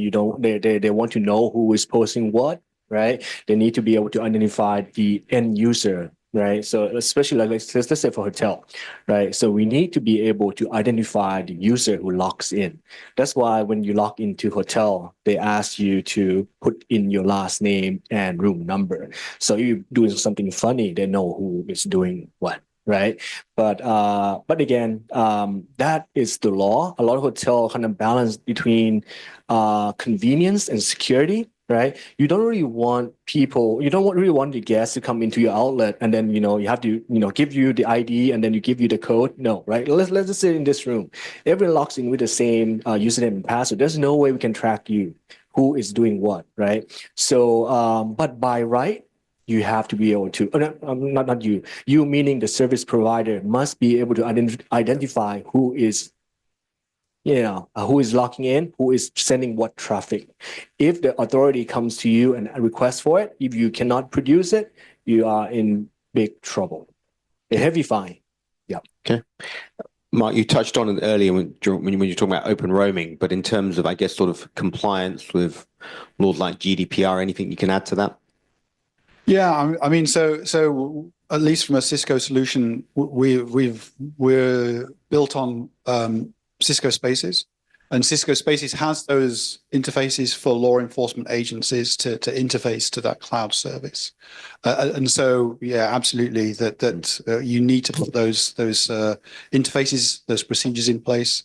And that's one of the reasons we built off Spaces, because that then offers a conformant interface to different law enforcement agencies where they can then interface to the open roaming system. Thank you. Okay, let's just open out to the audience again to see if any questions.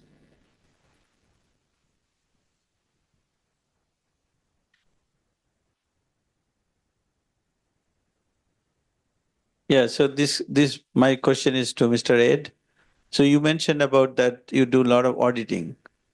So So the specific question is that during your auditing of so many years, did you find that any rogue AP or rogue network that trying to entice users and connect?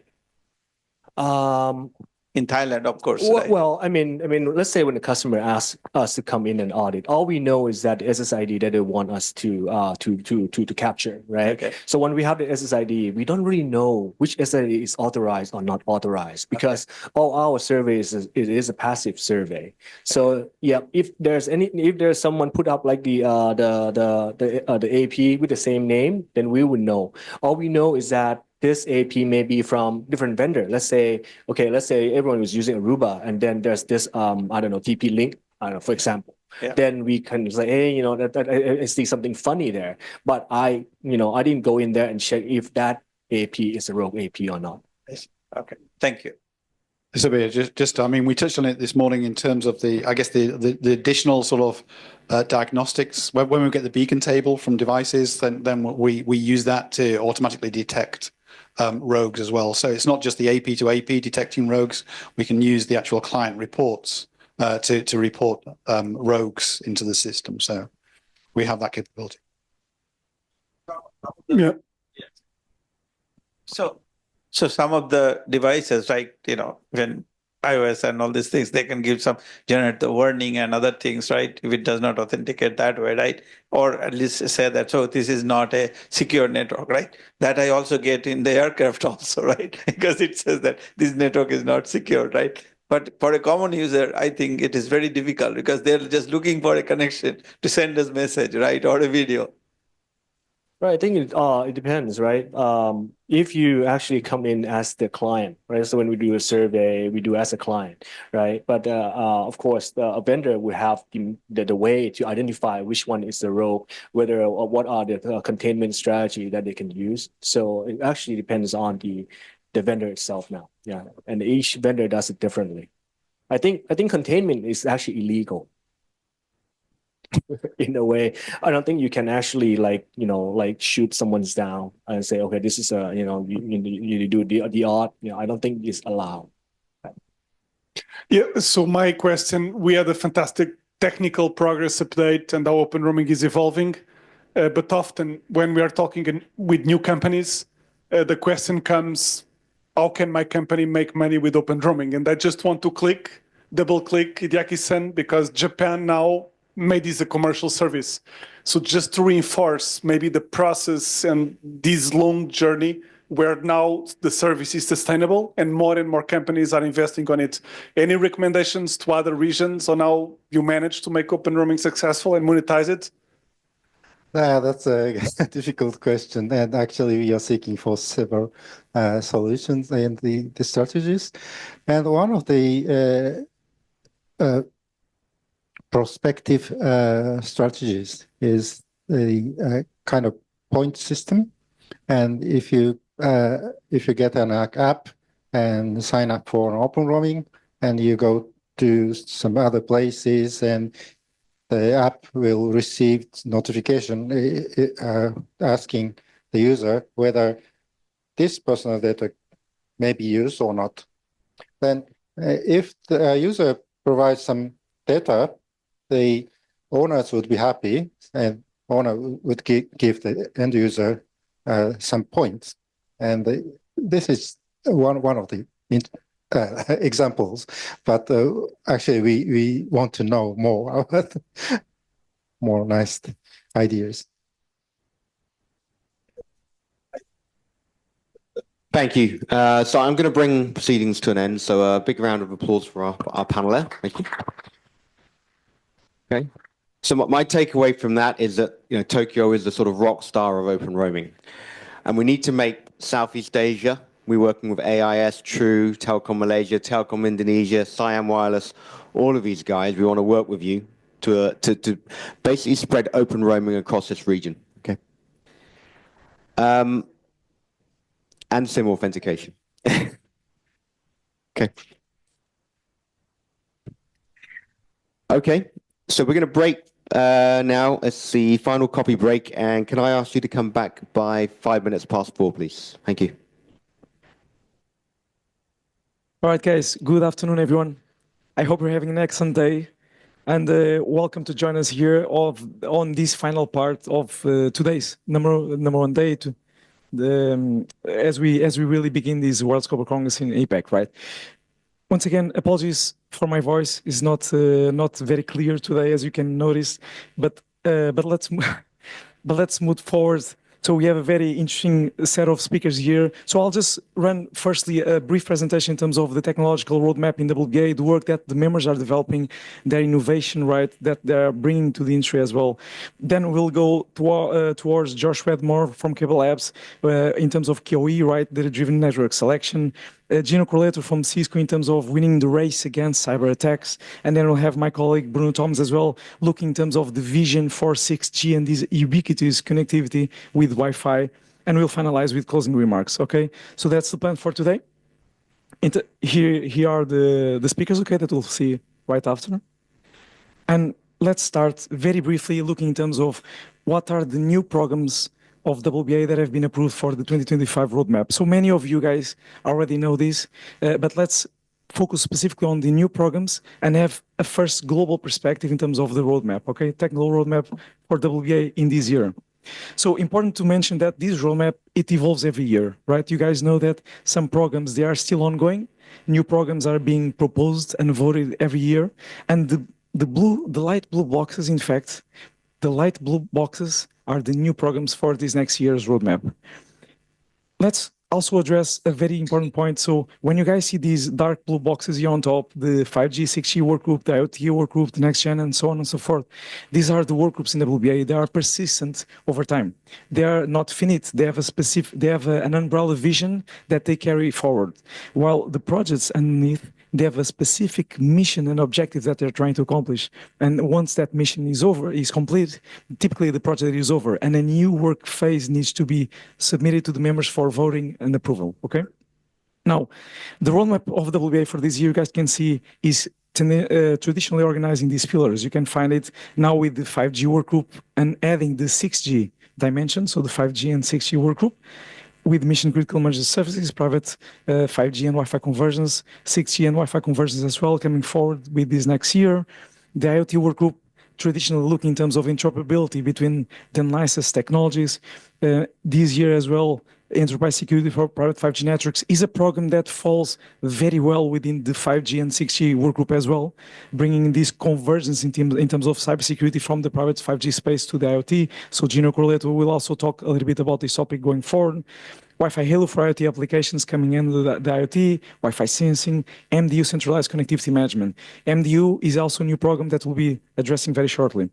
Next gen work group, always look in terms of the next generations of Wi-Fi technology, but historically as well, it has been approaching the residential space and how certain technologies, such as you guys can see here, QoS management, L4S, even the configuration of EDCA parameters really affect the overall experience and performance of applications within the home space. Wi-Fi 7, Wi-Fi 8, all these are next generations of Wi-Fi technology. Open roaming comes forward. You guys already heard a lot about open roaming today. We've seen wonderful presentations. Mark Grayson from Cisco, the work group share, really raising all the fantastic work that the team has been doing this last year. The work in terms of not only private 5G, IoT, all the tools that have been developed, but now pushing forward as well with bring open roaming to the residential space for the home environment and telework. The roaming group is focused on establishing the best practices for the roaming, the Wi-Fi roaming in general. They focus on this wireless roaming intermediary exchange set of documents, a framework that needs to be protected, developed, and maintained. And this is a big scope, really big focus of the roaming group. Some of the programs that you can find below are Wi-Fi security, Wi-Fi monetization, business models, automotive coming forward as well this year as new. And then finally, testing interoperability work group, or the TNI, focus very much in terms of testing, as the word says, interoperability, but also enhancing the adoption of PassPoint technology in the industry, solving many usability, user experience, right, adaptability problems that PassPoint technology still has, and they do a lot of advocacy in that sense. Access Network Metrics will hear from Josh Redmore as well from Cable Labs on this domain today. Very important to understand the perspective of telemetry, collecting network indicators and reverting them back to different stakeholders as well. That's very, very important. Operator Managed Wi-Fi flagship program as well within WBA in terms of residential space, really developing this framework for operators and vendors to work together in terms of what are the key functionality that the operators seek for their home experience in terms of managed Wi-Fi. Finally, PassPoint user features and format. We'll talk a little bit about that very shortly as well on what is expected to come forward with PassPoint. Just to finalize that I'm taking a long time here on the roadmap, the PassPoint, the Policy and Regulatory Affairs Work Group on the bottom focus on spectrum and policy advocacy to worldwide regulators. And then the market work group focused on marketing and business initiatives. The APAC task group, very important for the APAC members that are not able to attend regular programs in WBA to have a slot that this year we are proposing to the leadership of the group to address Wi-Fi monetization in business models as well, in tandem with the project itself. And finally, the CTO group, okay? So this is the global roadmap for this year in WBA. It's very overwhelming, but needless to say, if some of you guys have any questions about any of these programs, don't hesitate to get in touch with pmo@wballiance.com or myself. I'm Pedro Mota from PMO, my colleague Bruno Thomas, Jonah Ross as well. We are from the PMO team. Let us know if you have any question or if you need help, okay? So on the next slides, and this presentation will be made available for everyone, you will see on the left side, you'll be seeing the latest deliverables within each work group. All the deliverables, they are clickable, so you can download the documents directly. And on the right side, you can find what's planned for the next iteration of work. For example, when it comes to 5G and 6G group, it's important to state the evolution in terms of phase 3 conversions in roaming, QoS matching between private 5G and Wi-Fi, but roaming specifically in terms of handing over when is the right moment, location, precise location to hand over between a radius access technology to another one. And also, how can we package this and make it accessible to the industry in a way that we really build up this vertical and open up the business opportunity there. You guys can see there, ATSSS, it's something that the leadership team is studying.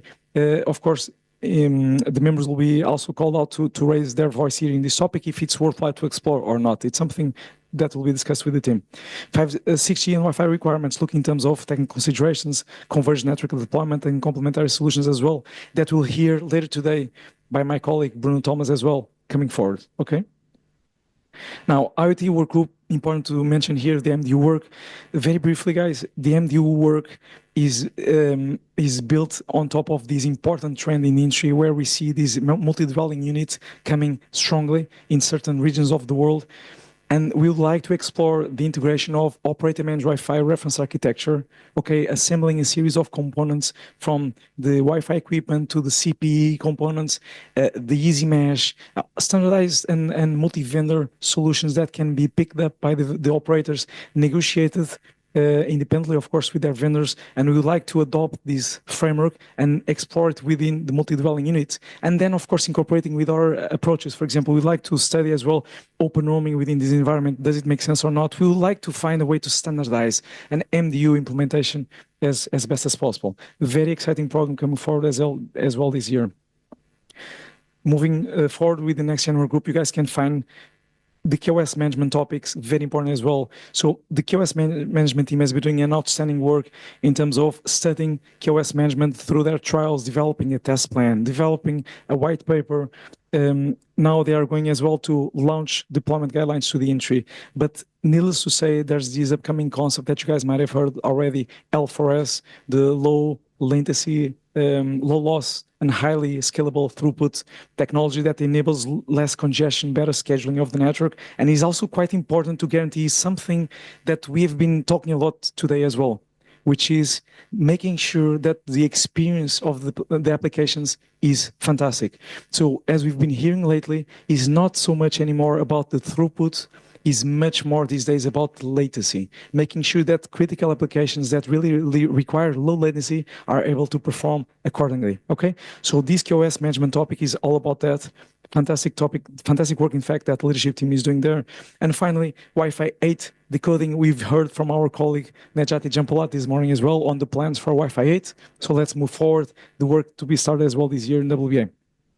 Now, open roaming work group, once again, we've heard already substantially about open roaming. Wonderful progress this last year. You guys can see some of the plan developments this year, once again, in terms of the crowdsourced deployment instrumentation, the monitoring as well, the real-time QoS, priority and emergency services, and also this topic with ePPT that has been widely discussed and is being studied as well by the team.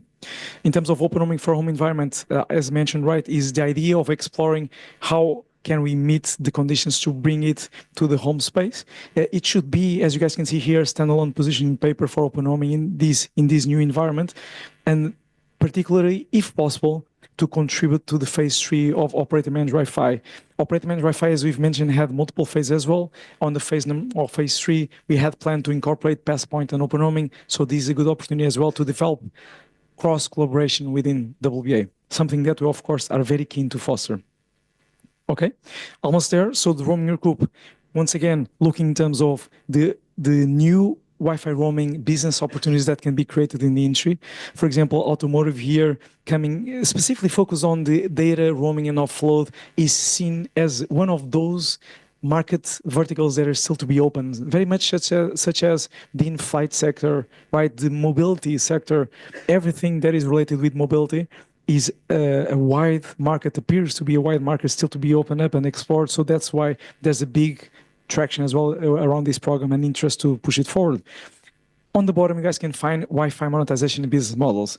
This one is not a technical program in WBA. It's something that is being built on top of multiple queries and questions that both the staff and the members and project leaders have been receiving over the years. So how to make more money out of Wi-Fi? How can we monetize better Wi-Fi? So this program will be seeing first presentation on the second day of the working sessions from the leadership is focused on, as you guys can see there, how to overcome the notion that, for example, Wi-Fi needs to be free, right? Estimations around this convergence impact between 5G, 6G, Wi-Fi, how to expand developer position, scaling up to new verticals, creating new business models, what is being explored in the United States versus in Philippines or in India, what do they do, in Europe, what has been done. We have so many ways we can explore this, so very much a business-driven program that will take place as well in WGA this next year. Very exciting initiative as well, with a lot of traction and support from the members. Okay. I do believe the testing interoperability work group will be the final slide here on this series. Important to mention, as we have stated, the work that will be presented by Josh Redmore with Access Network Metrics, the phase 3 proof of concept that is moving forward this year. Important to state as well the relevant substantial contribution to the IETF developing the Connect Info as well, attributes RFC, information RFC proposal. This program will focus very much on how to stream data back to the different IDPs and stakeholders, streaming this telemetry from the network. So very, very important. Operator managed Wi-Fi, we already talked a little bit about this, okay? And finally, the Passpoint user features and format, just to formalize, it's about what do we expect as an industry altogether to see evolving on the OS vendor side in terms of, getting more visibility on the profiles that are installed, the subscriptions that are installed, and possibly standardizing as well a simpler format for the Passpoint profile, for the Passpoint credential. So these topics are quite aligned as well with what has been proposed for the roadmap on Wi-Fi lines. And this is also relevant to mention here, given that the testing interoperability work group, they work a lot with the Wi-Fi lines in collaboration to really, as we've mentioned, to foster the adoption of Passpoint and advocate its adoptability, okay? So very quickly, once again, this is the roadmap for the year. I wish you the best possible year. To be honest, let's work together towards an amazing, amazing year. Count with our support for everything that you need. We are always here to help you. It's a pleasure really to learn with you, to work with you every single day, weekly basis. And yeah, super exciting. Let's move along. We'll have a presentation now from George, then from Gino, then from Bruno, and then we'll be wrapping up for the day. Okay? So with that, thank you very much. And I'd like to invite our esteemed colleague, Josh Redmore from Cable Labs, Principal Architect, to drive us through QA. Thank you.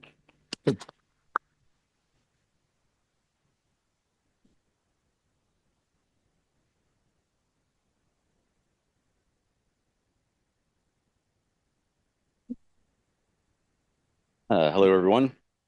Thanks to the WBA for picking such a wonderfully warm place to meet. As Angelos pointed out over lunch, it's 56 degrees warmer here than it is at my house. For those of you who speak Fahrenheit, it's 103 degrees hotter here.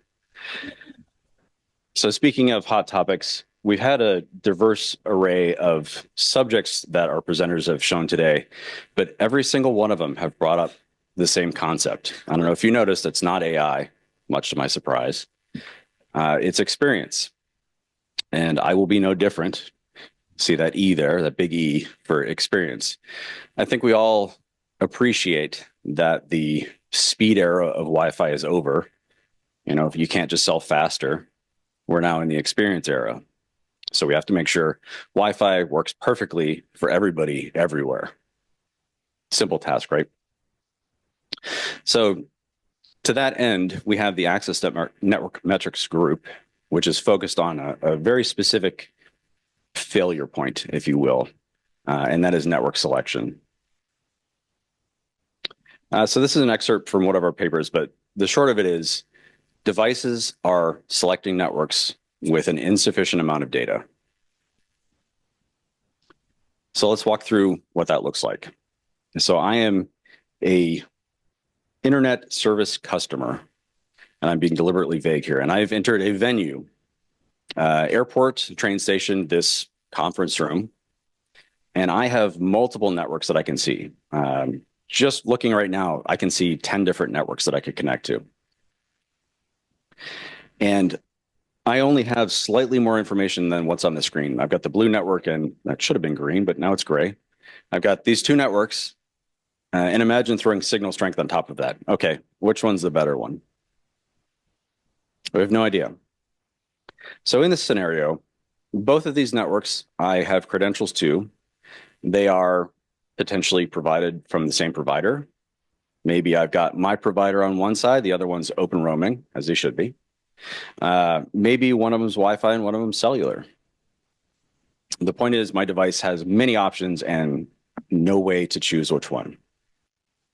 So what we're proposing is that these devices should be collecting data on session information. So I know, I being the access point, I know every device that is connected to me right now. I know historically what has been connected to me, and I'm able to tell somebody about that. So I'm reporting this up to my cloud, my core, wherever that lives, and that's going to create a score. Okay, this one's a 93, this one's a 40. And I can now use that information as the controlling entity to force my device to connect to one or the other. Easy as that, problem solved, right? So we as Access Network Metrics are approaching this from a Wi-Fi to Wi-Fi perspective. It's easiest to do that. We are approaching this from the cloud, or the core is the entity controlling this. So we are not providing this information to the device. We would love to do that. The Cupertino fruit companies of the world are reticent to pull in this information. They think they have the problem solved, but we would love to get them involved in this too. But that's the world we live in currently.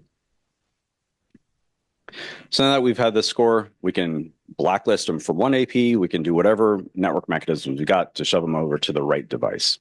So great, now the customer is all happy. They are on the better network. So what are we actually doing in the group? So we published a white paper last March, which elaborates on what I've just told you. It defines the scope of what we're trying to address, what we're not trying to address. This was an interesting effort creating this paper because we all came into it having wildly different ideas of what we're doing. And so this helped us focus on that. So this is a great paper. It's on our website. For those of you who are not WBA members, this is publicly available.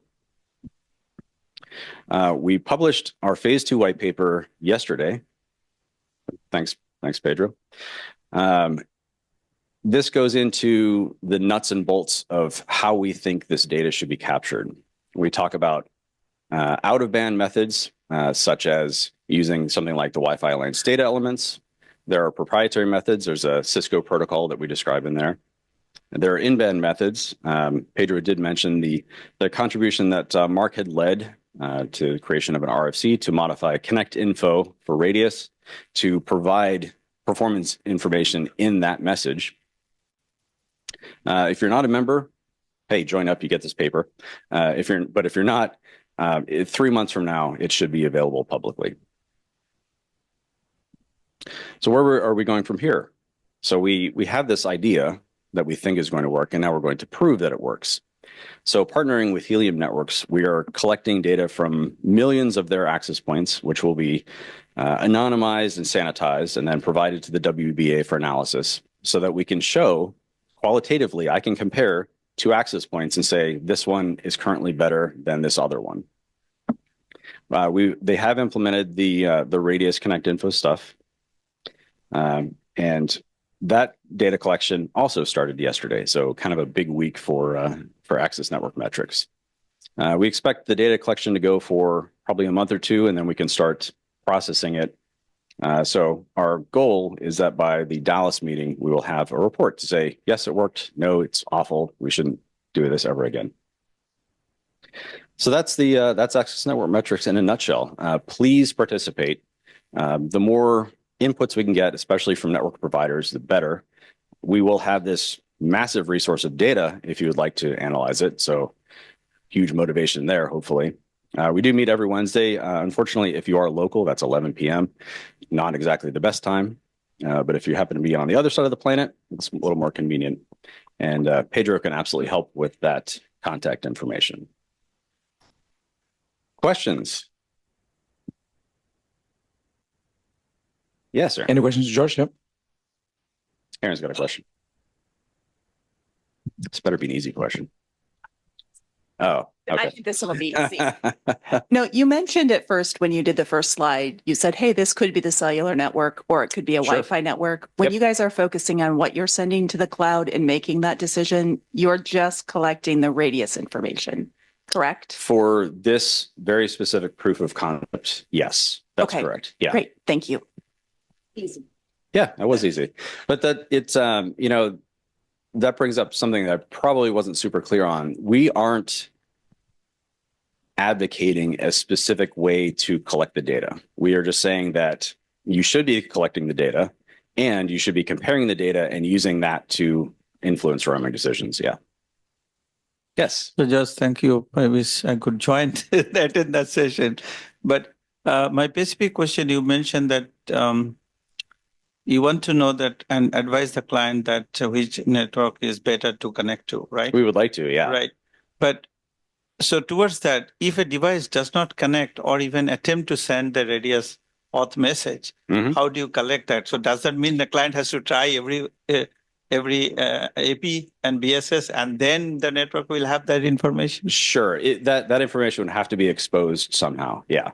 Okay. But until I try everyone, then network cannot guide me? Potentially, it could be in a beacon.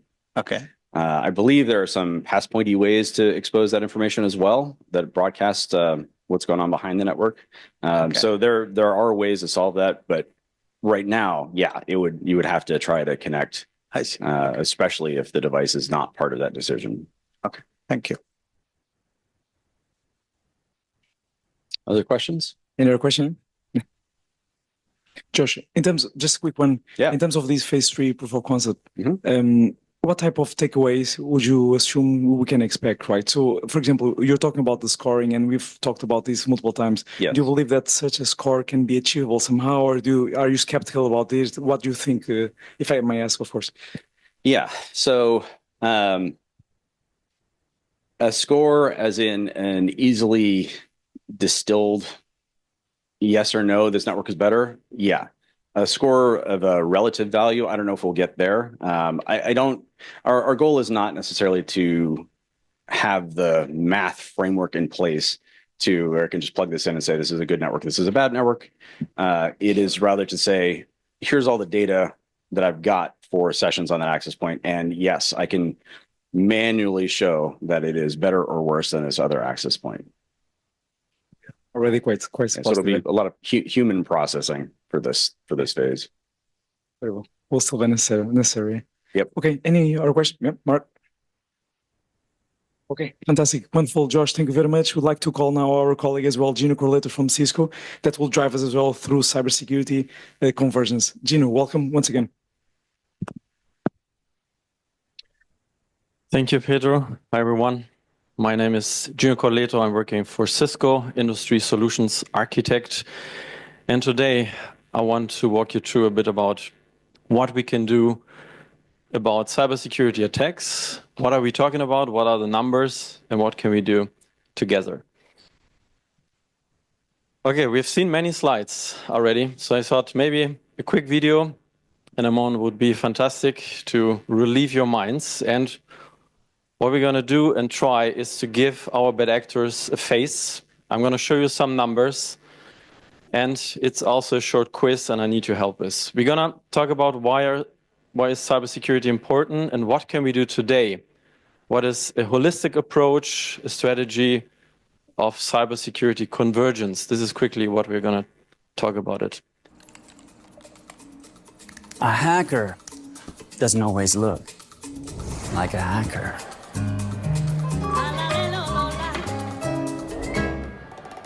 A hacker's at home, everywhere.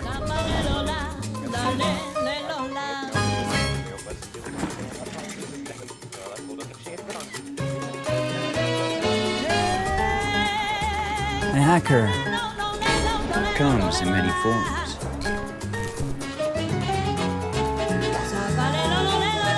He's interested in everything.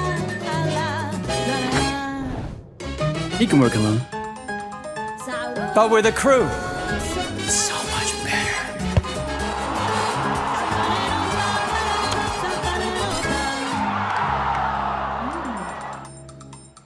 A hacker is free.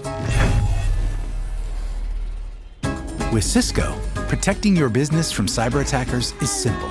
If it's connected, you're protected. Yes, if it would be that easy, maybe you're thinking, and this is why we are talking about it right now. So why is cybersecurity so important? A quick quiz for you guys. So what do you think? How big is the expected global damage caused by cybersecurity attacks in 2025? Is it A, $10.5 billion, B, $10.5 trillion, or C, 105 millions? And here's a small hint. What do you think? A, B? Who's for A? A, okay. Who's for B? Okay. And who says C? Okay, fantastic. So B is the correct answer. And this translates into 86.4 millions of damage just for 3 days as we're sitting here together. This is a huge impact that we're going to pay as a company, as privates. So this is why we should think about it. And the damage caused by those security attacks is going to be even grow over the years. You see here in 2029 about 15 trillions. So this shows us that this is real. This is something we need to take care of. And this is why we are talking about it. So what is the best and most secure way? Actually, I found this picture and I actually love it for the technical people. Cut here to activate firewall. So we can isolate ourselves, we can be disconnected. So this might be the most secure way. But this is nothing for us. So the question is, how can we win the race against cybersecurity attack? What can we do today? I want to bring in here a small example. So what are we doing for our bodies to stay healthy? So physically, mentally, emotionally. I saw some of you this morning in the gym. I saw somebody from the WBA who was running. He's really healthy, really good-looking guy. We are eating healthy. We are trying to avoid a lot of alcohol. That's maybe it's going to follow my feet tonight or tomorrow night. But we are doing something. So our behavior is impacting our health. Our body is also doing something for you. So our immune system is trying to learn to adapt. What is good, what is a bad bacteria, what is a good or a bad virus for us, and trying to respond. So when we have a strange cough coming up, the body is already reacting before it gets worse. If we apply this model to cybersecurity, it means that we need to approach it holistically. So endpoints, the data in itself, the infrastructure that we are running, and most importantly, the human factor, which is a huge impact on cybersecurity today. And that means as well, we need to take care about detection. What is happening in our network needs to be a kind of living mechanism as our body. We need to learn, to adapt what is usual, what is unusual, and to react immediately before a virus or a ransomware or whatever is going to spread out and breach our communication systems. So maybe this is something you're going to take with you. So 20 years ago, we placed a firewall and we let it run and we thought everything is secure. And if there's a new patch, we did a new update. Today, this is not how we do cybersecurity, how we're going to defend ourselves from what we saw at the beginning. We need to react differently. This is how we handle it at Cisco. We have a kind of holistic approach. We are trying to get there. Maybe you saw our launch last week, AI Defense. So what we're doing here is we're trying to tame the users using AI, generative AI, LLMs. So we're trying to prevent their putting their patent information or sensitive information into AI, LLMs without us knowing it or preventing it. So we are going from user protection into the cloud and everywhere. What can we do as WBA? Personally, I'm a big believer that we here in the WBA are in a great spot where all the peoples are coming together from different companies, different industries, and where also security can come together and we can lead the industry. I'm just going to give you quickly one example here, which is converged security approach for enterprise networks for private 5G. So what we have been trying to do here is, how do you connect a private 5G network into your enterprise, which already has cybersecurity mechanisms? We know the identity. We have security policies. How do we bring those two worlds together? And this is a framework we created, and tomorrow we're going to give an update on that too. Why can't we extend it to other technologies that we are using? So think about it as a bridge between technologies, and this bridge is security. For example, in Wi-Fi, we are using today microsegmentation, zero trust. So we are giving a least access to a device. For example, in this hotel, we have the least access. We're just going to go to the internet. We don't have access to the smart building facilities or to any reservation system the IT is running here today. This is microsegmentation. And if you look into those bubbles, everybody in this bubble is saying, like the 5G bubble, I'm safe, I'm secure. Who's working in the 3GPP field here? Okay, do you think 5G is secure in itself? No? Oh, you're ruining my story here. Yeah, in a kind of way, it can be secure and then cannot be secure based on what you're going to use. Who is in Wi-Fi? I guess this is going to be more people. Do you think Wi-Fi is secure? It depends. Okay, that's a good answer that we give at Cisco as well. So it always depends. And if we are roaming from 5G to 5G or transmitting data from private 5G to IoT or vice versa, how do we make sure this communication is safe? How do we make sure that we're using, like in Wi-Fi, microsegmentation also in the private 5G world? We don't have microsegmentation in the private 5G world as of today. So we need to glue those two worlds together. This is technology. So we can't just say, hey, we have here some technology which is safe and then we don't care. This is why we need to work together and have this converged security approach. So I think the WBA can lead here in the industry. We have a lot of smart minds. Different companies are working together. We can lead the industry, our customers, into security convergence. So the summary, and this is something I want to leave you with out of this session. So cybersecurity is happening right now as we're sitting here. Hackers want to access our wallets, our data. They want to disrupt what we're doing in our companies. Therefore, we need a holistic approach. It needs to be an automatic living system. It is not something we put somewhere and let it stay until something happens. And I think the WBA is a good place to work together to create this kind of leading industry papers, advice as a converged security approach. So that's it from my side. I'm going to leave you with this quote from a director of cybercrime in Interpol. He's saying the complexity of today's cyber threats and evolving criminal methodologies requires a unified response. And this is what I'm asking you and the other members to step up.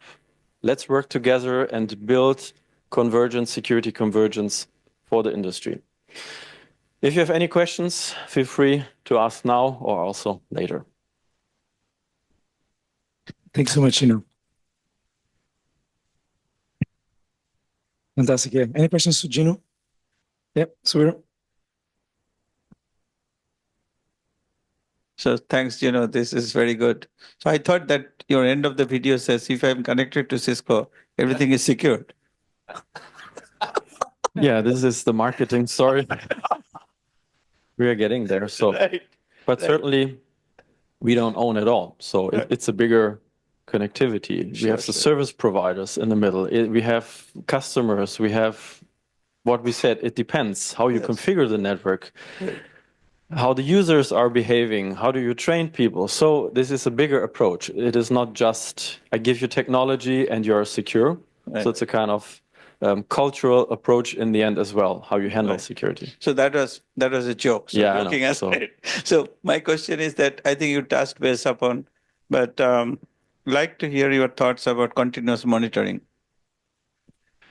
Okay, so your question is about visibility. Yeah. So what is your exact question? Is it how we do it or what do we do with the data? No, I think that's how do an enterprise or a customer give that emphasis of continuous monitoring? Because as you have pointed out with all these things, right, the security is all depends of how it's configured and it's still not secured, right? So do you feel that continuous monitoring is, of course, intrusion detection is in your list, right? But how important is continuous monitoring for overall the system, how it operates, right? Whether it's a segmented or not segmented. Yeah, that's a good question. So think about it again as the example of your body. It's not checking maybe every 10 hours, hey, do I have a virus? Do you have something wrong going on? So continuous monitoring is there. So if you compare it to the network, we need to detect certain patterns. Do we detect anything which is marked that we know? This is one thing. On the other hand side, we need to be so smart and recognizing, like Mark today is working from Bangkok. He is trying to access completely different systems than usual. So this is the alarm that goes on. And the system is going to check, why is Mark in Bangkok? Oh, he's traveling. Okay, that makes sense. But why is he trying to access certain different servers he never accessed before?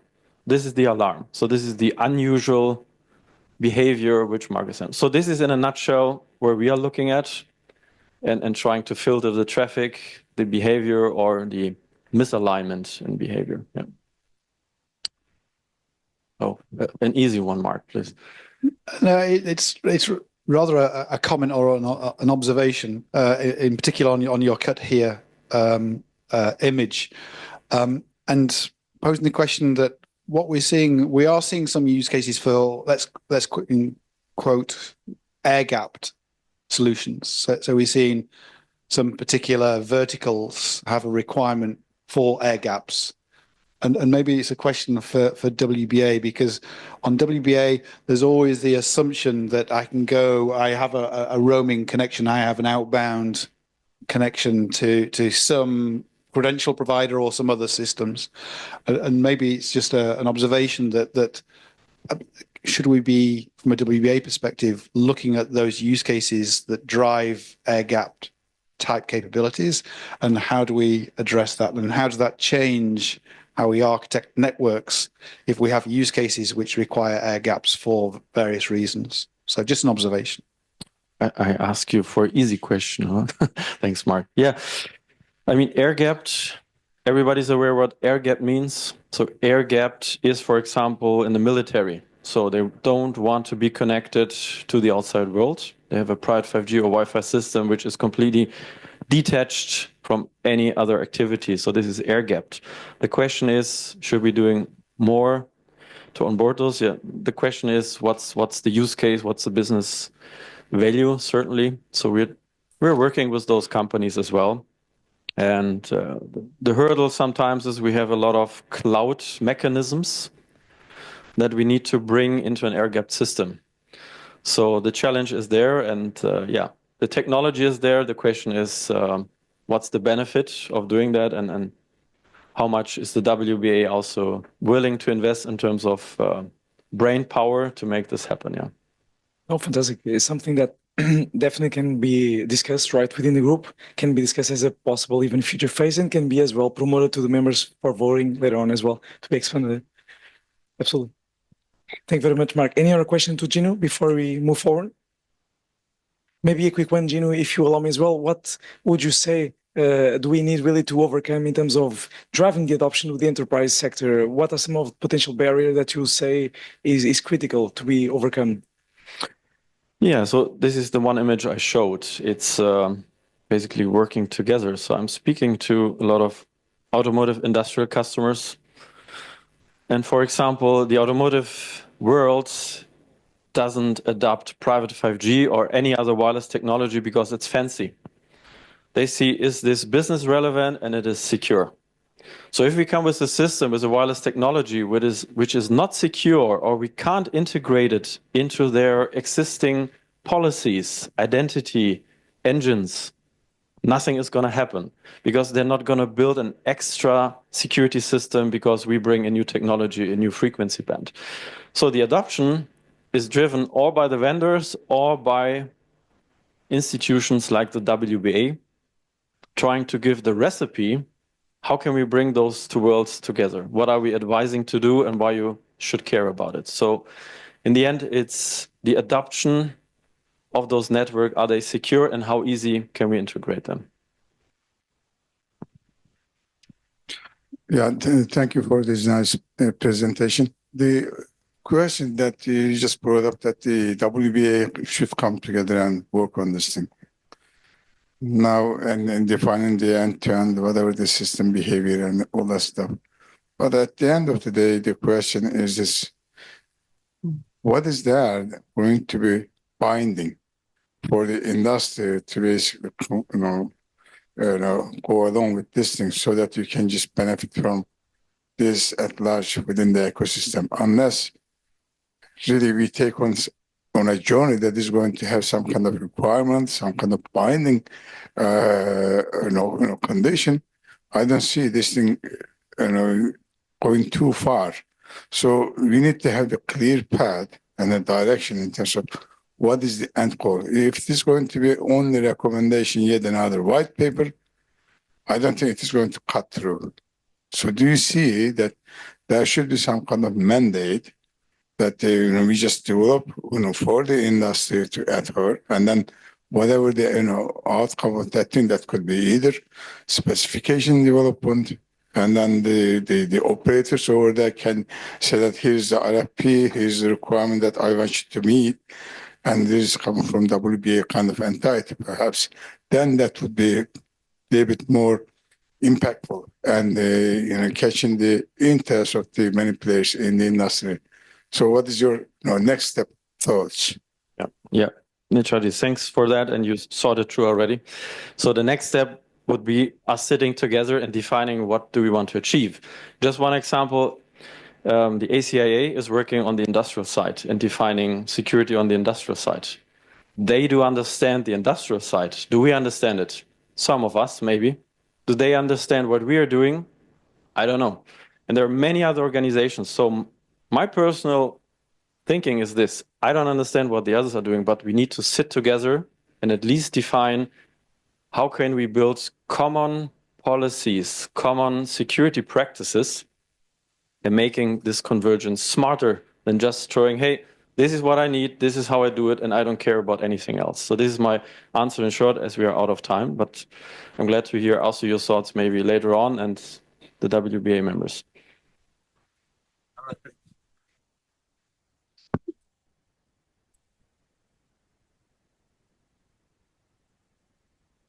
Thank you very much once again, Gino. So let's move forward with our colleague Bruno Thomas from WBA.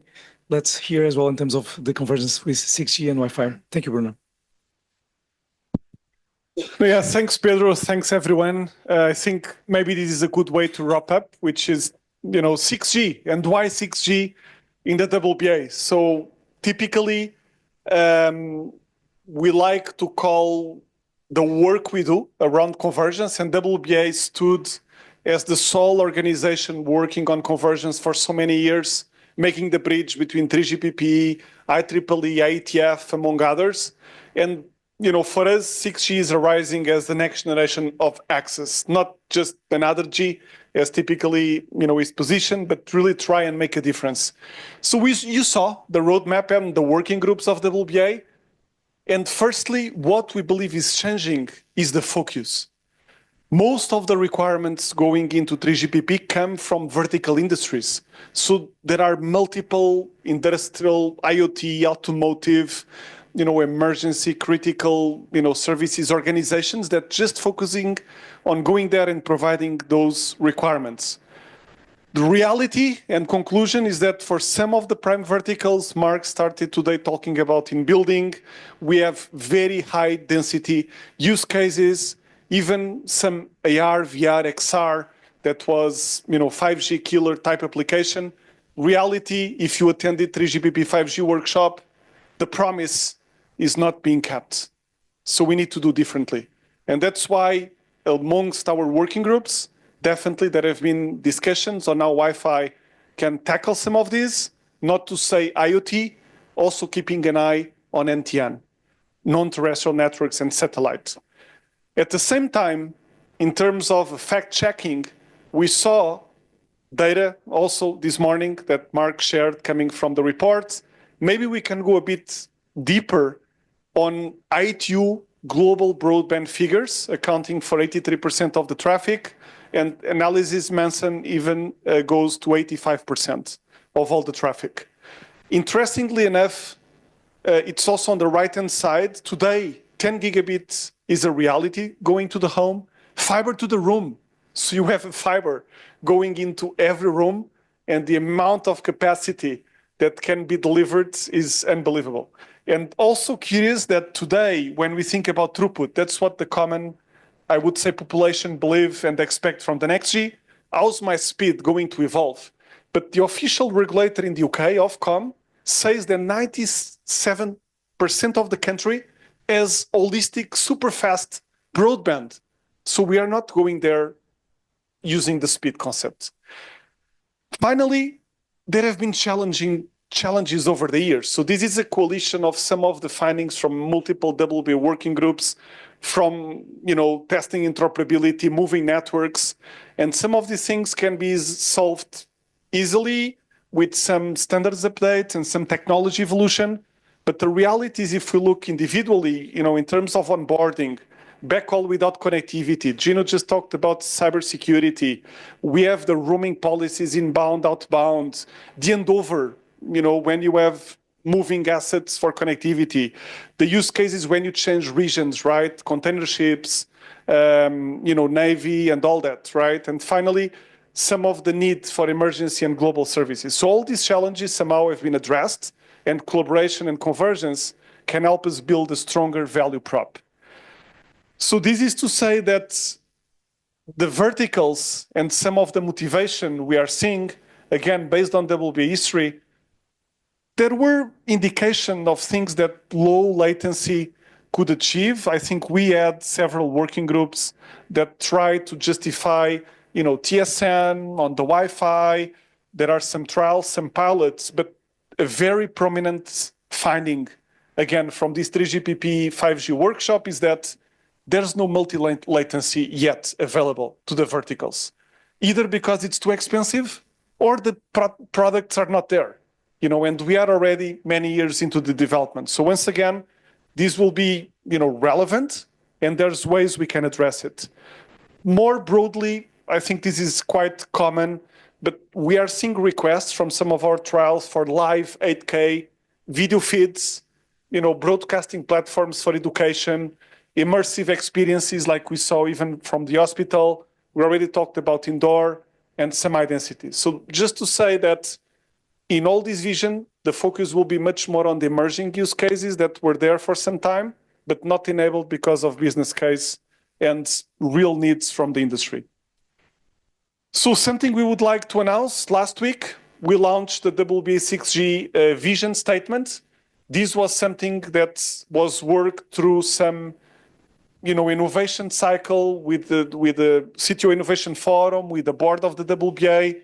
We have here some of the contributors like Intel, Cisco, but I would like to mention that the operators, the MNOs, have been very involved on the editorial team. So companies like Turk Telecom, British Telecom, AT&T, I think something is changing. They are really changing the mindset in terms of, we went through this journey, we did the 5G rollout, now we need to try and at least think differently when it comes to the architecture. And most of the dimensions you will see here cater to that. So firstly, ubiquitous connectivity is a dimension on IMT 2030. And the reality is we need an experience between different environments that allow me to just maintain the quality of service and allow some handover. Then practical solutions for industry challenges. So this is about resolving some of the pain points on fragmented experiences, some issues with getting the standards implemented and the steering mechanisms from seller. Then we have considerations about cost. This is new. I think often it's a given that if you have to spend like $1 trillion to cover a country with new base stations, you will just do it because it's the next G. I think this is changing. People is much more aware on the need to reduce CapEx. Then also number 4 is the targeted applications I just mentioned around the verticals and what they need. And finally, global collaboration. So people sometimes ask, oh, are you going to propose 802.11 as a candidate for IEEE? The chair told on our last event that's not going to happen. At the same time, do we need a super organization to match IEEE and 3GPP? So definitely this is more about collaboration, and WBA can play a relevant role here. I really encourage you to go to this link, download the paper. It's a 10-page paper setting the vision. There is a working group that Pedro also mentioned on the roadmap that will drive the work and real requirements that we want to take out of this exercise and play a leading role in this effort. Just to leave you with some ideas as well here. So it's just not mentioning open roaming again, but if we go back and we think about a densification strategy and something we can do tomorrow and not in a few years, this can be a solution. When it comes to combining Wi-Fi and cellular for automation and scale, at least the operators will gain more confidence that they can have some control, some management, some QoE. So that's one angle that WBA as an industry body can start, making some progress.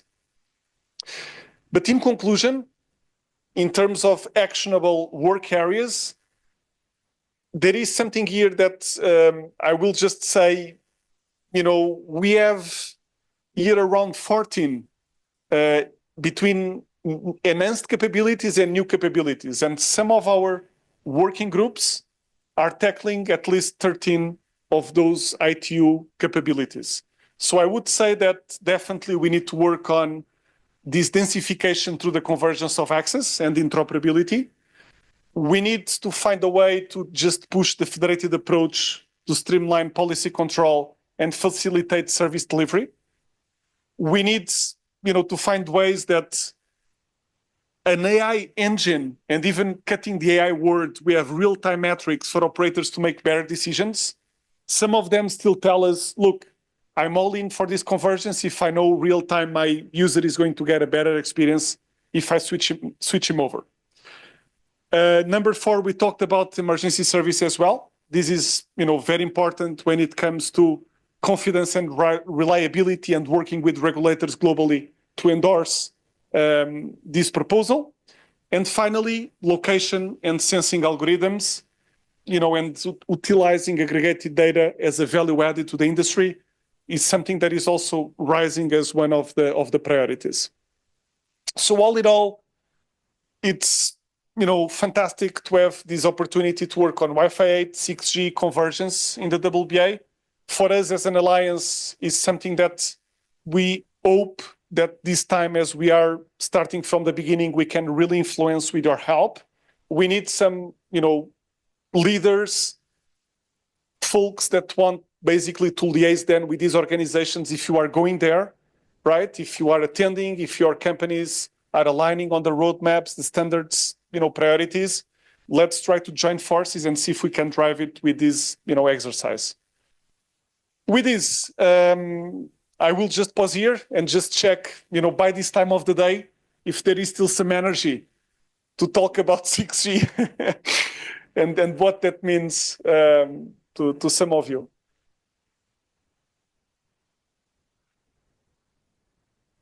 No questions? Okay, so looks like you guys will join the next chapters. So very quickly, perhaps, Yeah. Bruno, you talked a lot about the ecosystem, right? And also WBA's role. How do you envision that really evolving? Do you think WBA can have a preeminent role here in this space as well, as we've been having with 5G convergence as well? How do you see this going forward for WBA?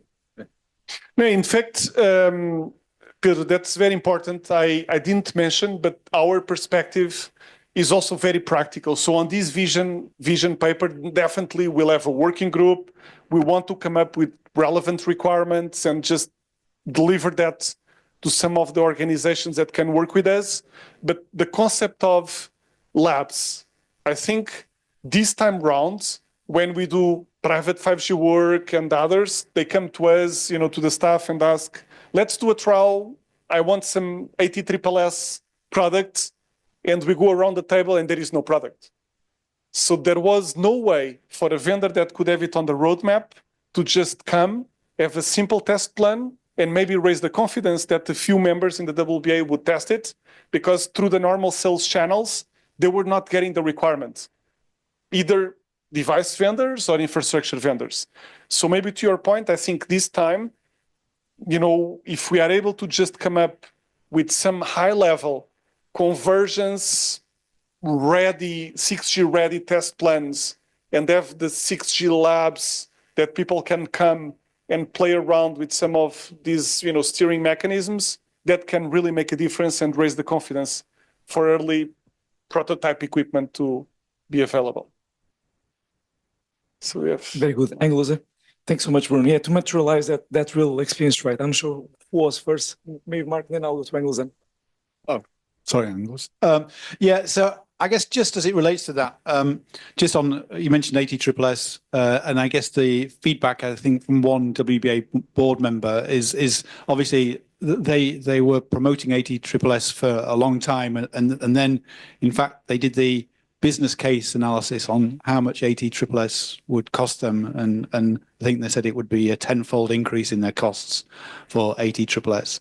And so maybe a perspective is that it really isn't about technology. It should be about business first. And maybe what 5G got wrong is it was trying to push technology to try and solve problems which sometimes didn't exist. And so a question, how do we sort of pivot an industry which has really been driven by technology into one which is focused on solving business problems? It seems that if it's the same folks which did 5G, then 6G is going to be 5G on steroids. It's going to be cyber physical fluff, I think some people call it in the industry, and nothing to do with solving practical problems. So how do you see the industry changing? Is the leopard going to change its spots? Well, Mark, I think you just touched another, very key point, and maybe responding on the very practical side. We have had companies in the WBA coming to us and saying, look, I have this RFP to respond, and they are asking, should I invest on Wi-Fi or private 5G? And we need to change and turn the page on that. And maybe for us to make this not a technology discussion, but a use case model type approach, maybe in the WBA we build also a consulting type model where people clearly input their requirements, their use cases, and there is a technology and the price tag attached that they can deliver today. So meaning I'm the IT manager of Metis Aerospace that was here on some slides. I'm planning just to have, some new automated set of machines, AGMs. I just input that, we know the requirements, and maybe we just deliver what today's technology can implement. And if eventually we just keep adjusting this model as 6G standards develop, they would have an up-to-date solution, right? So, Angus? Okay. Yes, looking back to my team, let's say Deutsche Telekom mobile experience. In general, the use cases were delivered for 5G very late. So for 5G standalone, there were at the beginning no use cases. And some of them were, I say they are ridiculous. Like, let's say a car manufacturer has a 5G card inside, and the car is sold to a customer on another continent. And the car should drive automatically to find a free space in his parking lot. And then for this reason, they need mobile operators a 5G standalone roaming contract. But who believes really that the parking lot will have 5G all over? Would rather have Wi-Fi. So coming with some kind of real use cases, and it could be useful, I think, and to do this well in advance. Because also in 5G, Wi-Fi is an accepted access technology, but I think nobody integrated this as such. So I think to be early, and second, useful use cases. No, yeah, thanks, Angus. And I'll just leave the audience here with the blue. So that's the new use cases that are, well, at least capabilities that ITU is proposing. And immediately, we talked about coverage for densification, sensing, so you can have the macro cellular network having more location type perspectives, interoperability, and positioning. But I'm with you. So let's tackle it on the 6G working group. I'll hand over back to Pedro with final. So looking at the business side of the things, we kept talking about how much of the data is being transferred over Wi-Fi versus the cellular, all that good. One of the, I think, data point that is probably needed is that cost of doing business. That we have bits and pieces of this data here and there. How much does it cost to do this thing with Wi-Fi versus the other alternative technologies? If we could look into it and then provide that independent data, I think that is going to speak volumes in terms of helping the industry to understand what it means. We are not basically just going against one technology versus another technology, putting it as is out in the front, saying that, all right, here is the limitation of this technology, but here is the cost of doing business with this technology. So you need to have the trade-off based on the data, because then the decision is going to be data-driven versus making some arbitrary assumptions. I think we should look into it. No, thank you. Let's do it on the 6G working group as a priority. I agree. Okay. Thanks so much, Bruno. Very good. Thank you. All right, guys, wonderful. So let's now invite Tiago Rodrigues, our CEO, to close the session today.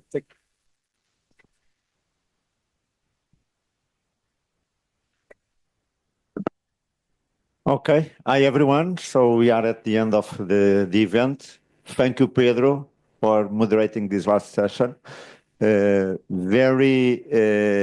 Lots of expectation about this 6G work. Let's see how it goes. I'm looking forward to see more contributions on the technical programs.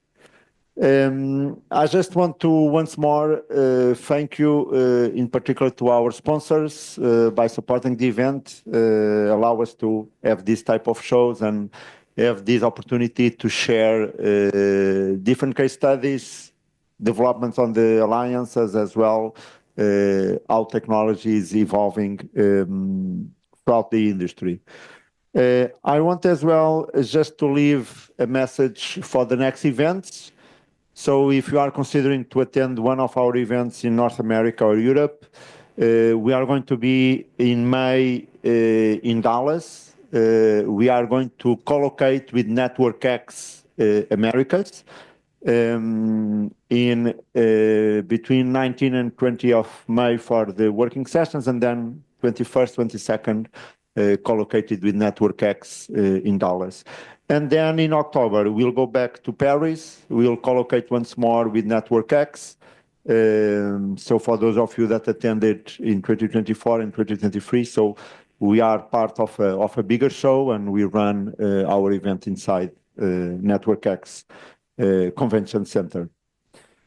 And with this, I would just want to thank you all for being part of this Congress here in Bangkok. For those of you that are members and will attend the sessions tomorrow, so see you tomorrow. Looking forward for the next 2 days. For the non-members, thank you for coming.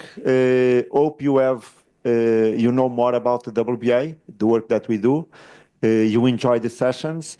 I hope that as well you learn something today from all the presentations and speakers, and hope that you can join us in the future on a new WBA event coming up. So thank you, everyone. Either see you tomorrow or safe travels back home.